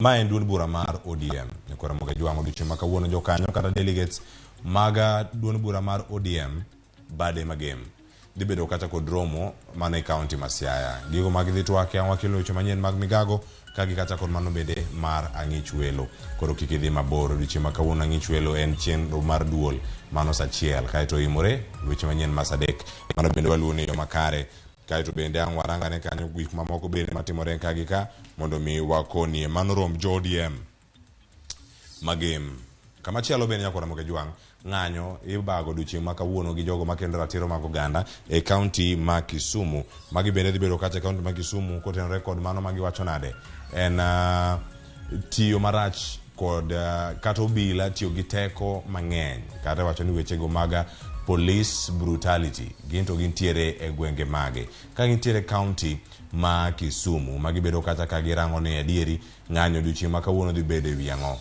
obila tiyo gi teko mang'eny moloyo gi koso mano gidhi ng'anyo kanyo ewi tij obila mano ka gintiere kar kanyo e kinde mabiro mang' bende watudre kod jofwambo magwa e county ma Kisumu okinyi ma kawuono mane wach machoponwa kanyo ka wuok e county ma Kisumu ageno ni bang' mano koro ang' warango gik mathoth ahinya matimore kar ka ta ahinya kotenore kod wechego mago mag somo ka sani nitiere kwayo mag jopiny ahinya e county mano mag Migori mano ka waloso kanyo scholarship mabono no chiwo sir mag somo mano sir mar somo mano ka wantiere kar kacha sir mar somo e county ma Migori mano ka wantiere kodi kar kanyo mondo mi gigi duto ochopie yo makare mano koro sir mar somo Migori mano bende ka wantiere kodi achiel kachiel kanyo mondo mi wakoni e chal mar fwambo ni governor ne nitiere gi chenro mare mar neno ni somo chopo e yo moro makare okinyi ma kawuono igeno kanyo ni oganda dhi ng'eyo ni jogo mano yudo gik machalo kamago e sir mar somo Migori mano bende dhi bedo kanyo ka warango gi achiel kachiel ni gin mage maponono iluwo kendo nyaka sani weche mage ma osechopo mawuok e county ma Migori chenro mar somo jomage moyudo sir machalo kamago mago bende waluwo odiochieng' ma kawuono ibede kod ng'eyo ni mage ma ponono waluwo odiochieng' ma kawuono gi kanya kura moge jwa nitiere wach machielo ma bende waluwo ni iwacho ni ma inya neno kae ma chalo WhatsApp ma en gimoro ma ing'eyo koro WhatsApp nyakura moge jwang mbele ka gidhi biro gi gimoro ma wacho ni nyalo lock chats mari iwacho ni kata koro ka in gi chats moko mok idwa kata ni ng'ato ne ni kae magi jok magi malose kae ma koro neno kanyo nitie ma ondikni ka ni locked chats koro kinde ma mano timore ibedo kod paro machalo nade iwacho ni wiye kanyo ka nitiere gigi mopogore opogore mantiere kanyo mano e chenro mag bero wechegi mag tudruok mano ka gintiere iwacho ni oganda ni kata gi paro ma opogore opogore samoro ni gimoro ma bedo ni ipando kata kipando chat ni gi jal machielo ma utiyo godo kata untiere gi WhatsApp group moro kanyo mar joma dhi chamo ngima chieng' weekend ka ji ochomo Zanzibar kata ka ji ochomo dala iwacho ni kata mada pando ibo bedo gi thuolo mar lore kaito kiselore inyalo tiyo mana gi fingerprint mari mondo yawe ng'ama chielo ok ti gi mari kata kidaloro chats magi gi anyuola mari bende nitiere mana thuolo mar timo kamano gimoro amora nyalo bedo kata ni da pando twak e WhatsApp odhi chalo nade ponono wadhi neno jok madhi medo pando gik mathoth ahinya mopondo tiwacho ni oge mopondo e bwo piny ka ma jogo modak e pola panda ok ding'e iwacho ni kuma Nyasaye nitie kata to ng'eyo gino kamera ne menyo nyaka milokgi anga we mana kanyo nikech mago bende weche mag piny waranga ne mamoko bende nyakwaro moga jwang' ni weche mage mantiere kae ka wantie kae chenro mar mbako romo mane mankelo e giko tiwacho ni sani koro dago kod mbaka ni gik mage mantiere kar ka manya bedo ni chiegni kodi ahinya jofwambo waluwo weche makamae ka wayudo gi makare ang' wakelo nigi weche manyien mag migago ka gikacha duol kod mano bende mar oimore mbako romo kada chako wadago kod mbaka to welo odiochieng' makawuono welo makawuono bende nitie mano ka warango kanyo wendo ma wadhi bedo ka watwak godo wantiere kanyo kod daktari mano Otieno Panya wadhi bedo kata kwatwak kode achiel kachiel mondo mi wapenje penjo iwacho ni sani ka nengo mauta oidho tiende nang'o wadhi bedo kae kod CPA bende Evans Ogutu ma wuo Migori akonwa bende okinyi makawuono ni ento nene yo machalo nade kaka jalonye weche gi mag uchumi kachiel kod aka omenda kinde ma omed usuru kata ka ponono niero omed nengo mar mauta mar tedo mauta no mar diesel kata mauta no mano mar petrol tiende nang'o ne uchumi marwa mapacho kae mane gimomiyo nyakora moge jwango kinyi makawuono ka wantiere kodi kar kanyo ang'ine welo modhi bedo godo kinyi makawuono achiel kachiel mago e welo mawango Otieno Panya daktari kachiel kod ka CPA Evans Ogutu achiel kachiel wadhi bedo kodgi e studio ka mondo mi wanone ni nyaka sani piny Kenya ochomo kanye ka otene kod wechegi mag uchumi yeno mondo mi walore gi kanyo odiochieng' makawuono ka wantiere kodi ka twak makama biro mana bang' wiyo makaosani kikidi mabor nyinga Cleophas Oluoch jakisumo kanyakwar ma ukeu nyaka sango orit masane.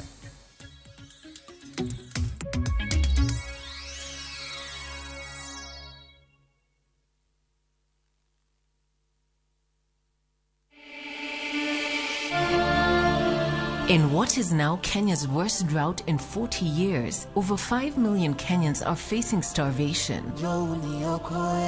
And almost 1 million children are staring into an uncertain future due to hunger and malnutrition. The situation is predicted to get even worse in the coming months. Our time to act is now. We have always been there for each other in the spirit of togetherness. One people, one nation. Together, we can help children in the worst hit counties to have a tomorrow to look forward to. Every help counts. To send your donation, dial *802# on your phone or visit www.saidika.co.ke, an initiative of Kenya Red Cross Society and Saidika.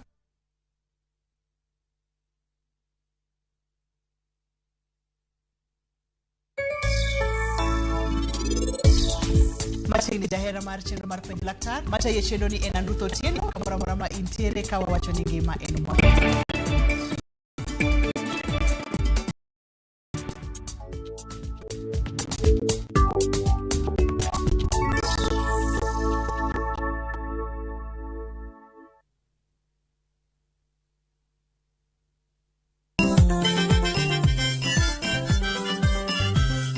Kiyudo gimoro e belni to mano kare yano. Gikomba gokinyi safaro sa yawa. Palomino chiena tandora mojonya. Kit thumbe mawakelonu otenore e ndhadhu maggi. Kae kama chokruok nitie. Orchestra super Kiaki. Kidola Kabari. Wabiro. Chakre Orutu, nyaka Wangla, nyaka Benga, budho mara Tiporiti.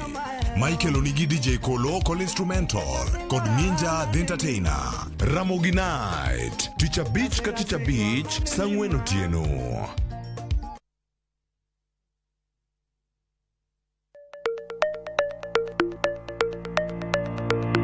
Nyakwa Ramogi, be isegombo bedo gi mwandu. Wanyiew gikwa mondo eka wagere. Kikideu, e chenro mar ohala gi mwandu, Ramogi TV koro kelo ni puonj makare kaka inyalo timo ohala malokre mwandu. Ting'e ni goyo ohala gi rito mwandu gin weche ariyo mopogore. Tich ang'wen ka tich ang'wen, saa 1:45 mar otieno, ka ikelo ni kod Lydia Okeyo. Kik bai.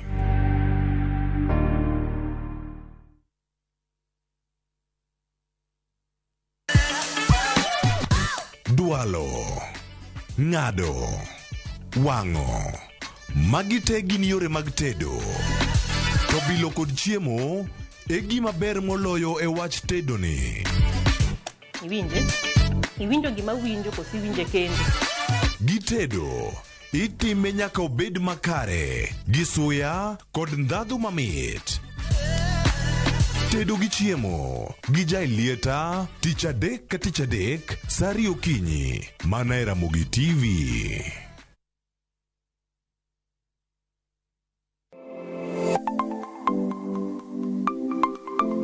Nyakwa Ramogi Juanga, ng'ato ka ng'ato inyuolo kod pok mare makende. Hero mara mar okapu nochakre chon. Nafwenyo ni mae gima hero timo, mae gima lwetega nyalo loso.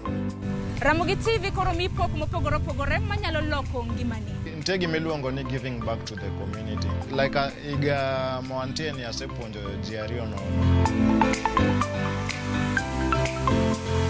Parni chenro mar pok opogore Nyakwa Ramogi Juanga biro ni chieng' tich ang'wen ka tich ang'wen. Chakre saa 2 nyaka saa 3 mar okinyi. Kod an Sharon Ong'ao. Kik bai.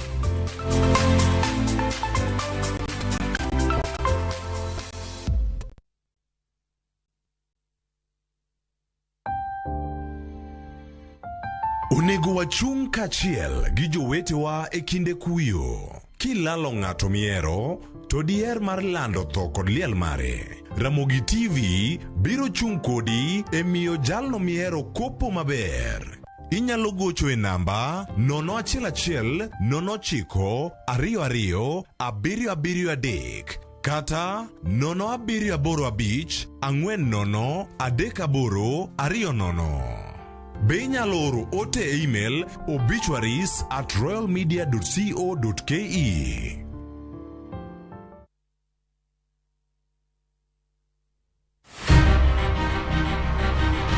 Onyalo bedo nyaminu, osiepi, jaodi, mamani. Diagamo nyathina chata tu e bundia. Duto te en miyo. Yo manyalo en miyo mawuok oko gokinyi. En okumba mar dongruok e piny mangima. Kokedo kod gigo mathoth mondo tache orieny maler. Akony rowere. Aero empowerment. Wating'e malo. Molino kikiket mbele. Wajiwe. Ang'ol gi tienda koni.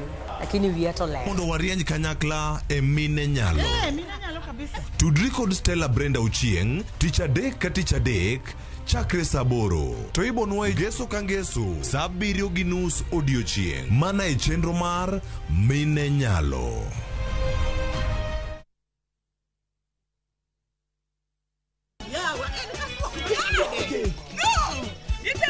E piny mamor ting'o loch.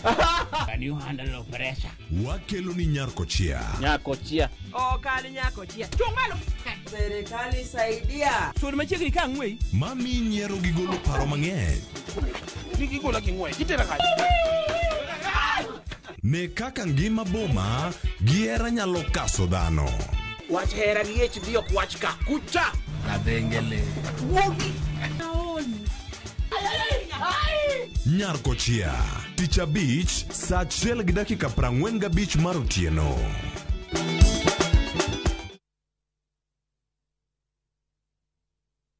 Ee Mungu unirehemu, sawasawa na fadhili zako. Kiasi cha wingi wa rehema zako, uyafute makosa yangu. Unioshe kabisa na uovu wangu, unitakase dhambi zangu.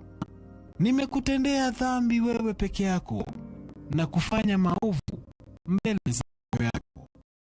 Dial 11*27# to get over.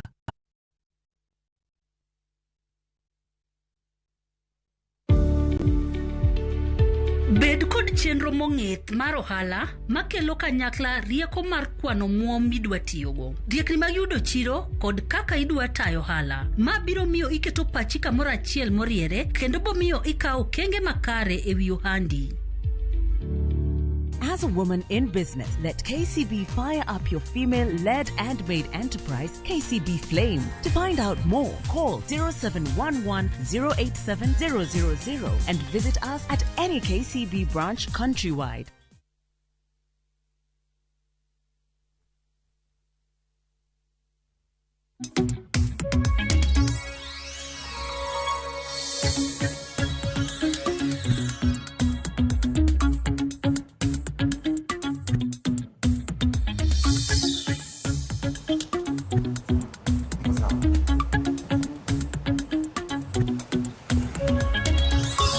Machiegni ya Ramogi jwang wantiere kae cheno mar mbako koromo wagomba ka kodi kama wantiere kae okinyi makawuono mondo mi wabede kod ng'eyo ni medruok e nengo mara mauta tiende nang'o, kinde ma omedore tiende nang'o ne uchumi marwa, tiende nang'o ne chenro mag wuoth, tiende nang'o ne mwandu ma inyiewo, tiende nang'o ne sekta mano mar loso mwandu kaachiel koda ka keyo gigo mopogore opogore e gwengewa, tiende nang'o ne sekta no bende mag loso udi kaachiel koda ka gedo, nikech wang'eyo gigo machiegni kodwa kaka oganda. Arwaki ni machiegni wadanono medruok e nengo mag mauta kaachiel koda ka modhi mamoko makoro bede nitiere. To mae timore mana kodong' dwe achiel kata kodong' ndalo manyaromo 2 to achopo kata e giko, achoni kochopo tarik 20 mano dhi chopo giko mar choko paro kotenore kod paro mar chik kata Finance Bill 2023.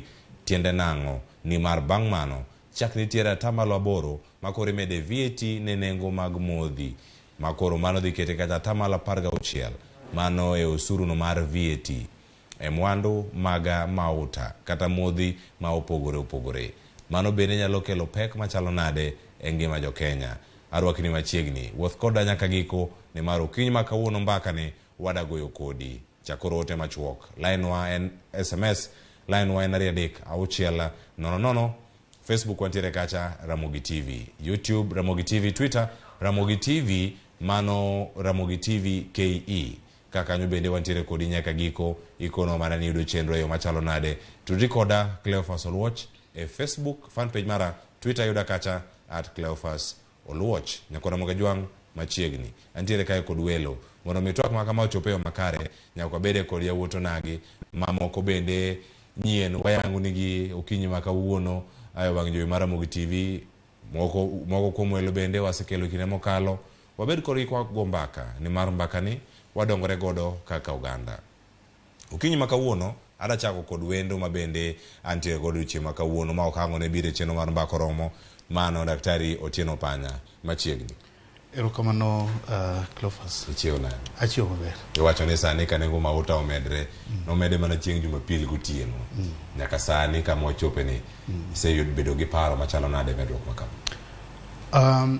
Medruok ma mafuta biro affect gik mang'eny ma wabro neno ka wadhi mbele kod chieno.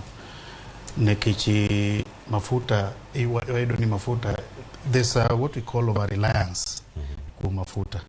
Kuom mafuta donjo kuonde duto te king'iyo production, mafuta nitiere transport, and mane momiyo ka mafuta omedi to nyako affect different sections mag uchumi wa.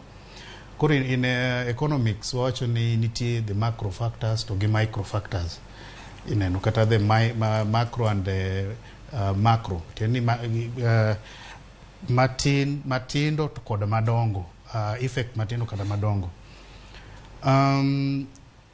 Kuwa donje matindo, kwa chagi matindo. Angene wadonje iye, koro malacha iye, kile wadonje iye, kanyo. Nyakoro mokijua mwano daktari Otieno Panya, jalo nyeche maguchumi, wadane waranga ne uchumi ne. Uchama kama chalo na dekame dokuma kama nitiere. Mwendo machielo mama ya hango ne chopo RAMOGITV, chendo marambaka romo. Mano ma ukinyi, mano sadek nyaka sabich. Watiere kaya kod CPA Evans Ogutu. Machiegni, mae hango ni Mosia Uganda, kino machire mbakoro. Erokamano ahinya keleo amoso nyikwa Ramogi ne oyawre kone duto mauntie. Mae biro na mokwongo. RAMOGITV kendo amor kabisa with the reception masayudo ka. Kendo chenro ma wan go kawuono en chenro maber nikech otimore sama jowa oganda wa e gwenge ma wantiere nigi challenges koni gi koni. Ana wuok e gwenge mag Migori County, na wuod Migori County. Koro gima nyalo wacho ni wach mar mafuta kata medruok mar nengo mar mafuta noko chakore sani. Ni nitiere gik moko gimoro kidwa ng'iyo problem ni tichako gi kama no chakorego. Ung'eyo malong'o ni ne nitiere issues ka wang'iyo malong'o 2018 kane president marwa Uhuru Kenyatta no introduce gimore finance bill 8% VAT. VAT chon ne onge mafuta. To gini no kelo tulo koni gi koni nikech subsidy mani kelo no korom. Kendo a lot of things were suspended. But VAT at 8% maintained. Koro sani yudo ka VAT at 8% ni affect wasawa sawa. Mawambi ang'ia ni to ka koro dhi ochopo 16% biro chalo maramnade. Sani no med nengo mar mafuta. Nengo mar mafuta affect everything. Or affect production sector kaka jowa malosonwa bidhaa koni gi koni. Or affect transport sector, jowa mating'o ji matatu, buses. To gi yore mang'eny nikech we really rely kaka county mar Kenya most of our uses wacho ni gik motiyogo mang'eny ng'eny gi pod rely kuom mafuta. Koro kimule mana matin to an kata kanya e gweng'wa ma Migori kabiro e gweng' ma Nairobi na yudo mani omule mana matin to kata sukari mani nie stock beche oseshoot mani pap. Mi wanda mani to magi to no na dawo kiyo clear kata old stock kata stock mane unu godo kapok effect en mani chike mag sirikal kose chakwa ni tarik 15 dwe mar 5 wamede tiyudo ka impact mare oidha gik moko duto ma wantie. Koro mano e chenro ma wan go ka wabro temo ne lero gima wan wa feel kaka jotiegre issues mag economy to gi finances gimi nyalo tem gi sirikal mondo mi ka pachwa ni be nyalo tiyo to gi paro mar oganda wa wabro ng'eyo kaka wanyalo yudo go yore mag konyruok.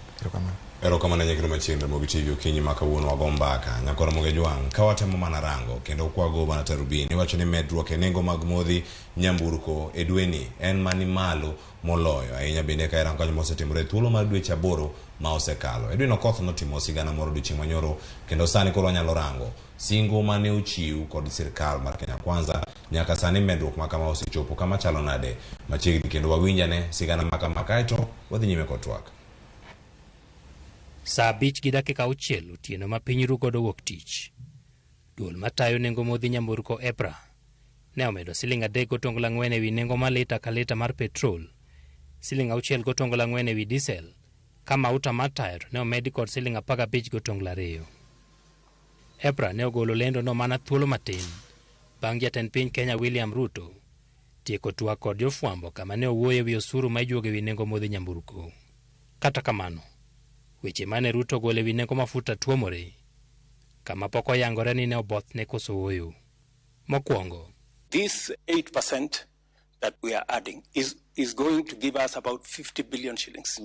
It will begin to deal with the problem of roads across the country. Okay. Ei nengo mag modhi nyamburko siling 18 ijuogo ewi lita ka lita mar gero ndara kata bogo kuonde ma okethore. Nyaka sani jonyiewo choko ma ok tin siling bilion 14 dwe ka dwe mar loso ndara ka ginyiewo petrol kod diesel. Ruto bende wacho ni paro mar chik mar choko osuru ma pod ni e nyim od bura Moko kuom osuru idhi gol oko e modhi mag nyamburko. But what have I done to balance it out? Because I made a commitment that we need to relook, right? I have removed on the same fuel, as we add 8%, I have removed 3.5% road development levy from fuel. I have removed 2% of IDF on the same fuel. Nengo ma ilando dwe ka dwe onge osuru ma iluongo ni road development levy. Nitie mana mar medo dongruok e reru ma iluongo ni railway development levy. E singo mane ogolo kane osero ombulu kuom jopiny, Ruto ne osingo ni obiro wito oko osuru mar VAT. Okang' mantiere chik masani mayango ni VAT inyalo gol oko kata ijuogo e atamalo 16. I think we need to rethink taxation, VAT taxation on fuel. That was the latest inclusion of taxes on fuel. And I think it was very controversial. Ruto bende wacho ni osuru mar VAT ogolo oko ewi gas mar tedo, kama igeno ni oganda biro yudo fuong'ruok e nengo mar mwanduno. Kata kamano, gas bende iting'o e nyamburko matiyo kod modhi mag nyamburko. Modhi makata bang' meto mar nengogi mane otim Jumapil, medruok e osuru mar VAT dwe mabiro pod nyalo medo nengogi. Ne oganda, luoro ne osebet kata kane pok oland nengo mag modhi nyamburko, kendo ne ging'eyo pek ma ochomogi. Mafuel beche dhi idho, mano gima wang'eyo, to bech fuel madhi idho no, wajo piny wan modhi dong' kwahinyore.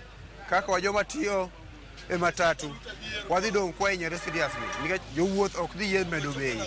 Jogo matiyo kod mauta mar tae tedo kod neno kuonde maonge sitima bende koro pek ochomo ka mwanduno ne omed nengo ne kod siling 15 gotongla 2 lita ka lita.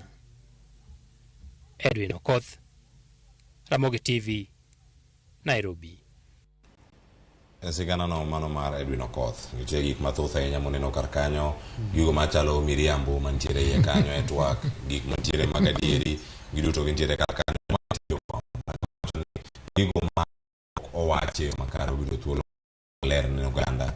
Nyaka sani iwacho mar gima luwore kod medruok mar usuru to ahinya e wechegi mag mauta, medruok mag nengo mag mauta gi modhi, kata kogol omenda magayo kata subsidy mane wi nengo mag modhi machalo kama gimitiyo godo. Nyaka sani mana kama ne chope Daktari Otieno Panya ne da donjo e mondo milere matuta ahinya gino maponono nitie kacha katimore. Nyaka sani inyalo mana mede owacho ni sani kose medgi giduto. Onyi kidienje gitayo medi to momeda ahinya ero diesel nika mafuta mar taya ni nitiere, petrol bero men kanya siling 3. Medruok giduto kelo pogruok machalo nade e kit ngima kaka jo Kenya gi chal mar uchumi. Erokamano ahinya Cleophas. Gima nyalo wacho ka winjo kata na gima jatend piny wacho, nitiere gimoko pod ok understand kaluwore gi nikech awinjo kowuoyo on road development levy mimedo kachacha ka owacho no gole. Kimedo mafuta, kiketo taxes on mafuta, gima timre ni na chau kanyisi ni nitiere wang'eyo the micro factors and the macro factors, yeah. Micro factors buro affect households, buro affect businesses moko matindo gidonge. To household affect nade? Tene ni jaohala cha kodhi ng'iepo nyaka ang' odhi oyud product mobedo manufactured in a factory. Now, the manufacturing process mag gigi kata na loso mag mwandu mwatiyo gogi itiyo gi factories gitiyo kod stima. Ineno a good number of factories magwa ma wan go e Kenya ka watiyo gi stima mondo mi walos mwandu gi. Samwa tiyo kod stima gi cost mar loso gigi ineno bedo factored in, and Evans bunyisi ni kagitimo kor kaging'iyo kada na issues to do with the production in terms of manufacturing. One gi the cost materials to one gi cost bende mag one gi cost mag overheads ma electricity kata stima en achiel kuom overheads gi. Koro mondo mi ja ohala kata ng'at matimo maloso mwandu ka oyud oande, en be nyaka ng'o factor in pesa mar mafuta mo mede cha. Mane mo miyudo ka koro mafuta samo ang'o mede to omede, medruok necha dhi affect mwandu mamoko bende neno nekech gima duong' kae ma wang'iyo e meto kae ni nitiere transport cost.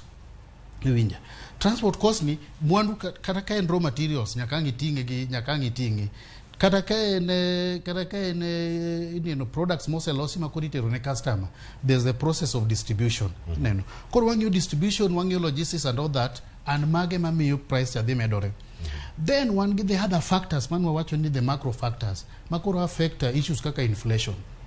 Kama pinywa no wasechopo kama inflation ni malo kabisa, kendo ni bech gik moko osemedore, ma jang'iepo onge gi power monyalo ng'iepogo, nikech ka en gi pesa ma en go, yudo ka pesa cha koro tin, pesa madong ne a household mondo ng'iew go other things bedo matin, nikech bech gik moko osedhi malo. Iwinjo koro mano kendo affect the general growth mar uchumi mar piny, nekech mwandu nitiere to kwanyal ng'iewogi. Koro kwa ng'iyo gini biro affect what we call supply to affect demand. To samo affect demand and supply ni, it means ni economy ok nyal grow in as much as ni wadwani mondo grow. Koro kaja tend piny wuoyo wuoyo casually e yore mag medo taxes. Iwinja to okong'iyo the bigger picture magini dhi nyogo piny, nikech piny kama nosechope piny issues kaka kaka mag mafuta ma ginene Ukraine and Russia war nyose hinyo ji. Koro kane gidwaro biro gi plan mo maber, te gibiro gi plan maduoko gigi chien, tok mamedo gigi. E plan machalo kamagi, CPA Evans Ogutu, nitie chenro mopogore mantiere karka. Sirkal kia ni gik motimo ne dhi keto ngima bedo matek, koso kinde ma itime jolony kauno weche mag omenda, weche mag keto mwandu kuonde mopogore ponono kai gisumo mana paro nikech jogi to gintiere go karkacha. Gikia gima gini dhi kelo ne oganda ka en medruok mag nengo makama. Cleo ing'eni sirikal ka sirikal koyier to nyaka bed gi economic agenda mare. Sirikal mar Ker William Ruto nyaka bi ofisa pane sani en dwe mar 8 kata 9. Nobiro ka en gi paro kendo no osete up kaka ni bottom up economic transformation agenda mare. Embe nong'iyo economy kaka en. Isewinjo ka Ker William Ruto wache functions mang'eny ni en japuonjre machiegni kabisa mar Ker mar adek mar Kenya, His Excellency the late Mwai Kibaki. Manyiso ni en kosomo economy according to his understanding kaka Ker. En osomo economy ni mana kaka otemo wacho ni owuotho e footsteps mag Mwai Kibaki. But nitiere gik moko manyaka be wang'i matut, nikech ing'eni nitiere weche mana winjo ko wacho in the interview mane nitiere koni. Mokwongo no wacho ni nitiere levies kaka road development levy no golo, but of course ing'eni seche moko be nyalo bedo gi advisors ma kar wacho ni en railway development levy to nyise ni gini kore en road. For those errors we cannot say ni Ker no error fully, but there are certain things mapani in terms of advisors moketo machiegni manyise ni kigolo ma kiketo ma to wanyalo balance. Let's get back to gima koro ne chando ahinya e wach mar fuel. En adieri kabisa ni nengo mar mafuta koidho to affect gik mang'eny. Tax manitie mafuta idho nikech ang'o? Mokwongo nyaka ing'e ni nitiere gik moko ariyo, components ariyo makelo mafuta moro idhi. One, crude oil kata refined oil ni ok waproduce ka, wa importe. Chon kane gidonje telo, kane Ker ni donje telo, ni wacho niya lweny manitie kindwa gi kind jo Russia gi Ukraine biro affect wa e weche mag mafuta ni. To ne ok wawinji ni waloke ni en weche mag siasa. To en adieri ni gino ne dhi affect nikech adieri ka importation cost odhi malo mar crude oil, nengo mafuta nyaka idhi malo nikech en global market. Mano bende ma biro gi mach mar jatend piny no lose weche mag dollar pressure kata nengo mar siling ma Kenya kirangi gi mano mar koro mar ariyo kopogore gi crude oil chak wach adiere king'iyo shilling mar Kenya is seriously under pressure gi dollar king'iyo the rate mane wan go the buying of that dollar dwe mar adek gi dwe mar ang'wen iyudo ka en about 138 shillings per dollar to kucho ne dwe mar ang'wen ne en about 139 manyiso ni increase manyiso ni the value of our shilling dok chien factors ariyo gi nyaka affect fuel marwa gige koro kiriwo gi ticha iriwe VAT ma koro imede i Kenya ka to koro gini medo idha kabisa to gini ka idho daktari osenyisi gik moko ariyo owacho ni nitiere economics o analyze in two sections o analyze go miluongo ni microeconomics to gi macroeconomics microeconomic en gima koro affecta gik moko manyalo ng'iyo kaka priorities gik manyalo nikech ki increase na value mar fuel en ang'o mabiro te wetiyo godo nikech ing'e niya gini kaka medore to koro in kaka an individual ok Kenya mangima ibiro ng'eyo niya nengo mar mafuta oidho omiyo nengo mar transport dhi malo seche moko anyalo wacho niya ni kanyo aolo fuel e gari kabiro go office to koro bech fuel no dhi na malo koro abiro temo weyo gari no abigi matatu iwinjo kanyo atiyo gi sikari kila 4 e dwe e yoda to koro in micro abiro wacho ni priority na koro sukari ni anyaka tigo mana kila dek manyiso ni atemo bridge the gap nikech nengo mag gik moko ang'owa idho to gini be affect economy on a longer period nikech purchasing power na bedo timore nade bedo ok chien to ngine ka purchasing power na odok chien manyiso ni kata ushuru mane sirikal dwa kelo cha nikech VAT ok inyalo wacho ni VAT en section achiel VAT en ng'at moro modhi produce gicha to gi ng'ama nyiewe ing'eni kama nyiepe emodhi claim godo tema sirikal be dhi yudo ga ng'owa pesa koro kwa ng'iyo gigiyo makar matut wabro understand ni issue mar mafuta as is kaka entie sani ko bedo reviewed to pod odhi affect mana consumers manyiso ni wan kendwa pod odhi affect nyaka sirikal mane nigi paro mar choko ng'owa ushuru cha nikech in all these sectors moko kata king'iyo mana transportation sector nitie jowa mang'eny mantiere kata ka haya nitie ji nitie kata Uber magi be jok moko ma kawo fuel to tiyo godo e economy mar Kenya kendo seche magi purchase fuel ni sirikal medo yudo ng'owa ushuru sama idhi medo nengo fuel inyalo kete e level moro ma ng'at mane dwa kawo Uber cha kano ng'e niya an kakawe ka Kilimani nyaka town to ne en 600 to sani ochopo 1,000 manyiso ni ng'ato nyalo wacho ni we arit bus ma weyo ji kata tie Kencom kar gire manyiso ni ng'ani bi run away run out of the economy at a long run koko bedo review to wabiro yudo ni the objective mane sirikal ne godo e choko ushuru pod ok odhi realize nikech effects mag fuel omiyo kata kwa ng'iye mbele mowacho ni koro tidhi mede to 16%.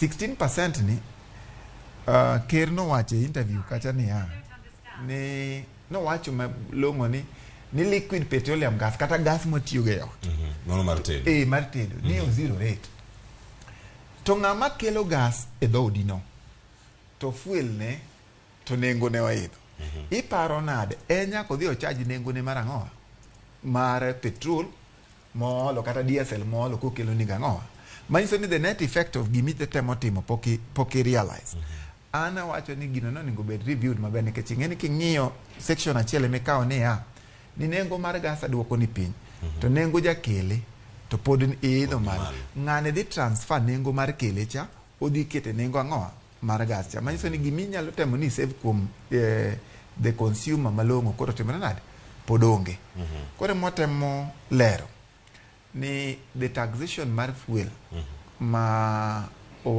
otemo obedo introduced ni at standard rate ma 16% kaka mana VAT mamoko okane kodhi bedo ka 8% mane okwaneno ko no slower growth donge ineno ka president wacho ni en student mar Kibaki. Manyiso ni economic growth during Uhuru oneno ka at little bit nobedo staggered. Tang'o momiyo nobedo staggered. There are certain things man nobedo introduce monego learn from. Ni ker Uhuru Kenyatta no introduce 8%. Kare mae ne nyalo bedo ni ma ne affect the economy in one way or the other in terms of growth of the economy. Sama koro kao budget mo wacho ni budget wadhi kelo from the position 90 to 3.6 trillion. Gimotemo ng'iyo malong'o en choko osuru. To choko osuru ni ok en gimoro midhi e garaka.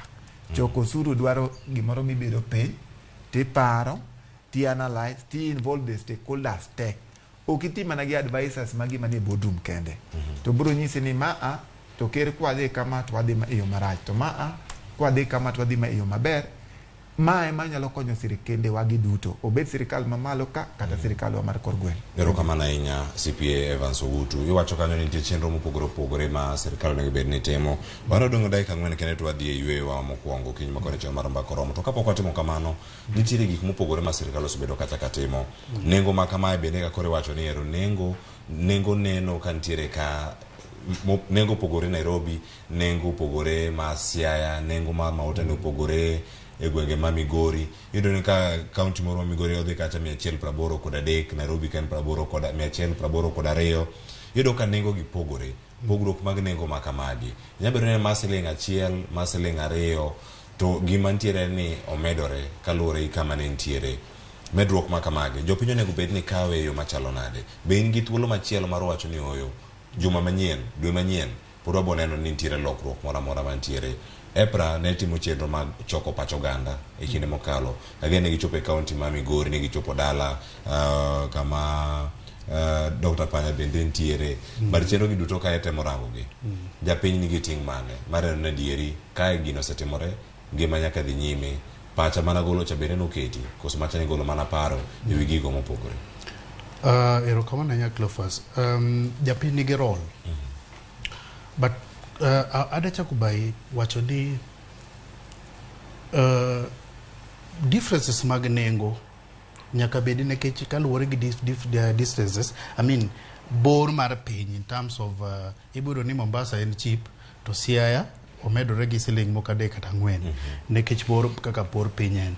Koro sama jo IPRA wuotho mondo mi gikaw wach kuom jopiny nyaka migi pachgi.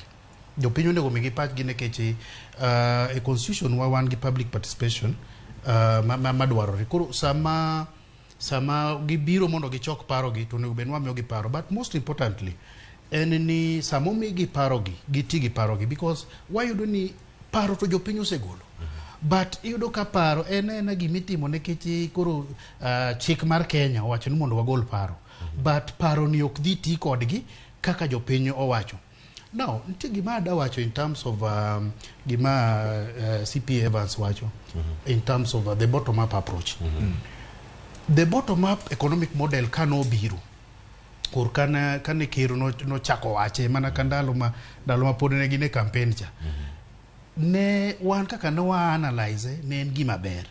Kendo ne wa support ni kichi kiwacho ni ida timo the bottom up tena ni you want to deal with the masses joma ni piny kagi empower gi mondo gi produce ne kichi ibedo ni joma ni piny kagi ng'eny moloyo the few man malo within the pyramid. Koro ki empower jopiny gi to jopiny gi ema dhi timo ng'owa gi push that so that economic development inya chako gi piny ki dhi go malo. But gimoneno kawuono is contrary to the bottom up economic model.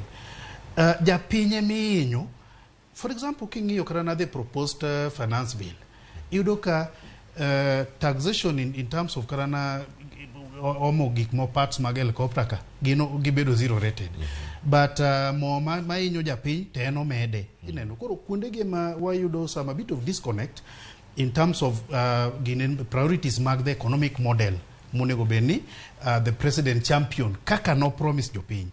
Erokamano ahinya Dr. Otieno Panya kachal kod CPA Evans Ogutu. Wantiere kanya koro moge jwa mwaka mana ywe masani sa osero saa 4 mar okinyi. Sama ka ywe masani medornwa ote line wa SMS 33600. Kama duogo wasomo gi penjo mantiere godo wapenjo ka wadhi nyime ikonwa ni pek mar ngima biro kaluwore yo machalo nade gi medruok mag nengo mag modhi kaachiel kod mago mag mauta e boma ma intie. Ywak mari en mane? Waduogo e tielo mar ariyo mar mbako romo. Kik idhi mabor.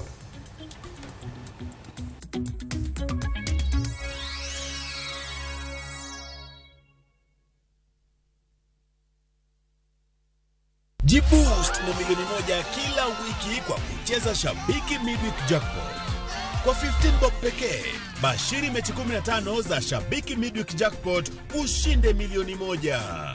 Cheza sasa kwa kutuma neno MJP kwa 29063. Not for persons under the age of 18. BCLB number 416. Shabiki.com.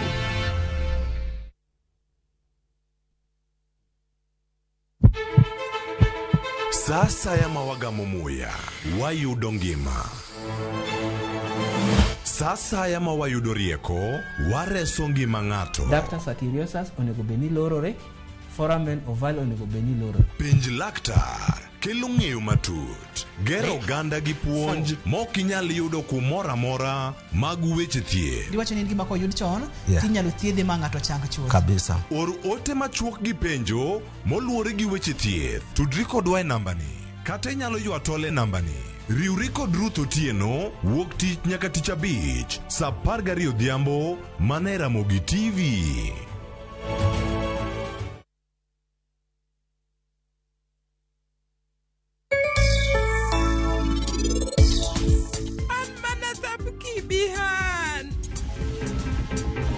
Kaponi intapki ngo milunga ni bihan.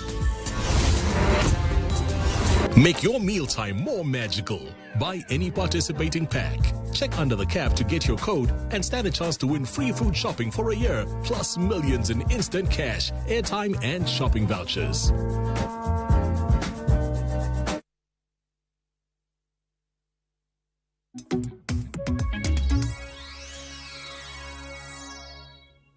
Hai, nyakoro moge jong waseduogo wantiere kar kae. Yweyo no bu semana romo tielo makoro wantie sani en tielo no makoro biro da mako mondo mi wadhi kod nyime ka wadhi nyime gi twak. Wada mana rango ni jopiny to uwacho nade.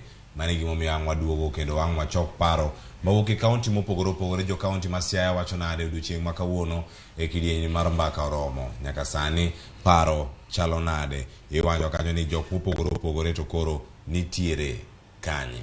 Iwacho ni nengo mar ngima ni ka idho to idho kaluwore gang'o. Iwacho kanyo ni CPA Evans Ogutu nitiere chenro mopogore opogore ma sirkal. Ma en sirkal ma wacho ni datego chenro mago mag loso mwandu. Magi mag manufacturing kaachiel kod magi mag production. Medruok nengo mag diesel. Keto ganda ikine machalo nade. Wada waranga diesel ni mondi. Kaito bena waranga ne safar madhi kaluo. Tero mwandu kaluo, rego, golo chame puodho. Iwacho ni weche mitiyo kod machine mopogore opogore. Mashinde makamagi matiyo kod mauta no mano mar diesel. Pek mane manitiere sani ma oganda dhi bedo kacha karito. Nikech wacho ni oyo petrol ne manengo ne ni malo kabisa.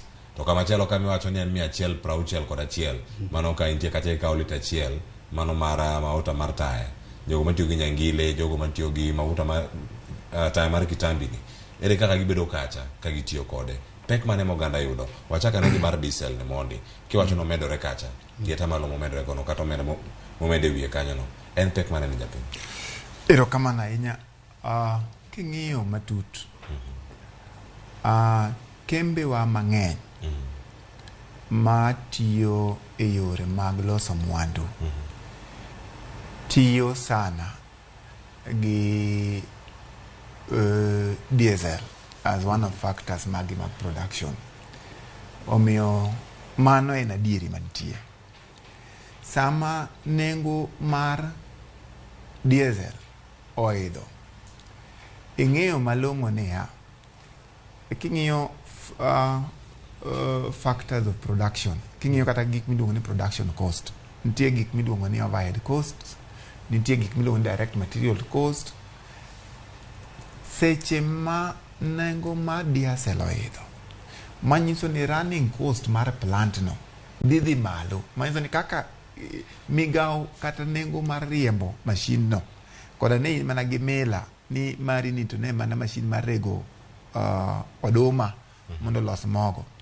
seche ma nengo ma diesel oidho, manyiso ni ng'ani pesa mano ningo tigo kano tiyo gi siling 50 mondo mi produce godo mogo mar kilo 2. Sani koro dhi bedo kotiyo kata gi siling 100 mondo mi los go mogo marom gi mogo mano tiyo go siling 50. Gini ok odhi yie ni en moin ka kende. Odhi kawo gini to loko ne japiny manitie piny mogik cha miluongo ni consumer. Manyiso ni ng'ani the end product gini pod dhi ma kuom japiny man piny kabisa. Koro diesel dhi affect kamano. King'iyo issues mar adieri jowa ma ni piny kabisa tiyo ga gi public transport. Geche wa mang'eny mag public transport tiyo gi diesel. Distance to komedore. Gima koro medore niya, mondo mina e gwenge ma Migori achope gwenge ma Kisii, mondo mina e gwenge mag Migori achope Homa Bay, kata Homa Bay achope gwenge ma Kisumo, distance no ne pod en the same. Lakini gima koro medore ka en niya, mafuta lita to pod en the same, nikech engine capacity mar gari no pod chalre. Gima hinyo ng'ani en niya, diesel mano ningo nyiewo lita 1 cha gi silinge 160, koro medore odhi nyiewe 170. Manyiso ni siling 10 ni embe ok onyal yie ni siling 10 ni affecte. Odhi kawo migawo mar siling 10 ni odhi keto kuom jawuoth. Inyo kaka gini hinyo oganda wa. Koro jawuoth cha eme dhi yudo ka odhi chulo siling 10 mane oketne ang'owa, ne oketne ja gari. Nikech adieri kata kiwacho ni ni claim jowa mang'eny kata in kata an kipo ni dhi e petrol station kiwacho ni gona mo mar siling 5,000 tank, ini goni mo tiwuok idhi kumidhiye. Onge kama idhi kawe receipt ni ambi chieng' moro nadhi a claim go pesa sirikal. Manyiso ni gini adieri o affect generally jowa ma gimane ne piny. King'iyo mogik ahinya kata mana aneno ka sirikal temo uwe wach mag saving the environment ka gitemo discourage. Aneno ka gimedo nengo mar mafuta, gitemo encourage ni mondo mi jowa mang'eny otiga ng'wa gi gas. Nikech gineno ni mafuta affect wa in terms of environment preservation and things like that, which is a good thing. En gima ber kabisa. To kapok watime nyaka wang'e ni nengo mar nyiewo gas ni be jowa mantie kiwango mapiny cha be gisegike level moro ma ginyalo afford. Ka koro mafuta tami medo negi bae siling 15 ema koro ok onyalo afford. Koro gas modhi refill galufu gi wiye bobro timo nade bobro afford. Manyiso ni mana adieri king'iyo na short term ok obi konyore, but on a long run kopo ni chieng' moro kano silinge moro 50-100 nyaka chieng' moro nyiewo gas, in a long run it's going to work. But na short term sani to ng'awa joma ngima ni gipod ni piny kabisa pod dhi be affected greatly. Omiyo in nengo mar diesel as is kaka medruok kuome. Dawacho ni jowa maloso gimoko ahinyo transportation sector ahinyo nyaka purchasing power. Kamano wacho ni weche mag nyiepo ma opogore opogore mantiere kar kae. Ang' aduogo iri Evans Ogutu. Sana winja ne pach daktari Otieno Panya. Nitie chenro mantiere kar kae. Ang'e ni ang' nyalo neno kata kanyo nitiere chenro omenda momedi. Mano ka en wang' jowi kanyo sani en 168. Mano ka nitiere kanyo Nairobi, Kisumu 168. Mano nengo mar diesel. Kaachiel koda ka Migori mantiere kata 170. Migori kanyo waneno ka nengo ne omedore. Homa Bay en 169. Mano lita mar diesel sani. Siaya 168. Nduru mane wiye kanyo neno kanyo 93. Sirkal ong'eyo maber ni gimodwaro en bero chenro mag timo wacho ni weche mag loso mwandu ma opogore opogore. Diesel ni mitiyo godo. Bende en gi paro mar japiny ma piny ka kose mana mar neno ni oyo osuru ni wachoke kumora mora nengo mane wiye mabalang' ni wayude e yo makare. Ikelo kama ber. Sirikal katimo mpango mare to nyaka bed gi japiny e pache neno. But seche moko bedo gi keto japiny e pache seche moko may not be a priority. Okay, gimo nyalo bedo go mambele. Kaka sani, and nacha kanyisi ni the economy mar piny duto te, o Kenya kende, okethore. Kaluwore gi gimwaluongo ni supply chain volatility mosebedo in terms of karana issues grains, karana issues mag oil and all that. The main focus mar sirikal, especially sirikal modonjo kaka koro manyien modonjo sani ni, en ni mondo giyud pesa ma ginyalo timogo gik mane gi promise jika. Neno. Koro gimomiyo in as much as ni sirikal nyalo gombo mondo mi oket japiny e factor, neno. But the first thing nyaka gikwong ng'i ni to ere kaka ginyalo choko pesgi ka mondo giyud pesa cha mochokore mondo gikony go japiny ultimately. Iwinjo. Koro yore ma sirikal oketo mondo mi gichop go ir japiny ultimately seche moko at the moment ok nyal bedo maber ne japiny. For example, ka sirikal onyisi ni bwana bech mogo onego duogi to 140 kata onego duogo 100, but onyisi ni okabi chieo kiny tanyisi ni bech mogo en 100. Gima dhi timo en ni adhi miyo farmer fertilizer mondo farmer otigi fertilizer mondo ka ginene supply mar gigi omedore out of use mar ginecha, then prices gidhi malo. I mean they dok piny. Koro at the moment mimiyo supply, farmer fertilizer cha japiny ok bineno ka gima gini dwa konye. Koro seche moko nitiere ga ma sirikal nyadonjo gi short term measures karana gik moko manyalo konyo mapiyo, to seche moko ginyalo ng'iyo gik ma long term. Iwinjo. Koro paro to nyalo bedo go mar japiny, but seche moko nyalo dwaro mondo gik moko timo piyo piyo mondo kony japiny, seche moko nyalo dwaro some long term. Mane momiyo japiny ok nyalo neno the effect. But kwa wuoye medo gik nengo kanyo sirikal onego doga ne chien in terms of medo bech mafuta. Nikech ma en ohinyo japiny machiegni biro mondo mi konye. Seche moko nyalo ka japiny koro onge. Kata ng'ama da konyo, kata ng'ama idwoko ne nego piny samoro nyalo ka onge. Paro mar daktari Tino Panya kama ni kod studio ka okinyi ma kawuono. Waranga ne pat jodak e county ma Kisumu ne medruok mag nengo mag mauta. Nyaka sani osekelo midhiero machalo nade. Poro kata kapok okelo midhiero pat jopiny en mane. Millicent Adhiambo oyawre Kisumu ochiewe yo machalo nade. Amor maneno kinyi ma kawuono mondo ikonwa anene nyaka sani chal mar wach en mane. Kisumu kata ka odoko ni chieng' rosi wuok rieny, to sani bende mauta oganda pod medo mana ywak ne koso chal mar wach en mane county ma Kisumu.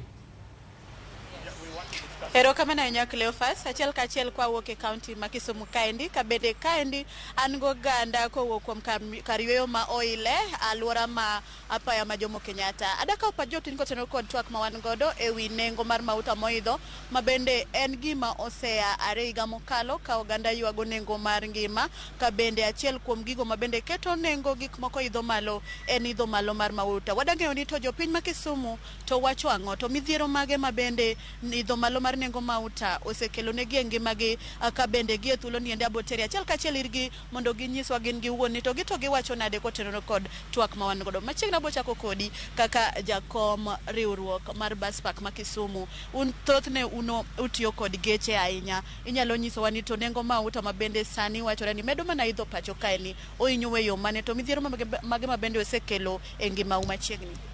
Erokamano, nyinga James Ochingo Mwa, an jagoro mar riwruok mar weg matatu Kisumu County. Okinyi ma kawuono wachiewo kendo gi buok mar pek mar ngima kaluwore gi ohala ma watimo mar ting'o jowuoth kod misigo kwa golo kuonde mopogore opogore. Wayudo ka nengo mar mafuta mar diesel oidho malo gi siling 6.4, nengo mar petrol oidho malo gi siling 3.4. Ng'eny geche mwatiyo ga e idara mar transport gin geche matiyo kod diesel, gin geche madongo mating'o abiria mang'eny, gin geche mag diesel. Rate momedenwa odiochieng' ma kawuono kuom nengo mar mauta no ohinyo nikech kuom geche matiyo gi lita madirom siling 100 odiochieng' achiel en medruok mar siling maromo 700 kuom gari ka gari odiochieng' ma kawuono e mafuta. Ka in gi geche madhi rom 100, nyiso ni in gi pesa moingo $50,000 midhi medo expenses magi e chulo mafuta mar sako mar odiochieng' ma kawuono. Omiyo wan kod ywak mang'eny, to wasebedo piny kendo wawuoyo gi jatendwa mar National Mwana Simon Kimutai ni biro chunowa kaka weg matatu mondo wabed piny kaka josako, mondo wachor garama ni ne oganda ma japiny matiyo kod ohala marwa. Tieni nauli mag wuoth biro dhi mbele e kinde matin kwasebedo kod romo odiochieng' ma kawuono. Gimomiyo watimo man nikech mauta no sama omedi to gik mang'eny madhi mbele, spares magwa dhi malo, insurance bende dhi malo, gimoro amora ma itiyo go e matatu biro dhi malo kaluwore gi nengo mar mafuta modhi malo no. Erokamano ahinya. Koro in kaka japiny to nyalo wacho ang'o japiny owuon nikech wacho gani sama nengo mauta dhi malo kata ngima japiny bende dhi malo kaluwore ni mauta en achiel kuom gigo ma bende bedo ga kaka gari ma bende riembo ngima oganda kata weche chiemo, weche jogo maloko ohala kamano. Erokamano, an iluonga ni Pam Nyargosito, adak Manyata, an jadak mar Manyata kona mbaya. Gima nyalo wacho kaka japiny wabuok kabisa nikech kama wuoye sani ni na wuok na dhi nyiewo sukari to na duogo nono nikech omed nengo motamo wanga nyoro kai kana sukari en siling 180. Kawuono ka chiego kinyi ka dhi e duka tayudo ka sukari en siling 220. Ere kaka nyalo nyiewo to na tingo mana siling 100 kende lweta na dok nono kendo nyathina odhi skul kech saka sama wuoye saniri en wach mapek kabisa kendo akwayo sirikal na ka poni mae gima bro dhi mbele taneno ka piny dhi hinyore kabisa sana wan joma ni piny kabisa mayuto gene piny wan matek. Erokamano. Mimi naitwa Fatuma, natoka mtaa ya Kaloleni. Maisha imekuwa ngumu wakati mafuta imepandishwa bei kwa sababu vitu ukiingia kwa duka zimeshapanda bei. Kwanza sukari imeshapandishwa bei. Ilikuwa shilingi 180 na saa hii imewekwa kuwa shilingi 220. Sasa maisha imekuwa mzito na sisi ni watu wa maisha ya hali ya chini. Sisi ndio tunatumia mafuta ya taa na mafuta ya taa pia imepandishwa bei. Sasa hatujui hata tutatumia nini wakati wa kupika kwa sababu wengine wanatumia gas, wengine wanatumia makaa na makaa pia iko bei juu. Sasa kama mafuta pia imeenda bei juu kuwa na shilingi 15, hatujui tutajisaidia namna gani kama watu wenye maisha yao ni ya kiwango ya chini. Maisha imekuwa mzito hata hatujui sasa tunaelekea wapi. Tunaomba serikali ione vile inaweza tusaidia. Asante sana. Machiegni. Ginyinge na ilunga ni Sospita Obungo Wich and coordinator ma Sufuria Revolution Movement.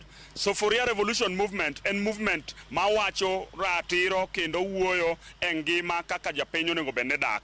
Omiyo wawacho odiochieng' ma kawuono ka wan Kisumu ka ne kaka jopiny ok wamor gi kaka sirikal manie kom osebedo ka tiyo kodwa kaka jopiny. Onego bende gitiyowa kar tiyonwa. Omiyo wach mar fuel en gima obwogo jopiny nikech sama wuoyo kodini. Fuel is basic. Fuel ema touch on everything. Fuel seche moseidho malo, mano nyiso ni sukari ni malo, nyiso ni mogo ni malo, nyiso ni all food items ni malo. Omiyo wawacho ni ngima medo bedo matek kaluwore gi kaka piny bende en. Omiyo wan kaka jopiny, our voice is to say ni ka ok oduok nengo mar fuel chien, to kaka jopiny biro chunowa mondo wa apply article 1 of the constitution ma wacho ni the sovereign power belongs to the people. Mondo wawuog oko, mondo wanyis sirikal ni waol nikech sani ende kidhi idho bas kikowo nyathini skul to nyaka iyud ka koro fare dhi bedo malo. Ka in iwuon idho bas kidhi dala nyaka iyud ka koro fare dhi bedo malo. Miyo gigi duto te nyaka wawuo kaka jokanyanam mondo wang'i nikech sirikal manie loch masani nonyiso jo Kenya kinde moro kane wan e sirikal mane jakom ne nitiere kod Uhuru Muigai Kenyatta kane gitiyo machiegni ne gimomiyo nengo mar piny ni endi nodhi malo e weche mag fuel ni Uhuru nowacho ni lweny ne nitiere Russia, ne Ruto wacho ni lweny mantiere Russia no ok nyal affect jo Kenya. Omiyo kawuono to wapenje ni to kawuono ang'o momiyo nengo mar fuel oidho malo to nikech en owuon ne owacho ni lweny cha ok nyal affect weche mag fuel. Omiyo ka ok onya reduce the high cost of living mathagwa momiyo sukari ni malo, momiyo mogo tamre dok piny, momiyo fuel idho pile ka pile. Ruto must go. Erokamano machiegni. Basi erokamano Millicent, an machung' iluonga ni Bitis Nyabura, an jadak Motonglo. An jabiashara, an auso ohala mar duka. Nadhi wero Kibuye kacha, ayudo ka bedo ni fuel omedi. Gik moko mednwa kaka mogo oidho to kod sukari. Wero koro chopo chuno ni koro samoro pesa kaka ma in gocha. Kaka iwer tami, omiyo awacho ni medruok mar fuel ni omiyowa chandruok mathoth kaka wan wananchi ma kawaida. Ngima koro idhonwa malo mok wang'eyo nyalo konyo nang'o. Sani koro gik moko ni malo kabisa maonge gimoro ma beche yot sani kamano Millicent. An mane wachna. Mana mapiyo piyo katieko. An kaka Nancy jadak manyawita. Litna ka ang'ama yudo mapato mapiny ka sukari kuota ok yudre duka sani. Iyudo ka sukari onge, to sukari mantiere sukari nus $120. Ng'ama tiyo hand to mouth, odhi yonyiewo sukari no sadi. Serikal duoke uru fuel piny nikech fuel ni ema affect ji mang'eny, kaito ok ji te matiyo gi stima, ok ji te matiyo gi sola. Nitie joma tiyo gi mafuta e koroboi mar neno. Ntiere jomoko matiyo gi mafuta e stove no mondo tedgo. To samuse keto ka fuel odhi malo, uinyowa kaka wan jopiny. Serikal ne uru gi munyalo timo. Erokamano tieko ng'amogik, lakini ok adwa ni uti gi dhok magoyo sirikal makocha. Erokamano, nyinga iluonga ni Mike Ong'ele kata mong'ere no Kokrachar. Adwa wuoyo e weche ariyo, mokwongo abiro wuoyo e tax bill ma 2023. Aparo ni gini ok en mar jo Azimio kata mar jo Kenya Kwanza. Aparo ni wajumbe waduto te monego beni wuok oko nikech hinyore te mondo bill no gwe oko.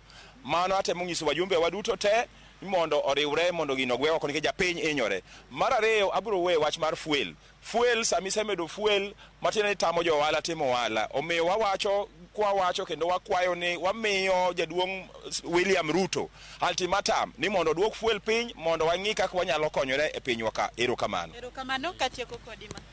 Erokamano, nyinge na iluonga ni Amina Swale, jadak ma Kaloleni Shauri Moyo.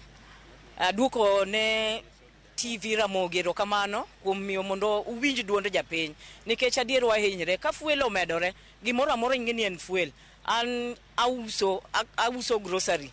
Kawuono adhi wero ayudo ka nyanya mar Sharon cha ne wawaro ga 4,500 sani en 6,000 nikech ni fuel otemre nade. Adier fuel omedore, gin be nyaka gimeda nikech gigolo gigo mabor.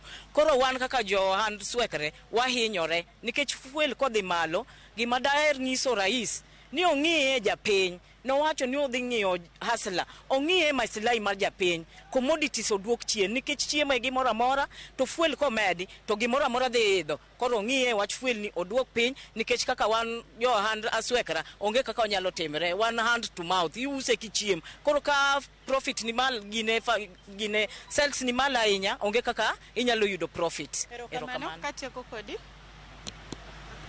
Erokamano ne Ramogi TV, luonga ni Judith Adhiambo Nyango. Atimo ohala kar Jua Kali ma Kisumo. To an gima nyalo kwayo kalure gi gima neno kawuono wach mar medo fuel. Kawuono kidhi e garage ibro yudo ka matatu, most of matatu chunga e garage. Onge ng'ama nyalo keto fuel mondo odhi otiyo yud pesa. Koro ana kwaya sirikal gi muolo ni wan kaka jopiny wahinyore ka fuel omedi nikech sama fuel omedi gimoro amora omedore. Sani kiwuok ni dhi waro skari to mwindi ng'isi ni kawo mana bel achiel, ok inyal kawo more than one bel. Koro wan wakwaya gi muolo ni sirikal one gima nyalo konyo go jopiny. Erokamano. Erokamano ahinya. Mana kamano nyaka Ramogi jonga gisewinjo moko kuom paro kowuok kuom jopiny ma Kisumu ka bendi winjo ni nyaka jogo matiyo kod mauta mar tach kroboi kata nyangile ka giliel go e ot sani koro ni kod ywa. Ka kamano kopogore gi mago ma bendi winje kaunti ma Kisumu kaendi abro kawi kendo atera achiel kachiel nyaka kaunti ma Homa Bay. Yali abich kinyalo winja taduoko aketo ni oporo mondo idhi nyime gi twak mawando mondo mi jopiny bo winji to jodak ma Homa Bay to wachango e wi thor wach ma wan go kotenore kod idho malo mar fuel. Yali abich.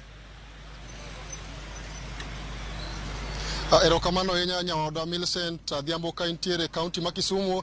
Wabiro achiel kachiel nyaka e kaunti ma Homa Bay kaendi kama odabago twak kod jopiny kalore kod chenro ma wadhigo nyime Ramogi TV kinye ma kawuono ka wang'iyo wach mar medo nengo mar fuel mano otim gi duol mochune gayo nengo modhi e pacho kaendi mano olando ni chakre otieno ma tarik 15 mane gigolo lendo margi bech modhi ma itiyogo pile machalo petrol, diesel kaachiel kod mafuta mitiyogo e udi nengo gi omedi kendo jopiny osebedo ka golo ywak margi kalore kod nengo mag modhi ma osebedo ka dhi malo e pacho kaendi. Ni an ka kod jogo eko mantie sekta mar wuoth, jogo eko ma osebedo ka tiyo kod fuel kata tiyo kod modhi mopogore opogore e odiochieng' otieno kalore kod chenro mag wuoth magitimo kaachiel kod jopiny ma bende wacho ni medo meto mar nengo modhi e pacho kaendi nyalo biro rocho mokalo kit ngima kata chenro mag ohala magitimo kalore ni giwacho ni ka omedi nengo mar modhi e pacho kaendi to mano nyalo nyiso ni kata mwandu ma jopiny tiyogo e udi ma pile ka pile bende inyalo bi medi kaluwore kod nengo mar modhi mane omedi kod duol ma ochune gayo nengo modhi e pacho kaendi. Achiel kachiel an ka kod achiel kuom jotelo mag tend jo pikipiki e boma ma Homa Bay kaendi mobiro nyiso ne to gin kaka jogo eko mantiere sekta mar wuoth e kaunti ma Homa Bay kaendi ere kaka nengo meto mar nengo mar fuel ohinyogi to bende gineno ka maendi nyalo biro rocho chenro mag wuoth ma gisebedo ka gitimo e apeni mopogore e kaunti ma Homa Bay kaendi. Machiegni bochago nyingi tinyiswa ni kaka achiel kuom jogo eko mantie sekta mar wuoth unyalo wacho ang'o kaluwore kod nengo mag modhi mane duol mochune gayo nengo modhi omedo e pacho kaendi ndalo mokalo. Gi nyinga iluonga ni Pio Soso, an jakom mar Homa Bay Sub County Boda Boda Association. Akawo thuolo mondo awachi ni wan kaka sekta wahinyore mang'eny kabisa nikech thuolo mokalo nyoro tarik 15 ne wayudo ka fuel omedore. Fuel momedore Homa Bay kani ohinyowa kabisa kaka jo sekta mar jo boda boda kata ka weche mag transport nikech chien kanyo ne wan gi ngima matek kane fuel mane wakawo gi 100 gi wiye, kawuono en 190 gi wiye, ma en roughly odhi 200 fuel 1 liter.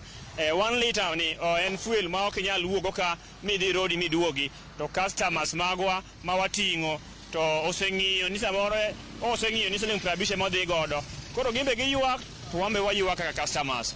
Omiyo wakwayo ni biro mar medo fuel kawuono ni ohinyowa kabisa nikech wan kaka jo sekta mar riembo apiko wahinyore kokalo kuom weche mag gik minyiewo. Kawuono wan ka jo pikipiki apike ma wariembo kendo wachamo, kawuono fuel sukari omedore nikech fuel omedore. Kawuono mogo matis ma nyicha kawo siling 100, kawuono 120, mogo matin.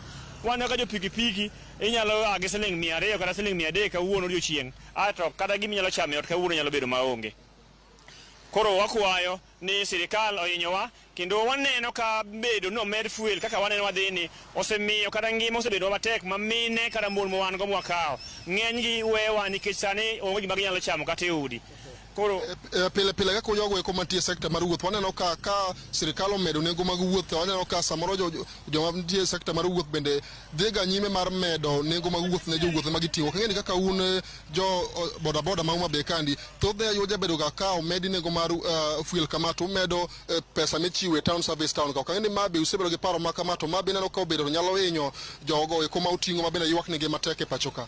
Homa Bay town service de chien kocha ne en ga siling 30 mane wabedo mane wawuoyo customers kano med fuel ma kawuono ne town service ne siling 50. Town ma siling 50 ni bende waneno kawuono kuom customers pod ywak ka siling 50 ni gineno ni malo. Koro wakwayo kawuono mono wakwayo kaka wantie ni kata bedo ni omed fuel machalo kamano to customer kata bei ma onego bed ni wamedo, wagombo ni mono customer kata jariembo ka jariembo mariembo apiko mono wawinjre kod customers kuom gima waneno ma ginyalo medo wamok wachono kendo wanyalo kedo pressure moro. Ibiro chawo gi nyingi tinyiswa ni pachi nang'o kalore kod twak modhigo nyime kwang'iyo nengo mar modhi masani koro medi pacho kaendi. Nyingi tinyiswa ni ere kaka mae neno kanyalo hinyo oganda jo Kenya. An kaka an John Ouma ajadak ma Homa Bay ka e wach fuel mano medore ni kaka wan jo transport waneno matek nikech kata mana ka ngima omedore ne ji te nyaka customers miting'o ok nyal yie chulo mang'eny nikech en be ngima omedore ne. Adieri kaka Kenya dhini odhi bedo matek, ngima bedo matek kendo bedo matek e transport ka. Sani kiwuok kata ka gi gari ni dhi kata mana rodi en siling 100. Adieri kidwa chulo 100 rodi manyeche chule 50 bob en gima tek. To sani bende kata nengo fuel no mar 100 kata bed mar 200 ok inyal dhigo kata rodi. To koro customer idwa chajo rodi 300. Koro waneno matek, wakwayo sirikal mar Kenya, Mr. President, kiyie kiwinjo wadieri ng'iye ngima jopiny. Adieri sani kata sukari wang'iewo siling 200 to kamogike ni twadhi ng'iewe 300 kamochomoni. To sirikal mar Kenya marwa ok waneko ok chande gik matimoregi. Koro wakwayo ni e transport ka e fuel ni fuel e gimoro amora, fuel ema kelo gimoro amora maka fuel osemedore to expect ni everything dhi bedo malo, onge gima dhi bedo piny. Koro wakwayo ni sirikal okonywa kendo ngima ni odhi bedo matek ne jomoko nikech nitiere kata jomoko e kor gweng' kucho ma ok nyal.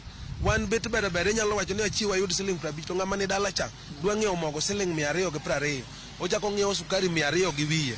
Ngima tek ne jopiny. wakwayo ni sirikal koyie to konywa kendo wakwayo gi muolo mang'eny. Otek, okoyot, otek kabisa. Chien kan cha kapok awiya dhi ng'ama chielo chien kan cha oneno ka jopiny osebedo ka ywak e nengo mag gik moko ma giwacho no dhi malo anya to gi chiemo ma kawaida ma ji tiyogo e udi. Bende neno ka nengo fuel mano omedore ni endi nyalo biro medo gigo eko ma jopiny osebedo ka tiyo nengo ma gigo eko ma jopiny osebedo ka tiyogo e udi okinyi gotieno. Ali ngima piny dhi medore kendo kata samwa wuene kawuono kogik odhiambo samoro mkati kiny mang'ew kata Sh60. Bedo ni nitiere wuoyo moro mwawinjo ni jogi wuoyo malo ka.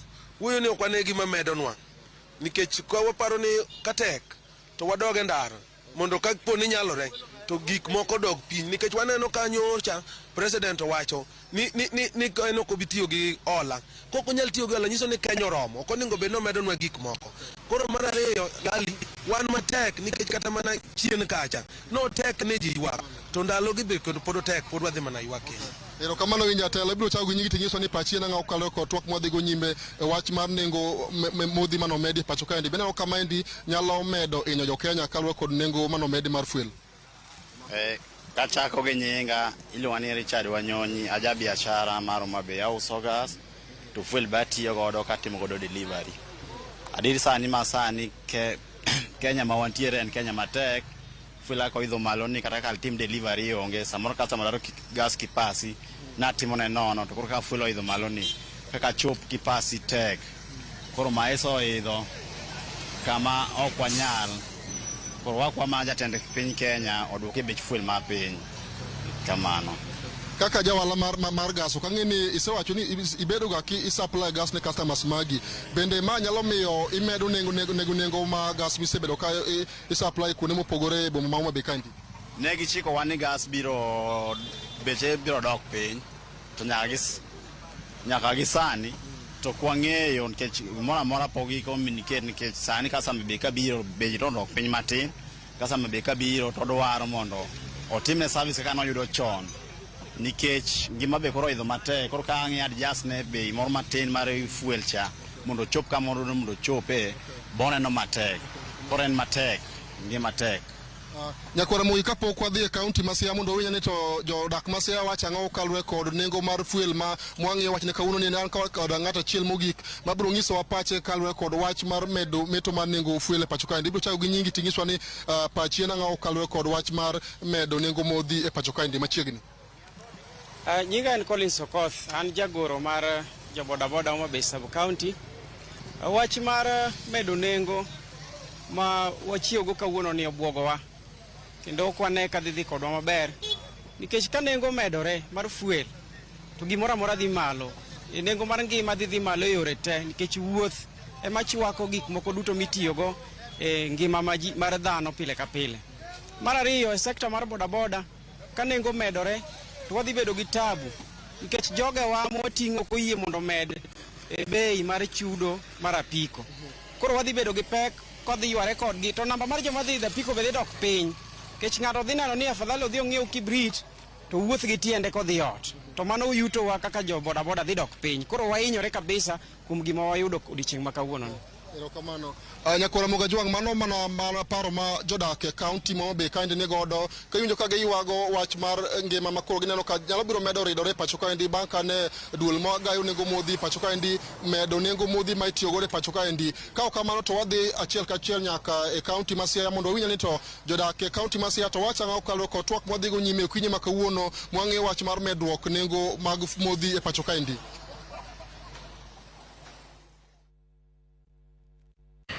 Okano donji telo ni asla obro punguza maisha ma asla to wana kaka asla wane mwana mateko sani nikech onge kaka wanya luti kama fuelo med gimora moro mabiro Kenya ka biro gitu fuelo ko se med mesa ka bede matek koro wan wakwayo Mheshimiwa Ruto no kano donjo no promise gik mang'eny to kaka en gik ma no promise ko sano oge ukawa wan makoke no wana matek ka wan asla koro akwaye kaka en president matiyo otiwa kaka no wacho ko campaign kaka wan wanjo peng ma Siaya kar kae wasechako winjo matek sana kech mafuta kama koro ochopo kama rach kabisa. Wakwayi mar mondo mi rangie kaka wan nyalsa wan jo peng ma Siaya kar kae te mondo idwoknwa mafuta piny mar mondo mi wan wang' kaka wanyalo tiyo mar mondo mi wan wang'e pesa kech sani jawuoth kigone bei kalure kod kama odhiye onwang'o ni pesa no ng'eny tadier samoro kamidhiye en ska siling 200 200 no idwa ni mondo ikowe kod duto to kendo 200 no idwa ni mondo igo kod mafuta koro onge gimidong' kodo. Ne wayiero government matiyo sani kwageno nodhi konyo jopiny mondo duok ngima piny to kamochopeni en chal gima government mane wayiero koro nyanyasa jopiny onge japiny mawinjo maber kochakre nyaka ne sirikal ni donje telo nyaka koro sani koro nyo wadhier ni kachopo nyoro to koro chako mednwa fuel tax omede fuel ma ok wanyal timo gimoro amora gima nyalo iloso sani gi transport onge is like ni koro sirikal ni thiro jopiny wakwa sirikal ma William Ruto ni gadier kaine ni nyathi jadhier mano onyuol ka gija usgwen to biro ni koro dwa konyo jok ma odhier ka en konywa we chalo ng'ama yako mwandu kuomwa. Gima neno e wach mafuta chalo gima otiwe wag nyororo kuma ne wase ae nikech an achako riembo apiko ka fuel nyiewo siling 45 to kaka higni medo dhi e kaka gini medo dhi ta kwayo government ma Kenya nikech karango gini mos chala gima ni joma ne kochulo hustler fund cha nyaka beno duto koro yo wang koro dwaro pesa chag means moro mopogore dayo moro ni dala ka chama onge gimo nyalo timo nikech sani bech fuel oringo bodhi malo sani skari en siling 210 oduma nengo ne tek nikech wach fuel omiya nyiso jaduong' Ruto nyisi kuma intiere nuduoke ngima ma Kenya ma piny ni wathagre kidhie supermarket mogo siling 200 kidhie e chiro onge gima becho yor Ruto inyewa ne wakwei kama intie jakom yie mondo ikonywa wawinjo marach ochumo idho mafuta ni malo gimoro amora bei tek. Nyakoromo Kejwang' waduogo kore studio ma Nairobi wasewinjo paro mowuok e county ma Kisumu. Millicent Adhiambo loso kacha kod jopiny kae to tero wa e county ma Homa Bay Ale bicho loso kod jopiny kae ntiere kanyo kod gi kendo gigo mbaka e yo makare kendo koro nyaka sani wawinjo mago motimore e county ma Siaya.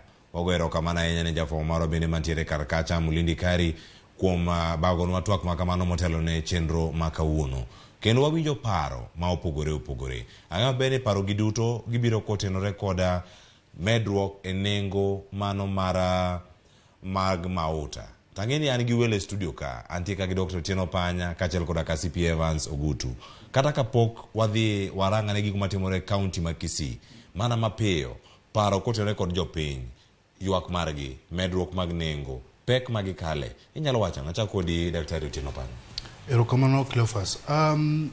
Jopiny ywak kendo kisewinjo kata na kineno from Homa Bay, Siaya, ji ywak magara dhi kuonde machielo de yudo ka ji ywak e issues gi. Koro an gima nyalo wacho ni sirikal onego winj ywak mag dhano. Iwinjo mondo mi giduok gigi piny.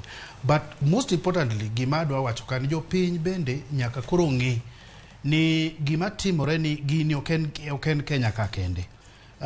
Issues mag kaka piny bech gik moko osedhi malo nochakore back then in 2007 kacha chanti gik mwaluongo ni emerging economies. Koro emerging economies gi like China, India, Singapore, jogo yuto margi nodhi omedore.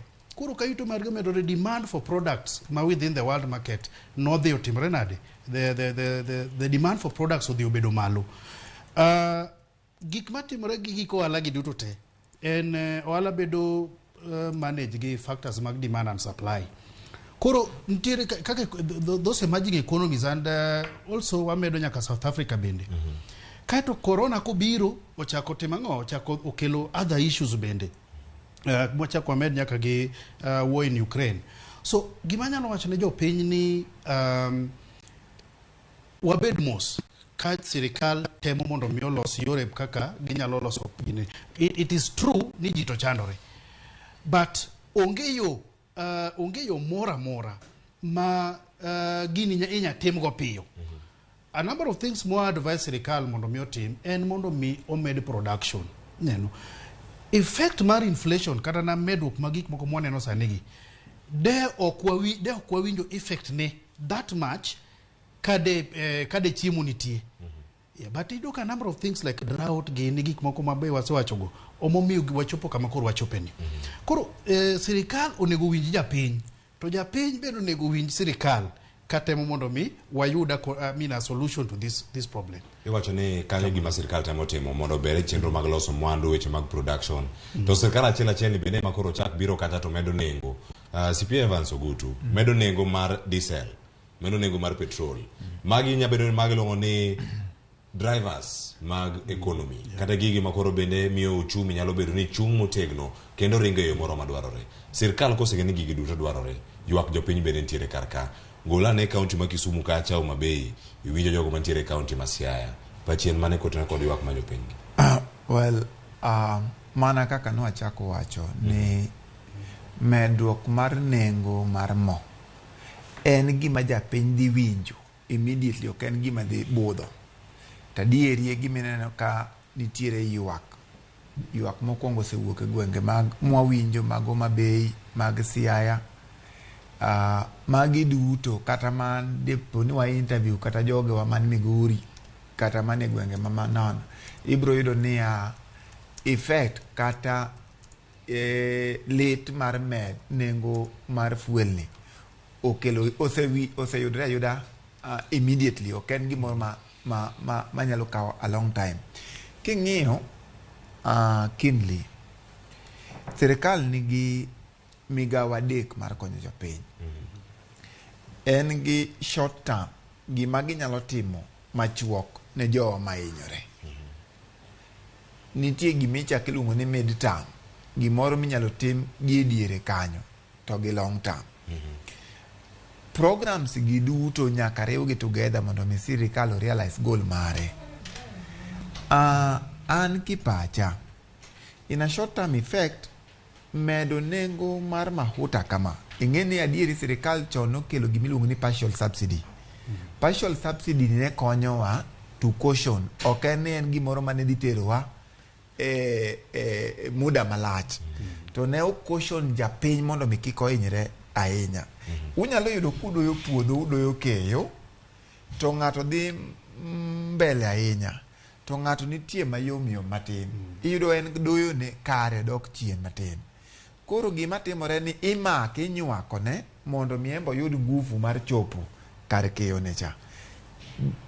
Jopiny man ngimane ni piny kabisa, en ng'ama nyaka sir. Kinene sani, en nyaka sire. The gap manitiere between jok man gi mwandu gi jok modhier lach kabisa. Mako kwa siro japiny ni, twadhi inyo jo piny sawa.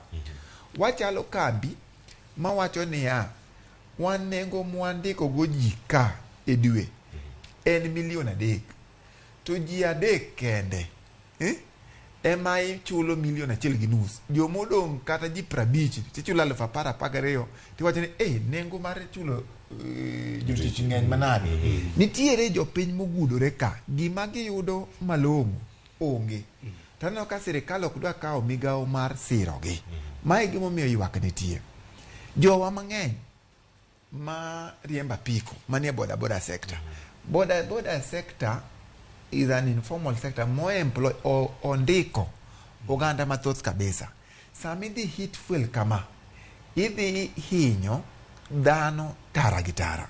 Gimomiyo watemo nyiso sirikal ni as much as ni un gi mpango maber mar konyo oganda on a long run, wang'iye uru na short run niya, be jowa gibiro bedo ka ngima after all these processes motimo. Owacho maber, mana yie gi sirikal ni ne nitiere jok mane timo subsidy mane ng'iyo millers, jok marego, iwinjo, gine ging'iyo traders kar ng'iyo jopur. Japur no inyalo support progressively. To cham ok en gima dhi chiek kiny. Cham dhi chiek after 3-4 months. Mane kaka oduma timore nade? Chiek.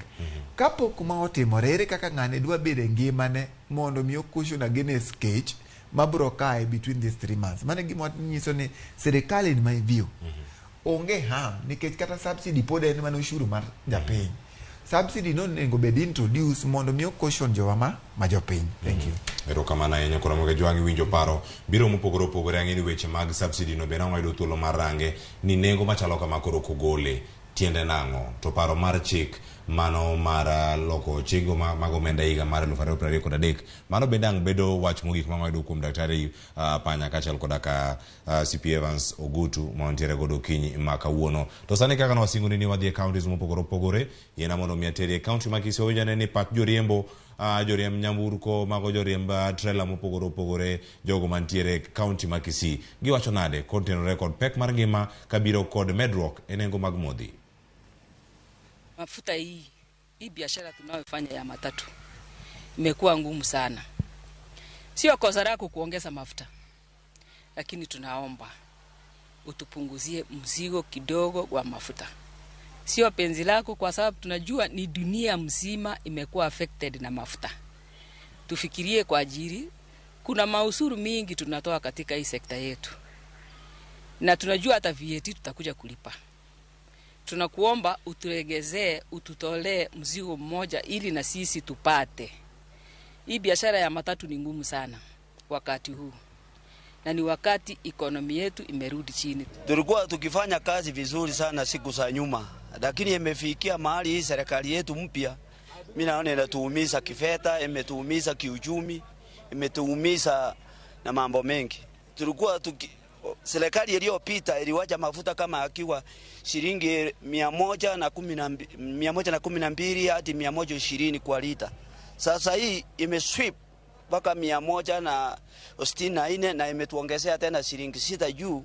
Hii imetuumiza vibaya kama madereva ya maroli ya changarau.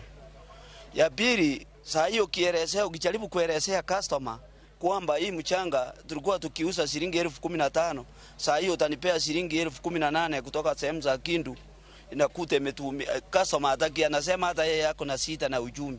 Kiwango sasa imefikia, tumeona ya kwamba hiyo magari yetu tunaenda kupaki. Hakuna mahali tunaenda kuenda bila mafuta. Sasa mafuta imepanda, imeenda juu. Hata ukileta customer kuja umwambie unamuongezea pesa ili muelewane na mafuta, hata kubali juu. Sasa tumesoeana na hao ile bei ya zamani. Sasa tumekuwa kama maisha inaonekana ni kama sisi tunaumia sisi wote, hakuna mwenye umii.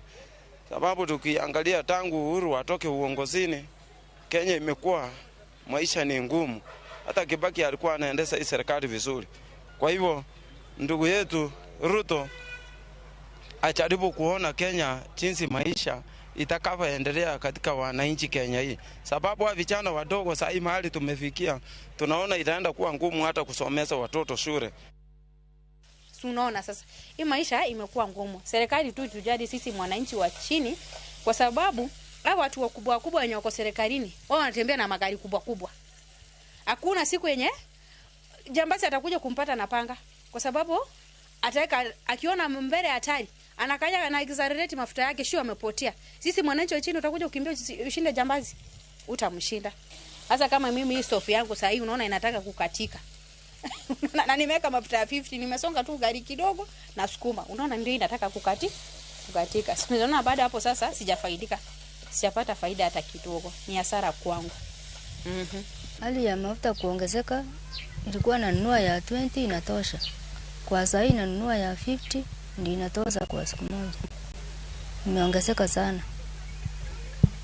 Nisipoenda kibarua kutafuta kuozea watu mangu ndio nipate hiyo pesa, saa zingine naonea ile kinga ya moto, ile ninawekea kuni.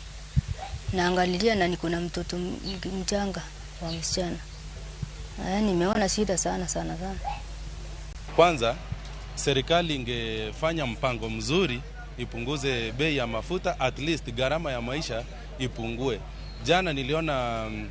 Jana niliona rais akizungumza katika TV akiojiwa na wanahabari, na kidogo inaleta utatanishi kwa sababu akiulizwa swala anajibu kivingine. Sasa tafadhali mahali haka anasikia apunguze gharama ya maisha, na akianza na mafuta. Tuseme kama hii mafuta imepanda, ilikuwa zamani ilikuwa imeshuka chini kidogo. Kwa sasa hii imepanda, hata wamama wenye wamekonga wameshindwa kununua hivi vitu. Tuseme kama unga, mafuta, hiyo vitu yote imepanda. Sasa tunaomba rais wetu, tulikupigia kura vizuri na sisi tusaidie vizuri, wananchi tuendelee sawa kila kitu. Sasa hii nashangaa sana kuona lita ya kerosene kama naona iko 162.2 shillings. Na sisi watu wadogo wa chini tunategemea petroli katika kazi zetu za hii town. Nashangaa tunaenda wapi ama Kenya tunaelekea wapi? Simpunguze hii ugali na mpunguze mafuta taa, petroli, hivi vitu muhimu tunazita basic needs. At least ndio mwananchi wa chini apate kuinuka. Manoparo jopiny e county ma Kisii yuak maradier yuak kutene kod pek mar ngima gigo magikale dakika dong goda beach dakika beach kioda poge yo mpogore opogore wawinja ne paro kowuok kuom jopiny bende e ote magioro kaeto bende japiny e county ma Kisii molose wi kuoyo lori mag tero kuoyo magedo e kor gwenge tiende nango ka koro medi nengo makamano koro ngado en siling 18,000 iko ne oyamba onge pesa no ngima tek na ngima tek ne ngama uso ngima tek ne ngama nyiepo ngima tek ne jite ogando chom kanye mana ngado mondo akaw paro mugi county de kar kanyo bende kolose weche go mag omenda paro mag chik mano mar finance bill 2023 paro nyabedo manango mede mano gi pat jopiny makoro bende tiere kar kae wayudo ne ote mara Facebook gi SMS ote mosedo nyaka sani ka wanyalo yudo gi achiel kachiel kokalo e mbui mago mag Facebook, Twitter kachiel kodaka SMS. Frederick Ogola wacho ni an wuoda Gaena wacho ni lakini tumechezwa sani ngima tek makata ka jirani okinyal kadho boot gate mare ma Frederick Nyandusi erokamana ahinya ka indewa wacho ni Sam Jakom kama piny ochopeni koko ok bi konyo dhano mawiye gi tiyo to koro linga thi to ti koda teko gi 2027 kiara ngomi wacho kanyo ngin samoro wendo winji karaka hango duoka ne kai moro monya duoko Govedio Rodi wacho ni CP Evans Ogutu wuod Nyamage wacho ni ngama wiye leo kabisa e weche mag omenda erokamana nya kuom ote mari bende chopo karka Engineer Lazaro Kanyambok wacho ni Oluoch Ruto onego prioritize reducing high cost of living instead of luxurious things manokaka houses built in urban centers. Erokamana Engineer Lazaro Kanyambok ote machielo kanitiere kar kanyo mano Peter Tosh wacho ni sani koro piny tek jodala wacho ni miyudo matin pogne ngama onge go kabisa jothurwa ji nindo kech gi nyithindo erokamana nya Peter Tosh. Julius Odongo wacho ni jogi olo wagi medo nengo gik moko wacho ni sama koro wachomoni wawene mana Nyasaye otim dwache mane manya bedo ote ma ogik mantiere kar kanyo koso mano janeno machielo mana SMS wacho ni an Valeria Akinyi aneno Ramogi TV e yo makare kano Yugis an bech mauta ema maka kendo obwoga kabisa erokamana ahinya.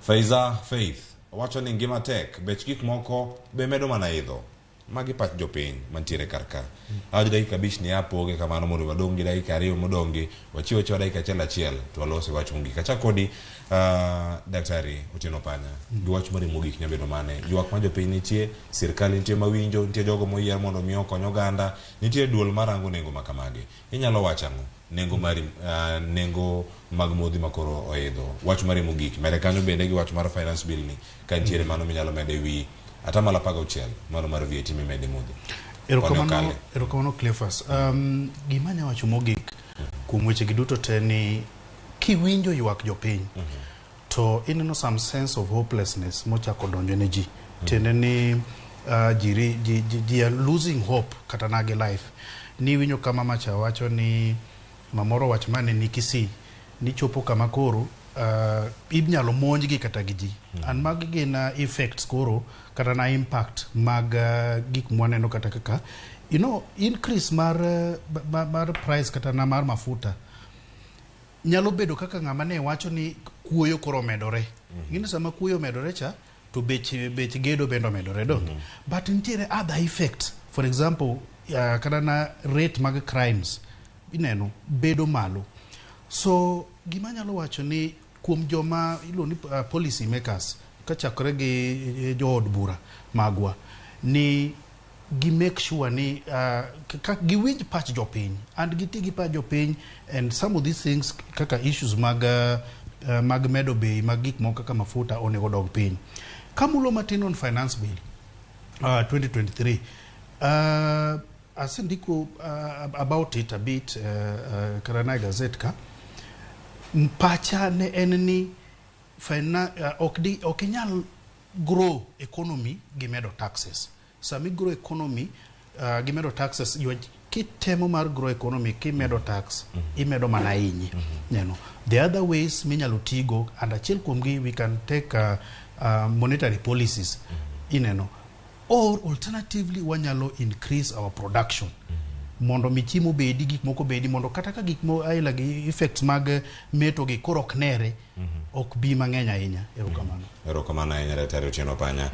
CPA Evans Ogutu watieko twak wach mar mogik nyalo bedo mane kotenore gi chenro gi duto ywak mag jopiny ni ka sirkal nitie jogo moyier to ahinya nengo mar ngima bende dhi mana ka medore. Erokamano ahinya. Wach mokwongo teko mar controlling kata sero weche mag bech mafuta e pacho kae omi na Nigerian Petroleum Regulatory Authority EPRA.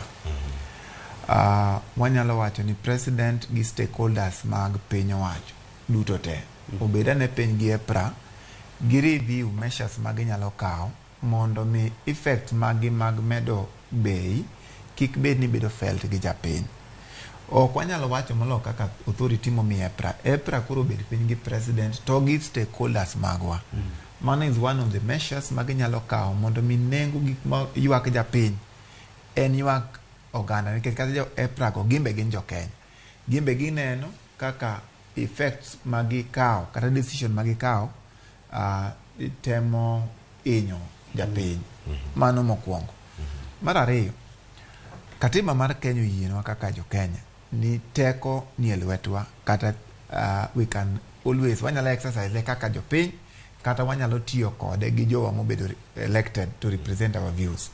Wadwa temo encourage jowa mane oyudo telo higa mokalo tarik 9 dwe mar 8 ni kisewinjo ni jopiny ywak ahinya to une legislature budget mar Kenya gi sani neno ka en legislative process ging'iya ne matut utegi mag August House kata parliament gi discuss with all the passion gi everything magin godo mondo mi wayude yot kaka jopiny.